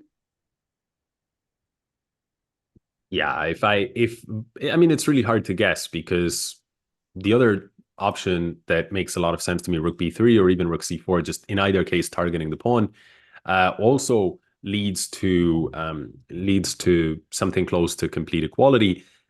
For me, the reason why I still think Rook B1 is more likely than not is because it feels like the cleanest path to a draw. But sometimes that's personal taste, and maybe Hikaru feels that the cleanest path is Rook to B3 or Rook to C4. So very hard to tell. He may even be considering Rook E4, forcing the rooks off in this way. Although, yeah, and we do see that move. Although I was going to say that that approach, you know, feels slightly trickier because now the pawns are split. But yeah, I would imagine that the evaluation remains the same. Yeah, I mean, the engine has shot up a little bit. I personally think that the engine may not understand this as well as Hikaru. Maybe I just Yeah. want to tell myself that, but I mean, we have, yes, Hikaru is down a pawn, but it is opposite color bishops, and I'm not really seeing, you know, how white is gonna try and break through here. Yeah, it's ever so slightly uncomfortable in practice here because, you know, white, if given all the time in the world, would go G4, king here, king here, king here. And let's say now black were to defend in this way, you know, how does white actually make more progress? I think this is your point, your question, and maybe the answer is he doesn't. But there is one kind of nasty plan there, and that is remove your bishop, move it elsewhere, maybe not like a knight, but let's say here, and then bring the king around to d4. And from d4, the king targets both pawns, and it would overload the bishop if the bishop is defending from that square. So we're really having to use our imagination and give white 25 moves to get to problems. But it does mean that black cannot sit around indefinitely. But maybe this is where Hikaru spent all his time trying to map out in his mind a defensive configuration, the way that he plans on setting up his pawns and pieces over the coming moves in order to secure the draw. As Nordibek is taking his time here to figure out in which way he wants to set himself up, he's probably contemplating what you were just talking about. Do I want to get my king to d4? What's the most efficient way of doing so? And as this is all happening, suddenly we are watching a blitz game here with both players around the 4-minute mark, and both kings are on their way now. Yeah, but this particular setup, I'm not really understanding. If black were to take the pawn, then yes, bishop d4 check recovers this pawn. That still looks like should be fine for black. But what do you do if black just takes a moment to save that pawn and plays g6. I mean, will Nordibek then play the move bishop to d4? But I'm not sure how you're actually going to be making further progress with your king. What I'm trying to say is, where is this king? You know, it parked itself on h4, but how are you going to break down the defensive fortress here of black's pawns? I don't know. I don't know how he's planning to do it. Okay, but he is trying, he's getting his king into the enemy camp. I don't know, can Hikaru just Ah, I what have you thought of? I see the idea. Nordibek actually has a clever idea. He figured eventually I'm going to provoke white into capturing this pawn and or black rather into capturing the pawn. And now with my king on g5, now I'm going to start running this pawn up the board. That is the nasty little trick that Nordibek has in store. Whether or not it works, though, that's a different story. Yeah, Hikaru's gone into the tank again after king g5. I think at this point of the day, it's also getting easier to see some ghosts that aren't there. I mean, someone in chat is playing, you can play g6 because of h4, h5. I don't know if that's true. The thing is, you'll have to play g6 eventually, because say if I go king e6 and I void g6, then bishop d4 hits my pawn. And if you play f6, then the king runs to g6, and then the g7 pawn will fall. So better to play g6 sooner or later. Either first king e6, bishop d4, and then g6, or g6 straight away. And I think that's what Hikaru is trying to calculate. I have to say, although from a health bar point of view, the position is equal, suddenly Nordibek has managed to introduce a level of danger to black's defense. Yeah, I mean, I don't know how he does it. And even from the body language, you suddenly see Nordibek leaning forward and Hikaru also going, both players now head in hands. Hopefully Yeah, Hikaru maybe. on this. No, sorry. Please go. No, you go ahead.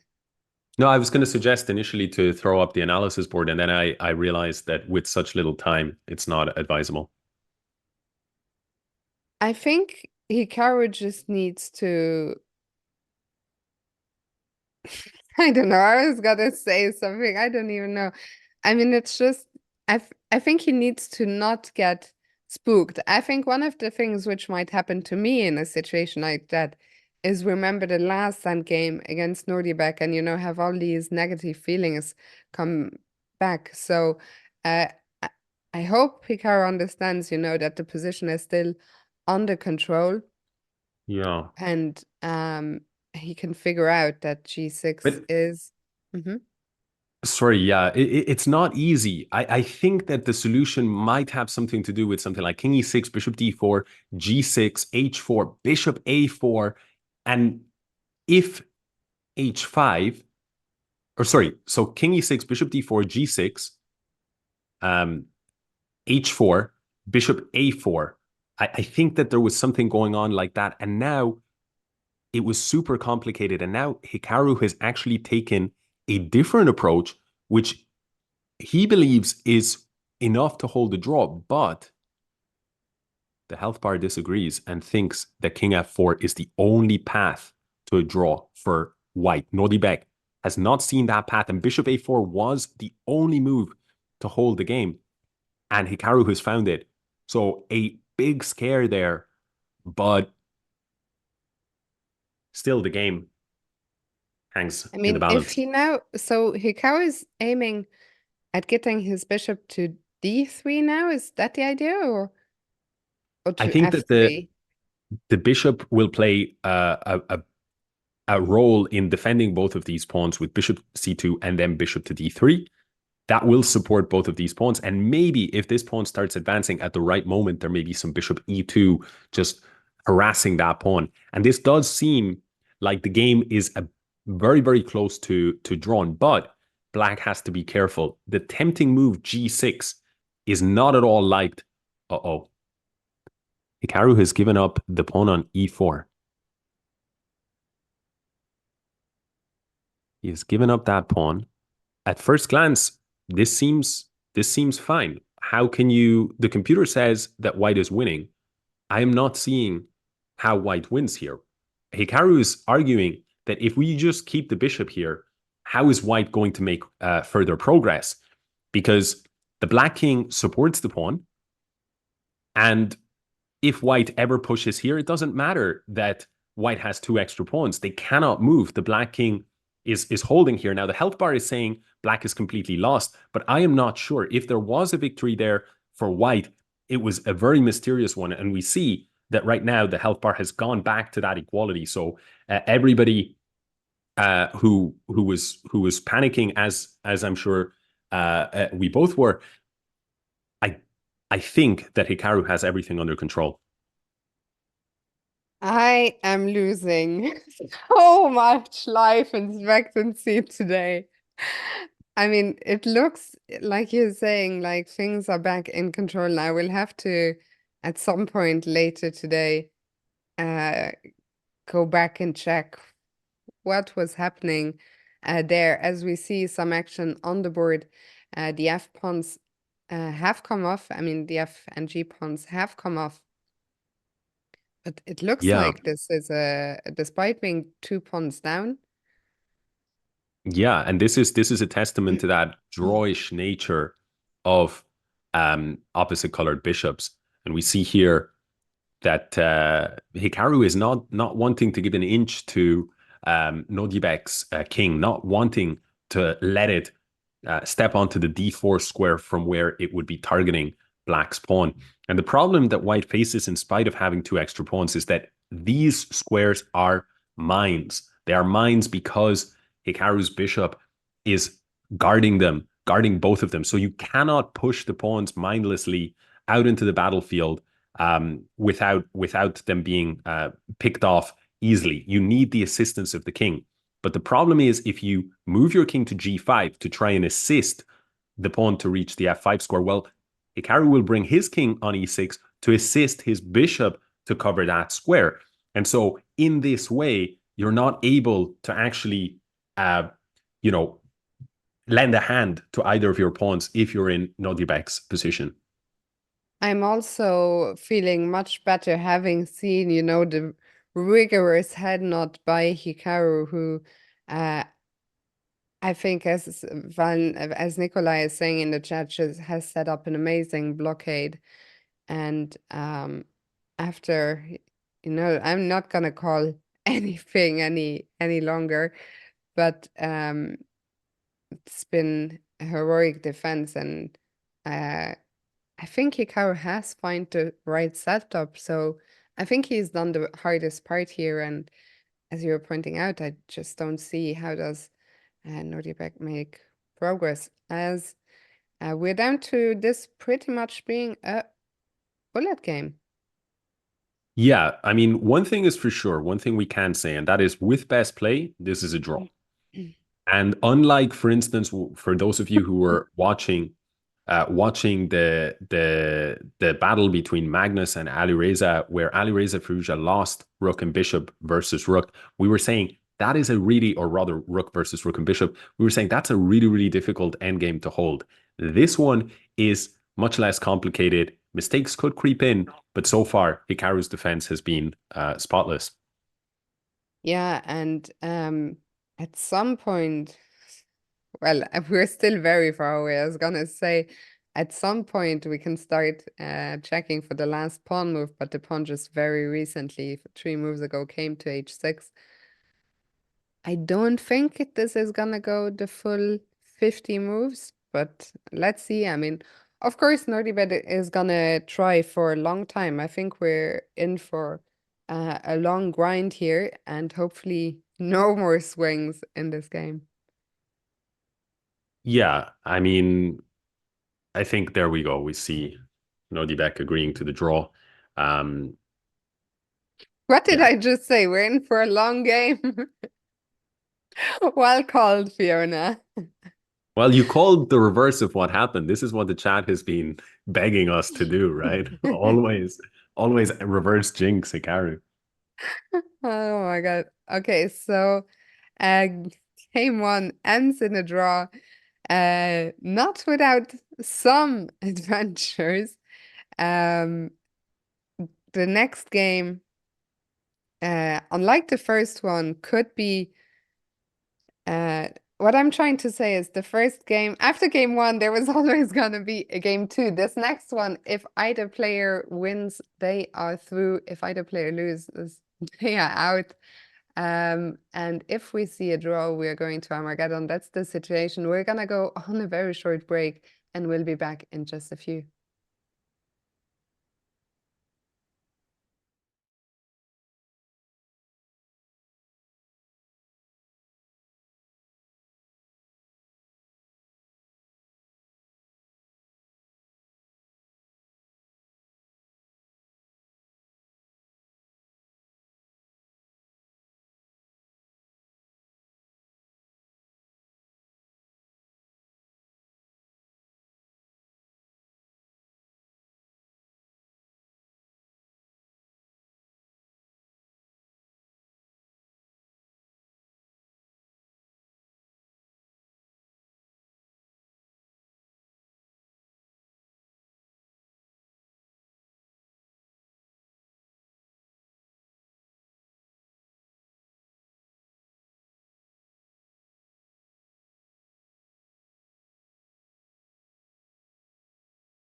Hello and welcome back, everyone, to game 2 of what is only the third match of the day for Hikaru, but it feels like he's played 300, something like that. It's been an intense day.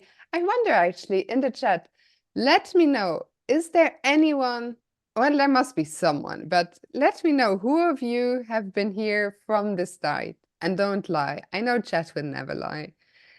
Anyway, we see Nordibek just arriving there for the game. He will be black in the second game. And Alex, we took a very quick look off air. It looks like the engine bar was hallucinating when it shot up all the way. Yeah. It seems as though that was just a little glitch. And if you actually play through that variation, it seems as though Hikaru was never in any major trouble. Indeed, and Hikaru has just arrived. We've seen the handshake.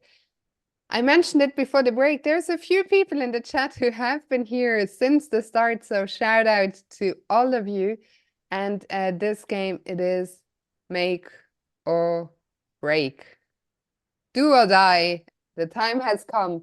A winner here will send the winner into the semis. The loser of this match is going home.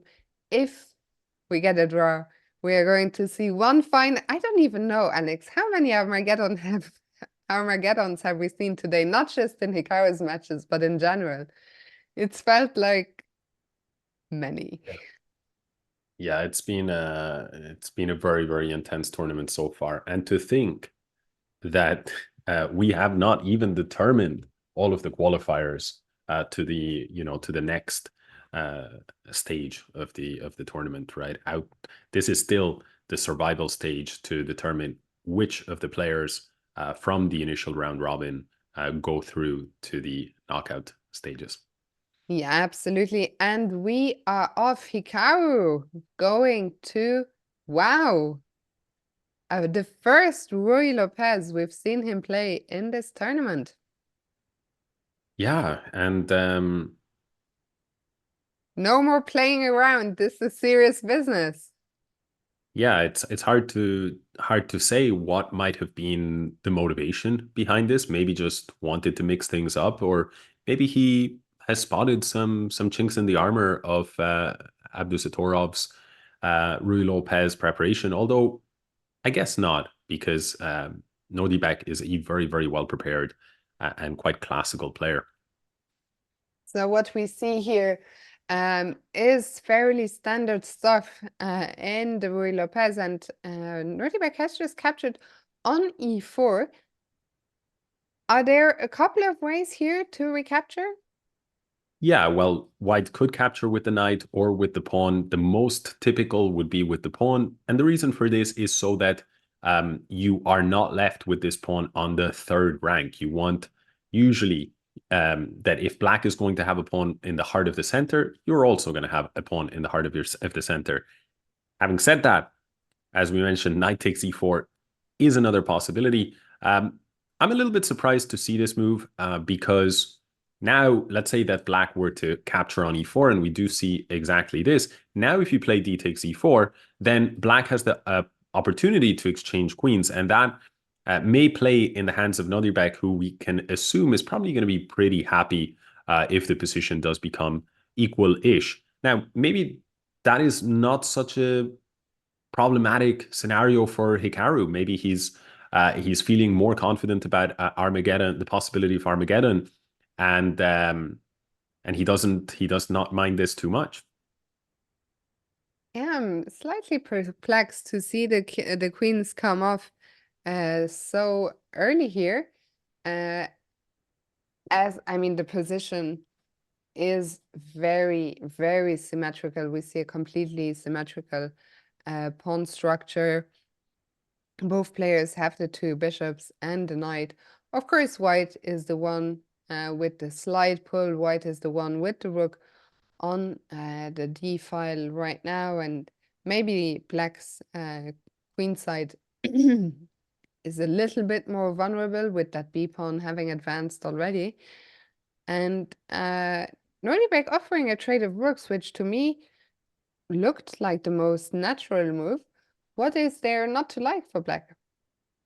Yeah, I think that there's two directions that this game can go in. The first one over the coming moves. The first one is that more pieces get exchanged and the players agree to a draw relatively quickly. The other approach is that Hikaru actually tries to keep some tension in the position, tries to avoid piece exchanges, tries to outplay his opponent over the coming moves. And I think that Hikaru's last move suggests that he still has a bit of fighting spirit left in this game.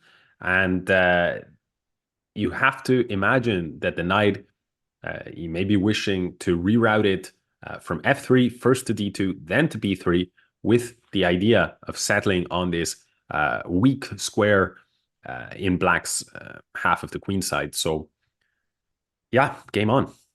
Alex, FM Chuck Adelman is saying, once you are over 35 years old, all you want to do is play the endgame. Something you can certainly relate to. Well, I am 36 years old, but I've been wanting to play the end game since I was about 12. So you know that. So this particular verbal assault is unfounded, you know.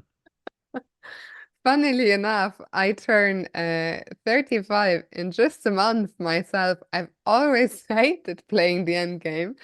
So we'll see. We'll see if that comes true in my case. I very much doubt it. I think I'll be a coffee house girl until the bitter end. But we've had a couple, we've had a move here by Nordibek who plays f6, just solidifying his center. And I was gonna say, I suspect knight b3 is the logical follow-up, but f3 also makes perfect sense, just mirroring black's strategy. Yeah, I'm a little bit confused by the way Hikaru is playing the position, in the sense that he did avoid trading the rooks. It made me feel like he was looking to take a little bit more risk, create some winning chances. But his last few moves, such as this move, or rather his last move, this move, pawn to f3, is a quiet, calm move, just letting black organize his forces, maybe looking to, both sides sort of shuffle around their pieces to the best squares. And that kind of play tends to not be the most violent type, right? It tends to lead in a draw. So I'm not too sure, how Hikaru is feeling about the prospect of Armageddon right now. Yeah, I mean, I'm with you that I'm slightly surprised. I mean, even from the players uh from Hikaru's face, I'm I'm curious. I mean, maybe, the Armageddon spell has been broken. I don't know. Because this one is, of course, like you can play and they might play, but there were other ways to keep more life in the position, I think is what we're trying to say. So I'm curious to see how this one is going to continue. Yeah, and I mean, you speak about endgames being an old man's game, but Nordibek is actually quite well known for shining in the endgame stages in general, even when competing against some of the world's best. So I think Hikaru will be aware of that and understands that, this is not an opponent that you can easily bully in the endgame stage. So yeah, again, that would speak to Hikaru having more peaceful intentions overall here. And I think with this next move, we will see there is a way to get some more pieces off the board right now. It's actually hailed as the computer's top move, bishop b3. We talked about the b3 square, how the knight might jump there. But right now, the bishop on c2 isn't really doing anything at all. It is looking at its own pawn on e4. So I think that bishop b3 is a very natural move, and it is also a move that will bring the game a bit closer to a peaceful conclusion. Yeah, yeah. Um, Absolutely. And maybe we can expect a move such as bishop to b3 here, just looking to exchange these bishops. That is a very strong piece for black. Now, that does open up some chances for a small edge here for Hikaru, because there's a small positional detail, which is these pawns here are on light squares for white, while the bishop in the center is on a dark square. Whereas if we trade these bishops, the light square bishops, then black will be left with pawns on a dark square and the bishop on a dark square. That's a bit of a mouthful there, but the bottom line is if you have your pawns on dark squares and your bishop on a dark square, kind of wind up feeling a little bit airy along the light squares. It can be very easy to have weaknesses that the opponent can exploit. So maybe that's the direction that the game might take in the future, and maybe Hikaru will try to find some winning chances there. Yeah, I mean, King E1, Hikaru's choice. So Hikaru's continuing to bring his king to the center. Do you think he's looking at getting the rooks of the board in the nearest possible future now? It's to me, it's a mysterious move. To be honest, maybe could it be that he wants to kind of mask his intention to drop the bishop to f2, then bring the knight to f1, and then from there step the knight onto e3, right? That's the maneuver that I see as one justification for putting the king on e1, but there could be another hidden reason. Yeah, this maneuvering has sent Nordibek into the tank, and he's now the one going forward here, knight a5, and I think he's looking forward to he's looking to jump into c4, maybe at the right time push the pawn to c5. Yeah, I I mean, think. Sorry, go ahead. Yeah, all I okay, was going to say is yeah, go basically ahead.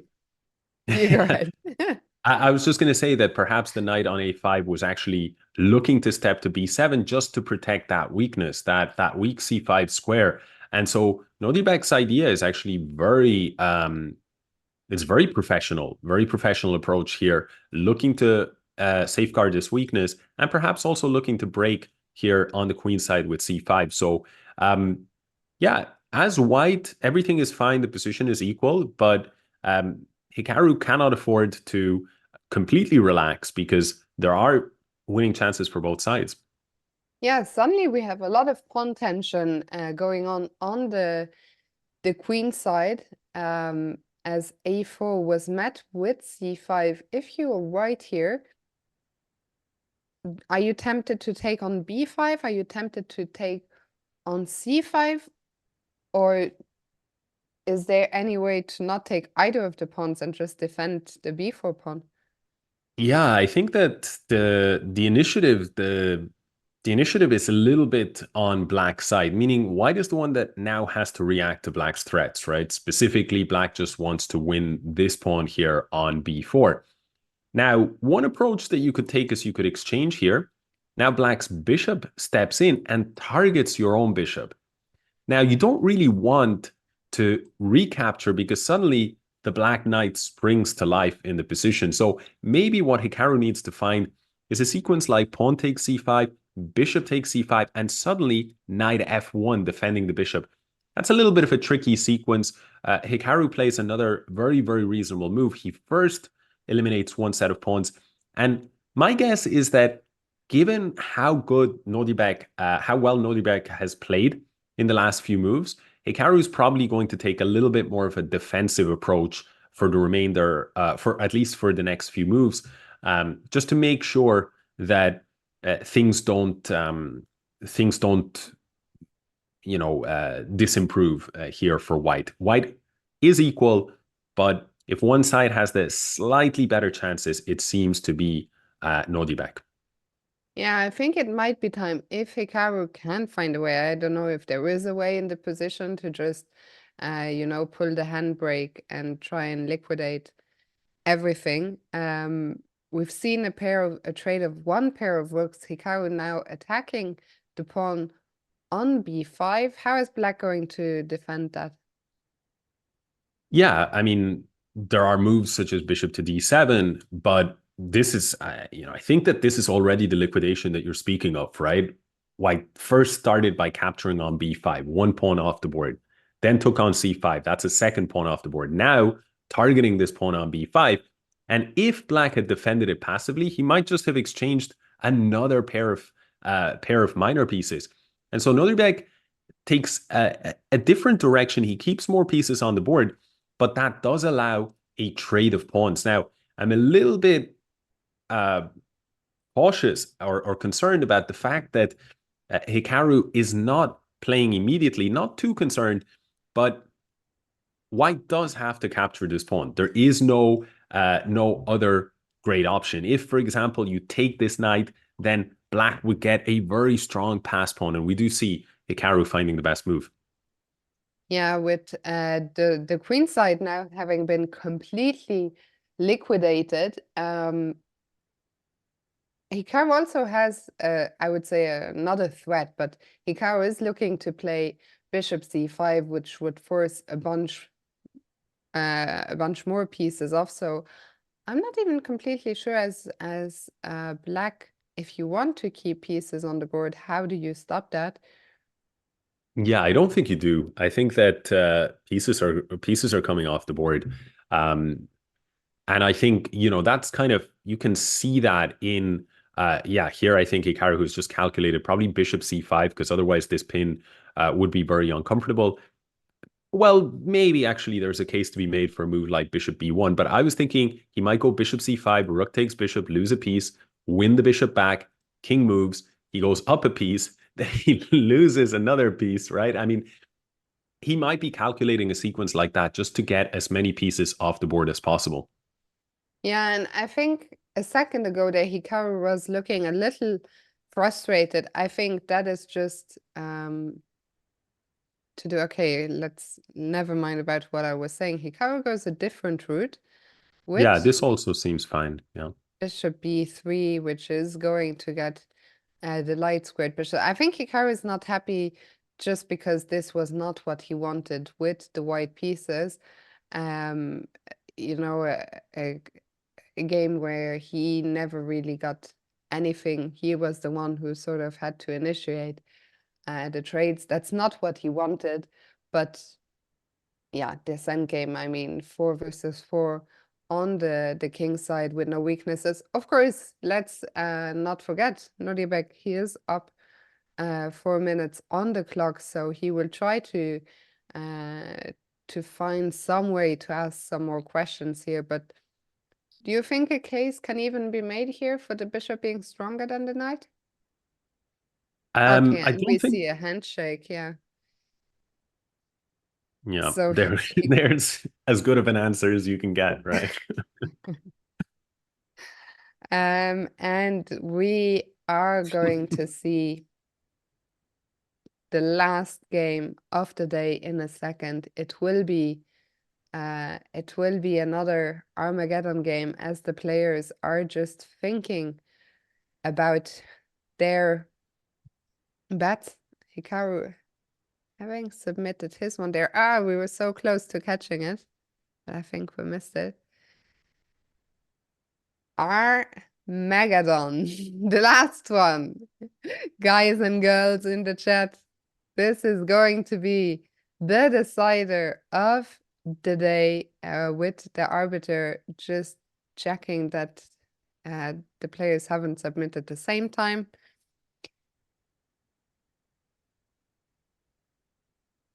And I think the players are gonna go on a short break. I think we will do the same now. And as soon as we find out the starting times, you will see them on your screens. Guy, this is it. This is crunch time. After the break, we see the last game of the day. This one will decide who goes home, who goes into the semis. It is the last game. We need you all here. We need all your energy. See you on the other side of this break in just a few.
Hello and welcome back, everyone. Again, for the final time today, we are about to see the all-decisive Armageddon.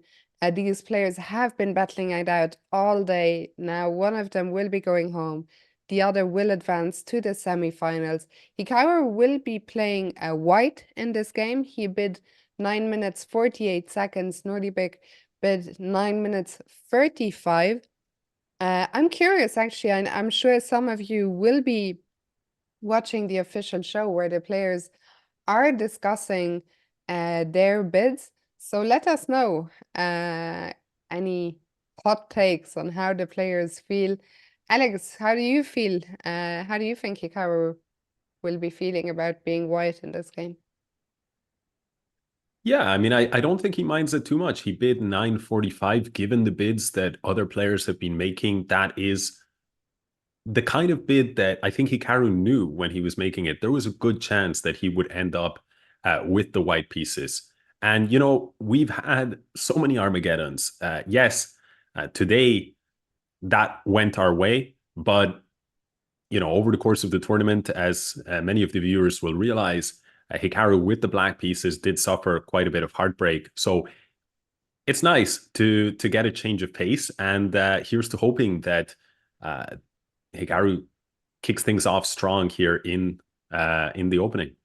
Yeah, I think what we can guarantee is that we're not going to see a repeat of that last Wyatt Rui Lopez we saw. I don't know if Hikaru is gonna go back to the Trompovsky. I don't know if he's going to get back. Don't mind me getting comfy over here, by the way, preparing for the last game. I don't know if we're gonna go back to D4, potentially a Trompovsky. I don't know if we're gonna go back to the Bishop's opening. I don't know if we'll see something new altogether, but yeah, I mean, we could see another Rui Lopez, but then not played in the same way we saw in the previous game. I don't know, what are your thoughts? Yeah, I think it's really a coin flip, right? Will Hikaru play E4? Will he play D4? Maybe he himself right now doesn't even quite know. At the end of the day, we've seen most of the games are decided in time scrambles, in blunders, in one player getting outplayed in the middle game or in the end game. That's really where the money is in not just in the Armageddon format, but in this rapid time control format of the entire event. So yeah, I think more important than which first move we see on the board, it's all about the kind of form that Hikaru brings to the table in this crucial final match of the day. I also think, psychologically, Hikaru must be feeling good. At the start of the day, when Alireza won the first game as black, against Magnus. I mean, that happened literally 6 hours ago. Who would have thought, that we would still be here 6 hours on and with Hikaru still in with a fighting chance to make it through to the semis. I literally thought we were gonna be out of a job. Hikaru would be streaming Title Tuesday, but we're still here. It's been quite the roller coaster. And Yeah, now we're gonna come to the conclusion. Yeah, 6 hours. I mean, 6.5 hours ago, the players started playing. So it's been quite the ride today. And this one is gonna be it for all the marbles. and I think anyone who's been tuning into this particular stream today from the get-go might have a newfound understanding of why most of the top players actually emphasize staying in great physical shape. Hikaru is no regularly plays tennis, he runs, and perhaps other sports. And that's because chess is such a grueling game. It is, to my eyes at least, a sport, and not just in the sense of a mental sport, but in a very real physical sense. And we see, I mean, I agree completely. I think both players actually uh in great shape. We just saw the handshake. The players have arrived for the game. I think we're gonna be off any second now. And guys, enjoy it. This is it. This is the last game of the day. 25 minutes from now, we'll know. So let's do it one last time. Let's get all that energy in the chat as the players just wait for the green light to start their game.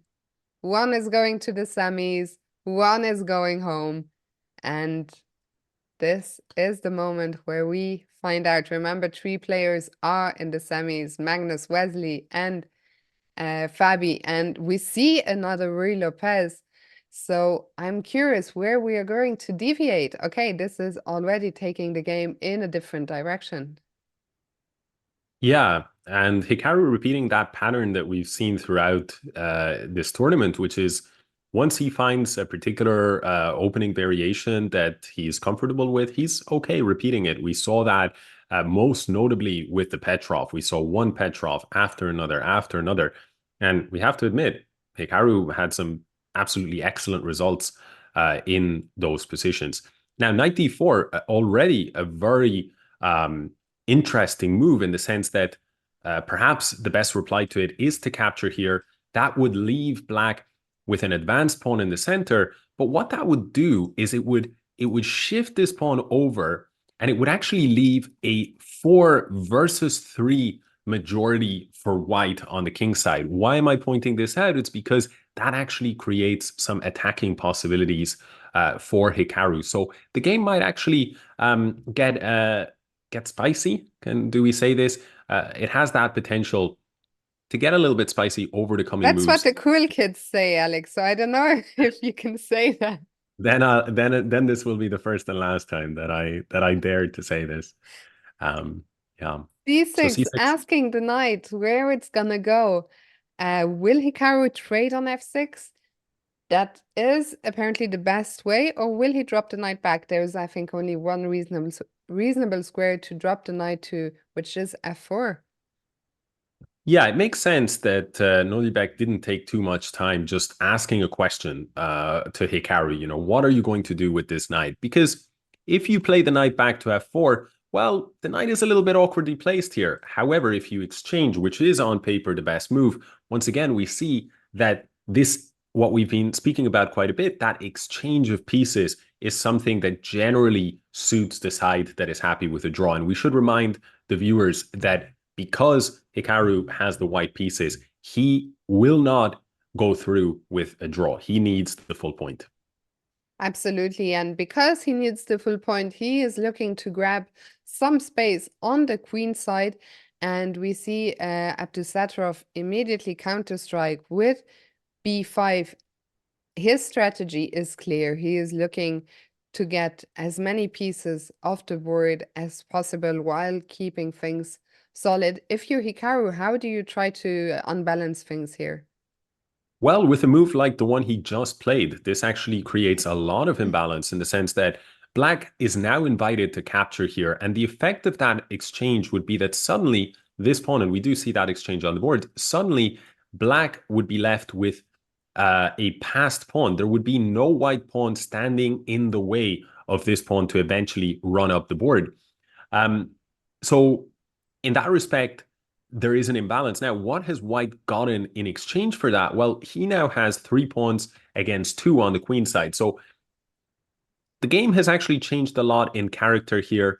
And, you know, while the position remains equal, it has become a bit more complicated. And as the side that needs to win, I think that's a development that we should welcome. Yeah, I think so. I think Hikaru needed to do something, even if, the evaluation went 0.05 into black's favor. He couldn't allow Abdusattorov to play a completely symmetrical position for too long. So we have gotten some imbalance. And Hikaru now activating his S pieces, rook e1, perfectly logical move, just getting the rook into the game and defending the pawn on e4. Yeah, and well, I have to admit that I think if you know Hikaru had the black pieces right here, we would be saying, you know, yeah, good outcome from the opening. So we have to accept that that Nordibek so far hasn't had any real problems. Now, just as I'm saying that, Nordibek plays a very surprising move. He had other options such as c5, just protecting the pawn, challenging white's queenside, seemed like a great choice. Instead, he plays this move f5, which suddenly opens things up for his king, makes this bishop undefended, and kind of creates some tactical possibilities. This is the kind of move we would expect Hikaru to be playing, not so much Nordibek. Yeah, I'm also surprised to see this on the board. Pleasantly surprised, I have to say. And once again, the character of the position has changed a bit here as f4 appears on the board. And I mean, this pawn structure is absolutely all over the place. There's so much going on. I mean, there's the pawn tension between the c5 and d6 pawns. There's the tension between the pawns that just came off on f5 and e4. And finally, there's a black bishop on g7 looking down at the white rook on a1. But Alex, this last move, d5, gets a question mark from the computer. Yeah, this is a just absolutely beautiful move to see, because it's not so much, oh, you know, the question mark has appeared and, you know, we blindly follow it. The reason why I think that the move is so nice to see is because now this pawn is cannot be challenged, and at the same time black has, you know, we say black has locked their pawns, in particular these central pawns on the queen side, and they make for clear targets for Hikaru. And you can see him stepping in with the rook onto e6. And just to show how perilous the black position has already gotten, apparently there is only one way, only one path that keeps something somewhere close to equality. And that is what, to my eyes at least, is a very to find in the move g. Defense of the pawn with rook ac8 or rook f6, they seem like more human tries. But as far as the computer is concerned, those are not good enough for Nordibek. Yeah, I mean, g5, I will be both shocked and tremendously impressed, I was gonna say, if Nordibek finds that move. He is, of course, a tremendously strong player. The position is still great for Hikaru, but kudos to, I mean, what can we say? Kudos to Abdu for finding this move. But of course, the game goes on. So g5, that's the pawn we don't want to take. We don't want to open up the rook from f8. So what do we do instead? I think there's a lot of directions. The position continues to look incredibly promising. It's not so concerning for white to lose this pawn. Keep in mind, you cannot take here on g5 because of queen f2 check, picking up the bishop. And given all of the tremendous pressure on the pawn, there's really no possibility to actually save it. The difficulty that Hikaru is facing here is the difficulty of the decision is, should he capture this pawn on c6 straight away, or would he be better off playing useful moves like bringing this rook into the game, maybe rook f1, lending a little bit of support, or centralizing the queen to d3. Now, both of these moves have a connection with this powerful black bishop. It's right now only pointing at its own pawn, but at the right moment, d3 might be played. If d3 gets played, that rook gets hit. That's why moves like queen d3 or rook f1, either shutting down the advance of the pawn or moving away, running away with the bishop's main target, those moves make a lot of sense. But at the same time, I can understand why Hikaru is using that time advantage right now, going into the tank, because, you know, that pawn on c6 is a very important pawn to grab. If you win that pawn, next comes the d5 pawn and perhaps even the a6 pawn. So a really, really tense moment right now. Yeah, a lot to contemplate for Hikaru right now. I liked those suggestions of rook f1 or queen d3. We see actually the game go in a slightly different direction with Hikaru instead doubling rooks on the e file, allowing Nordibek to take on f4. And I think what Hikaru is going for is an attack along the... oh, What is happening? Yeah, I mean, Nordibek is giving Hikaru the opportunity to exchange a pair of rooks here with the move rook e8, and I think it's an opportunity that he should take.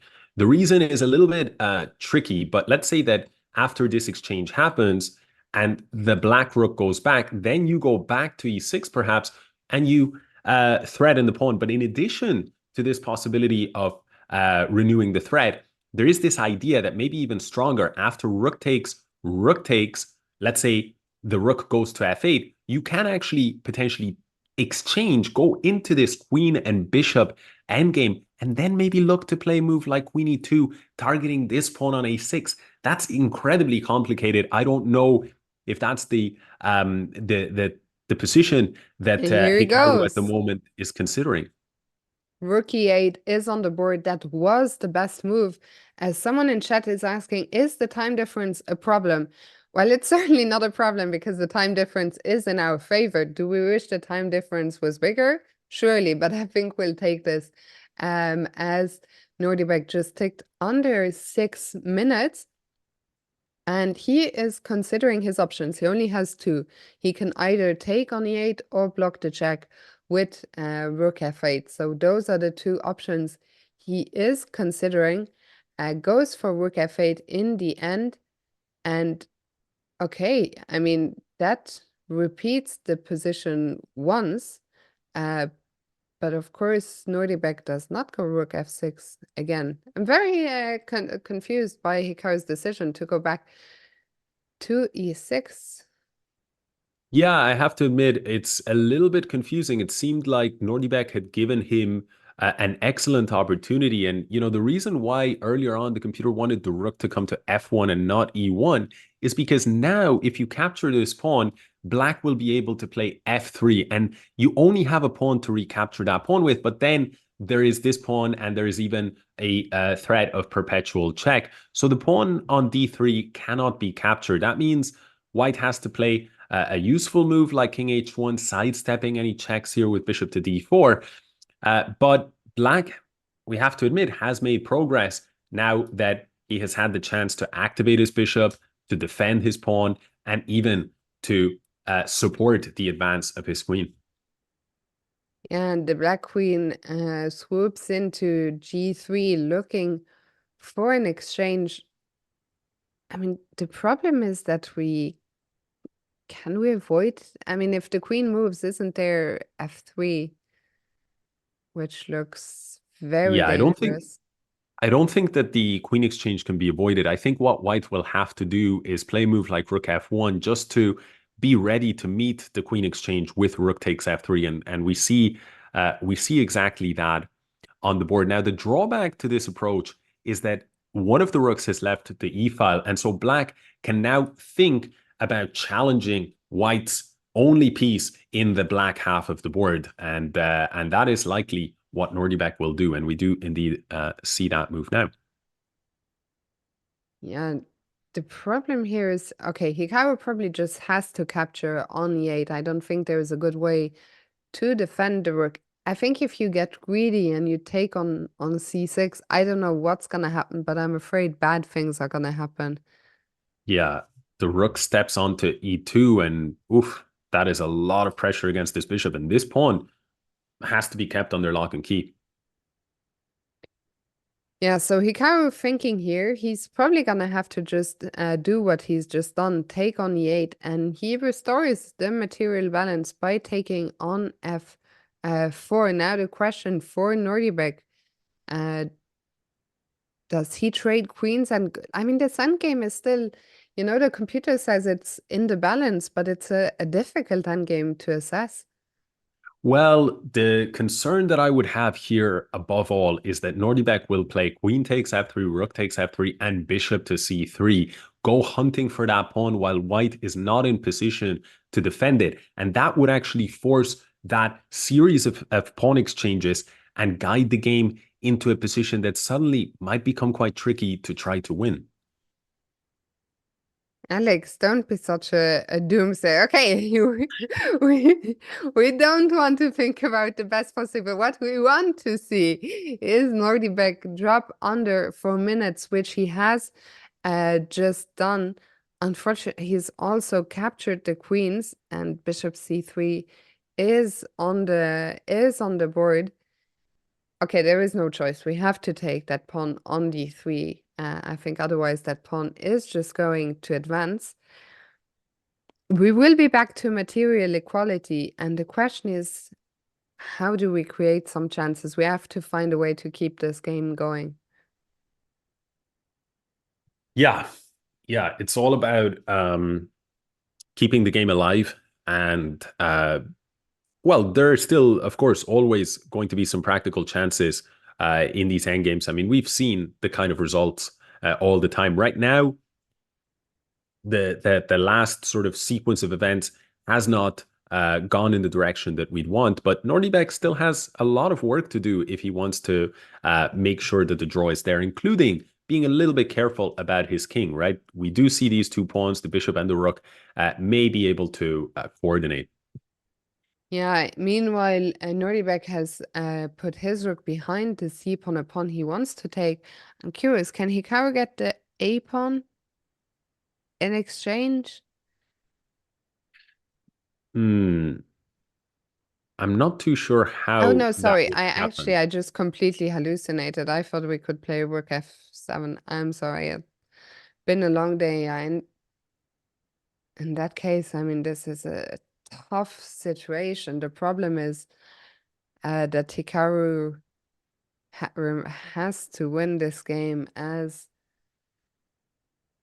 Nordibek has just, I mean, played this game really well. Hikaru's looking for chances. I don't know if there's any way to somehow push the pawns on the king side. I think Hikaru will have to try something along those lines, but it's not easy how you mobilize the pawns. This is a difficult situation we're looking at right now. Yeah, for sure. I mean, what we need here from Hikaru is that trickery that he's shown, not just in this event, but throughout his career. We saw in this event how he tricked Ali Reza in an end game, and he's tricked a few others. He just needs to do that again. But unfortunately, you know, the players are running out of material, and that plays into Nordibek's hands. This endgame, as you can see, the computer says is a draw. I think Hikaru is gonna try and run up with his, try and use his king and his pawn majority on the king side to create some final tricks. Of course, objectively speaking, this position is a draw. The question is, can Hikaru find some final questions to ask of his young opponent? Yeah, maybe the fact that Nordibek actually has these pawns plays to Hikaru's advantage, in the sense it might generate more help him to generate some more practical chances. Nordibek might, get a little bit distracted trying to make something of these pawns, and blunder something on the king side. But right now, it looks like, unfortunately, Nordibek is not taking the bait, and he is actually just giving up the pawn on a5 in order to set himself up with a very, very good defensive configuration. Now, for example, we might see rook to g8 challenging this pawn, or rook to d8 supporting the pawn. In either case, it becomes very difficult to imagine how white can make progress. The white king, Hikaru's king, is unfortunately stuck behind the pawn. Now, he could try something like rook g5, but if Nordibek plays rook g8, then I believe that that is a forced draw. And unfortunately, Nordibek has found the perhaps cleanest approach. Yeah, with the king now stepping back to g8, keeping an eye on the h7 pawn. Yeah, and that is it. We're down to rook versus rook. Hikaru may yeah, he does not choose to play on, and we have the result. Yeah, we went down to Bear Kings.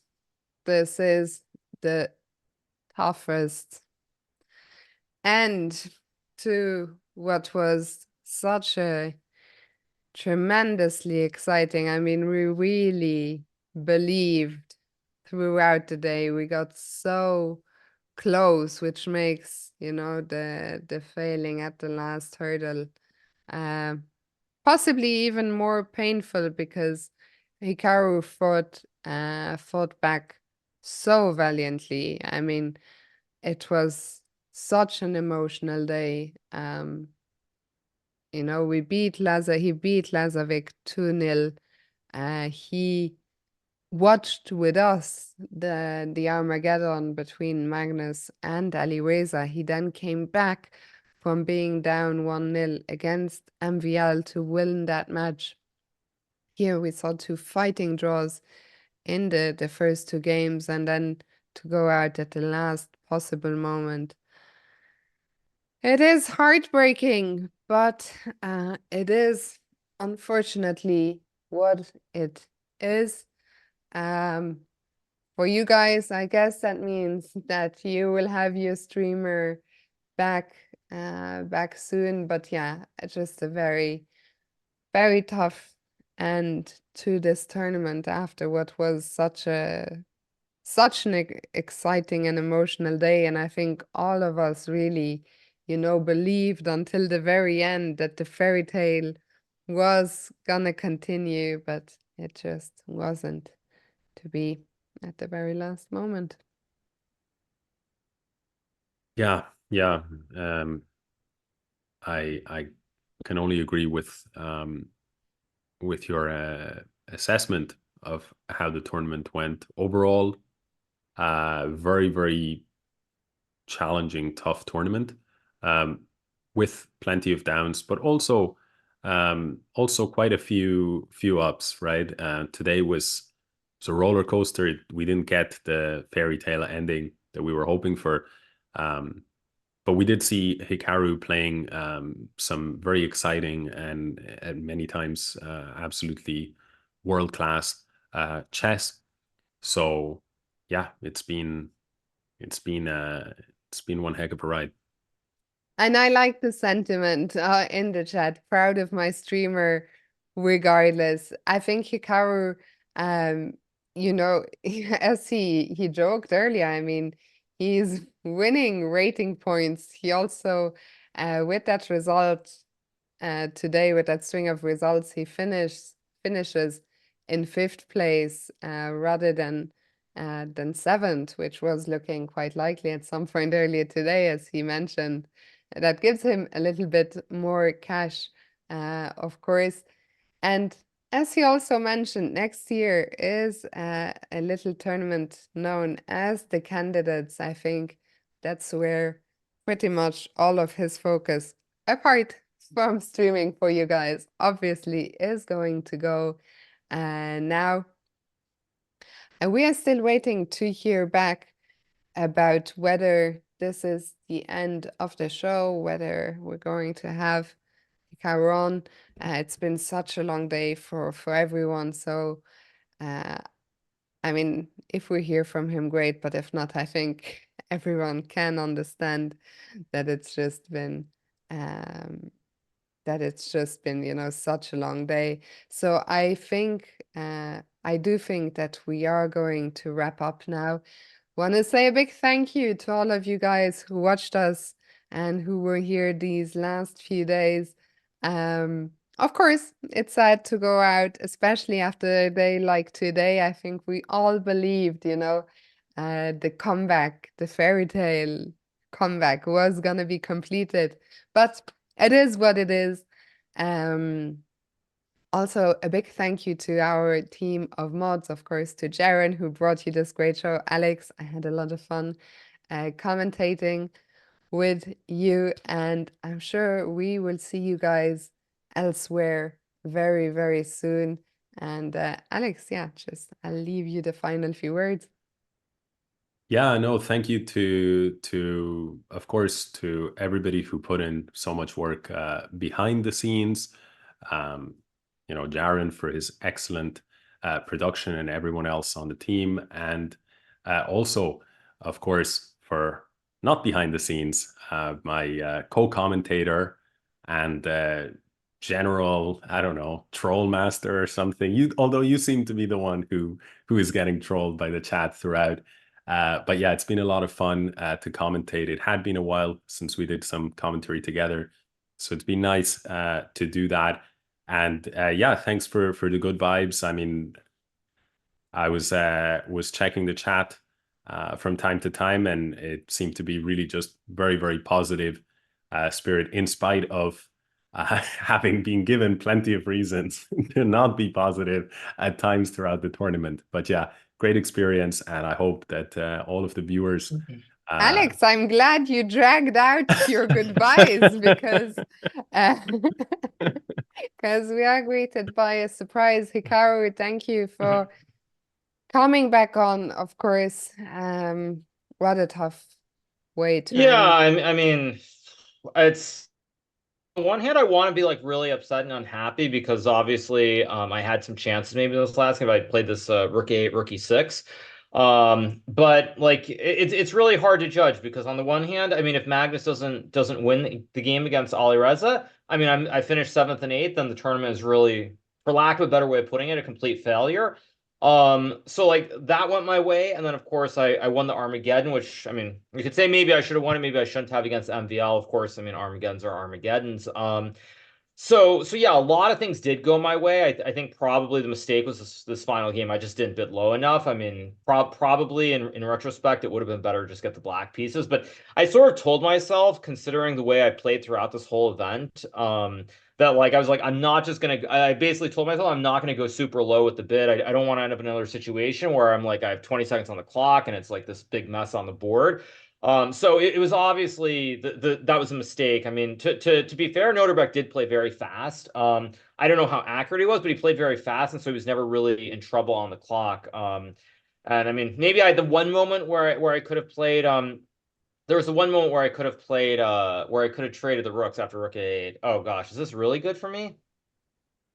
Yeah, Oh, this is really good. it seems the computer quite liked this. Yeah.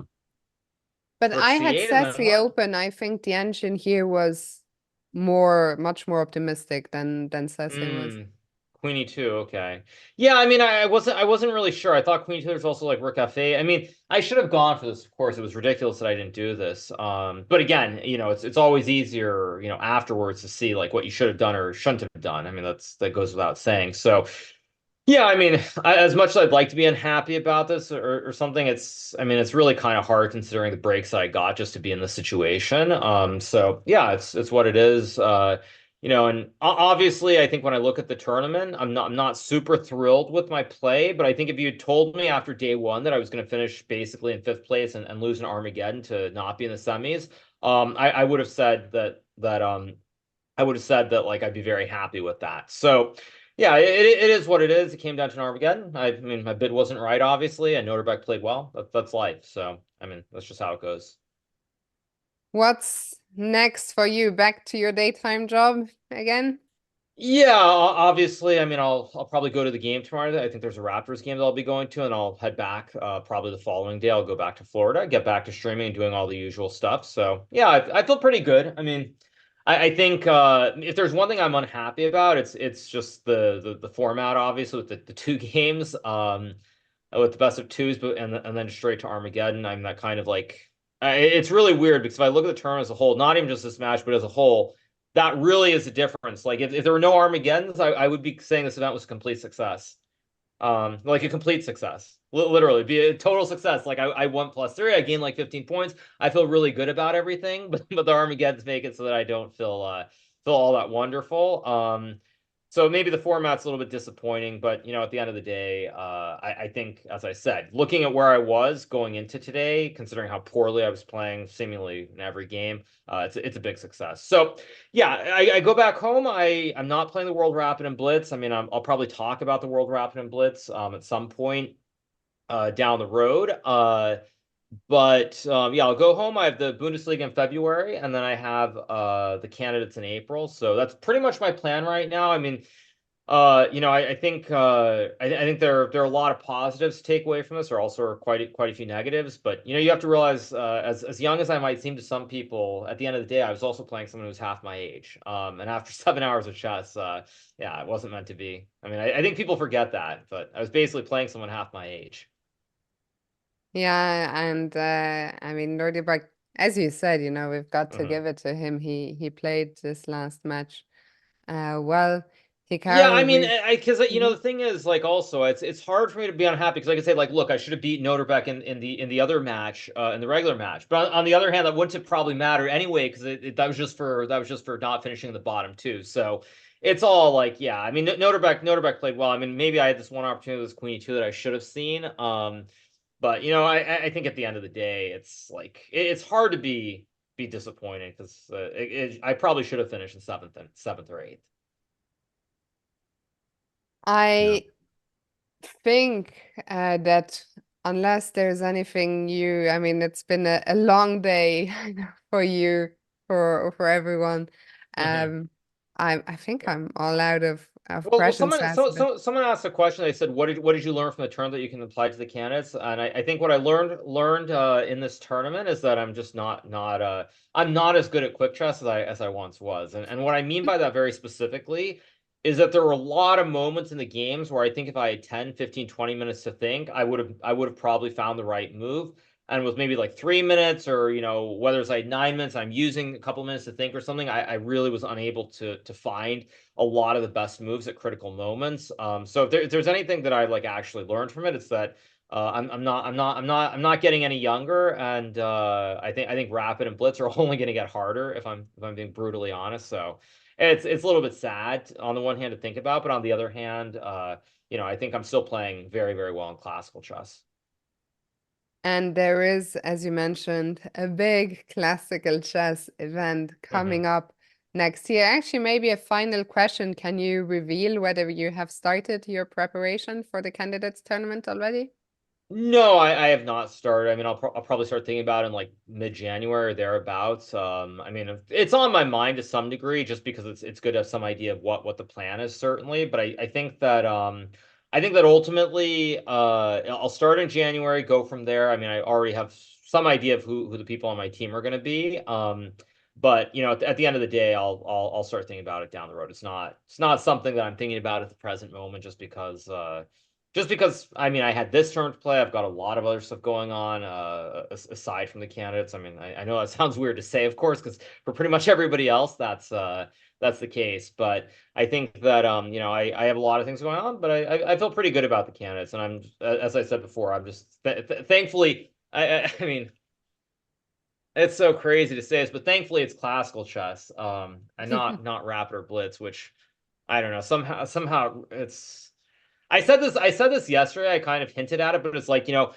it's one of those things where it's like I start to feel like I can feel the ebbs and the flows, and it's like just knowing that I'm not as good as I once was. Somehow it's just kind of sad, for lack of a better way of putting it. But whatever. At least I can still play classical chess well.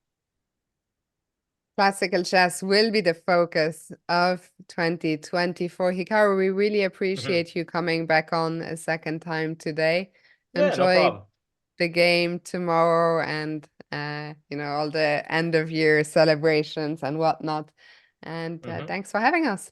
Yeah, no problem. Thanks so much for doing the coverage. And I mean, I don't know if I'll what I'll be doing tomorrow. I might cover it. I might not cover it. I have no idea. But it's been fun. And considering, like, even if I lost this final match today, I would say the first 3 days were basically like 1% fun and 99% pain.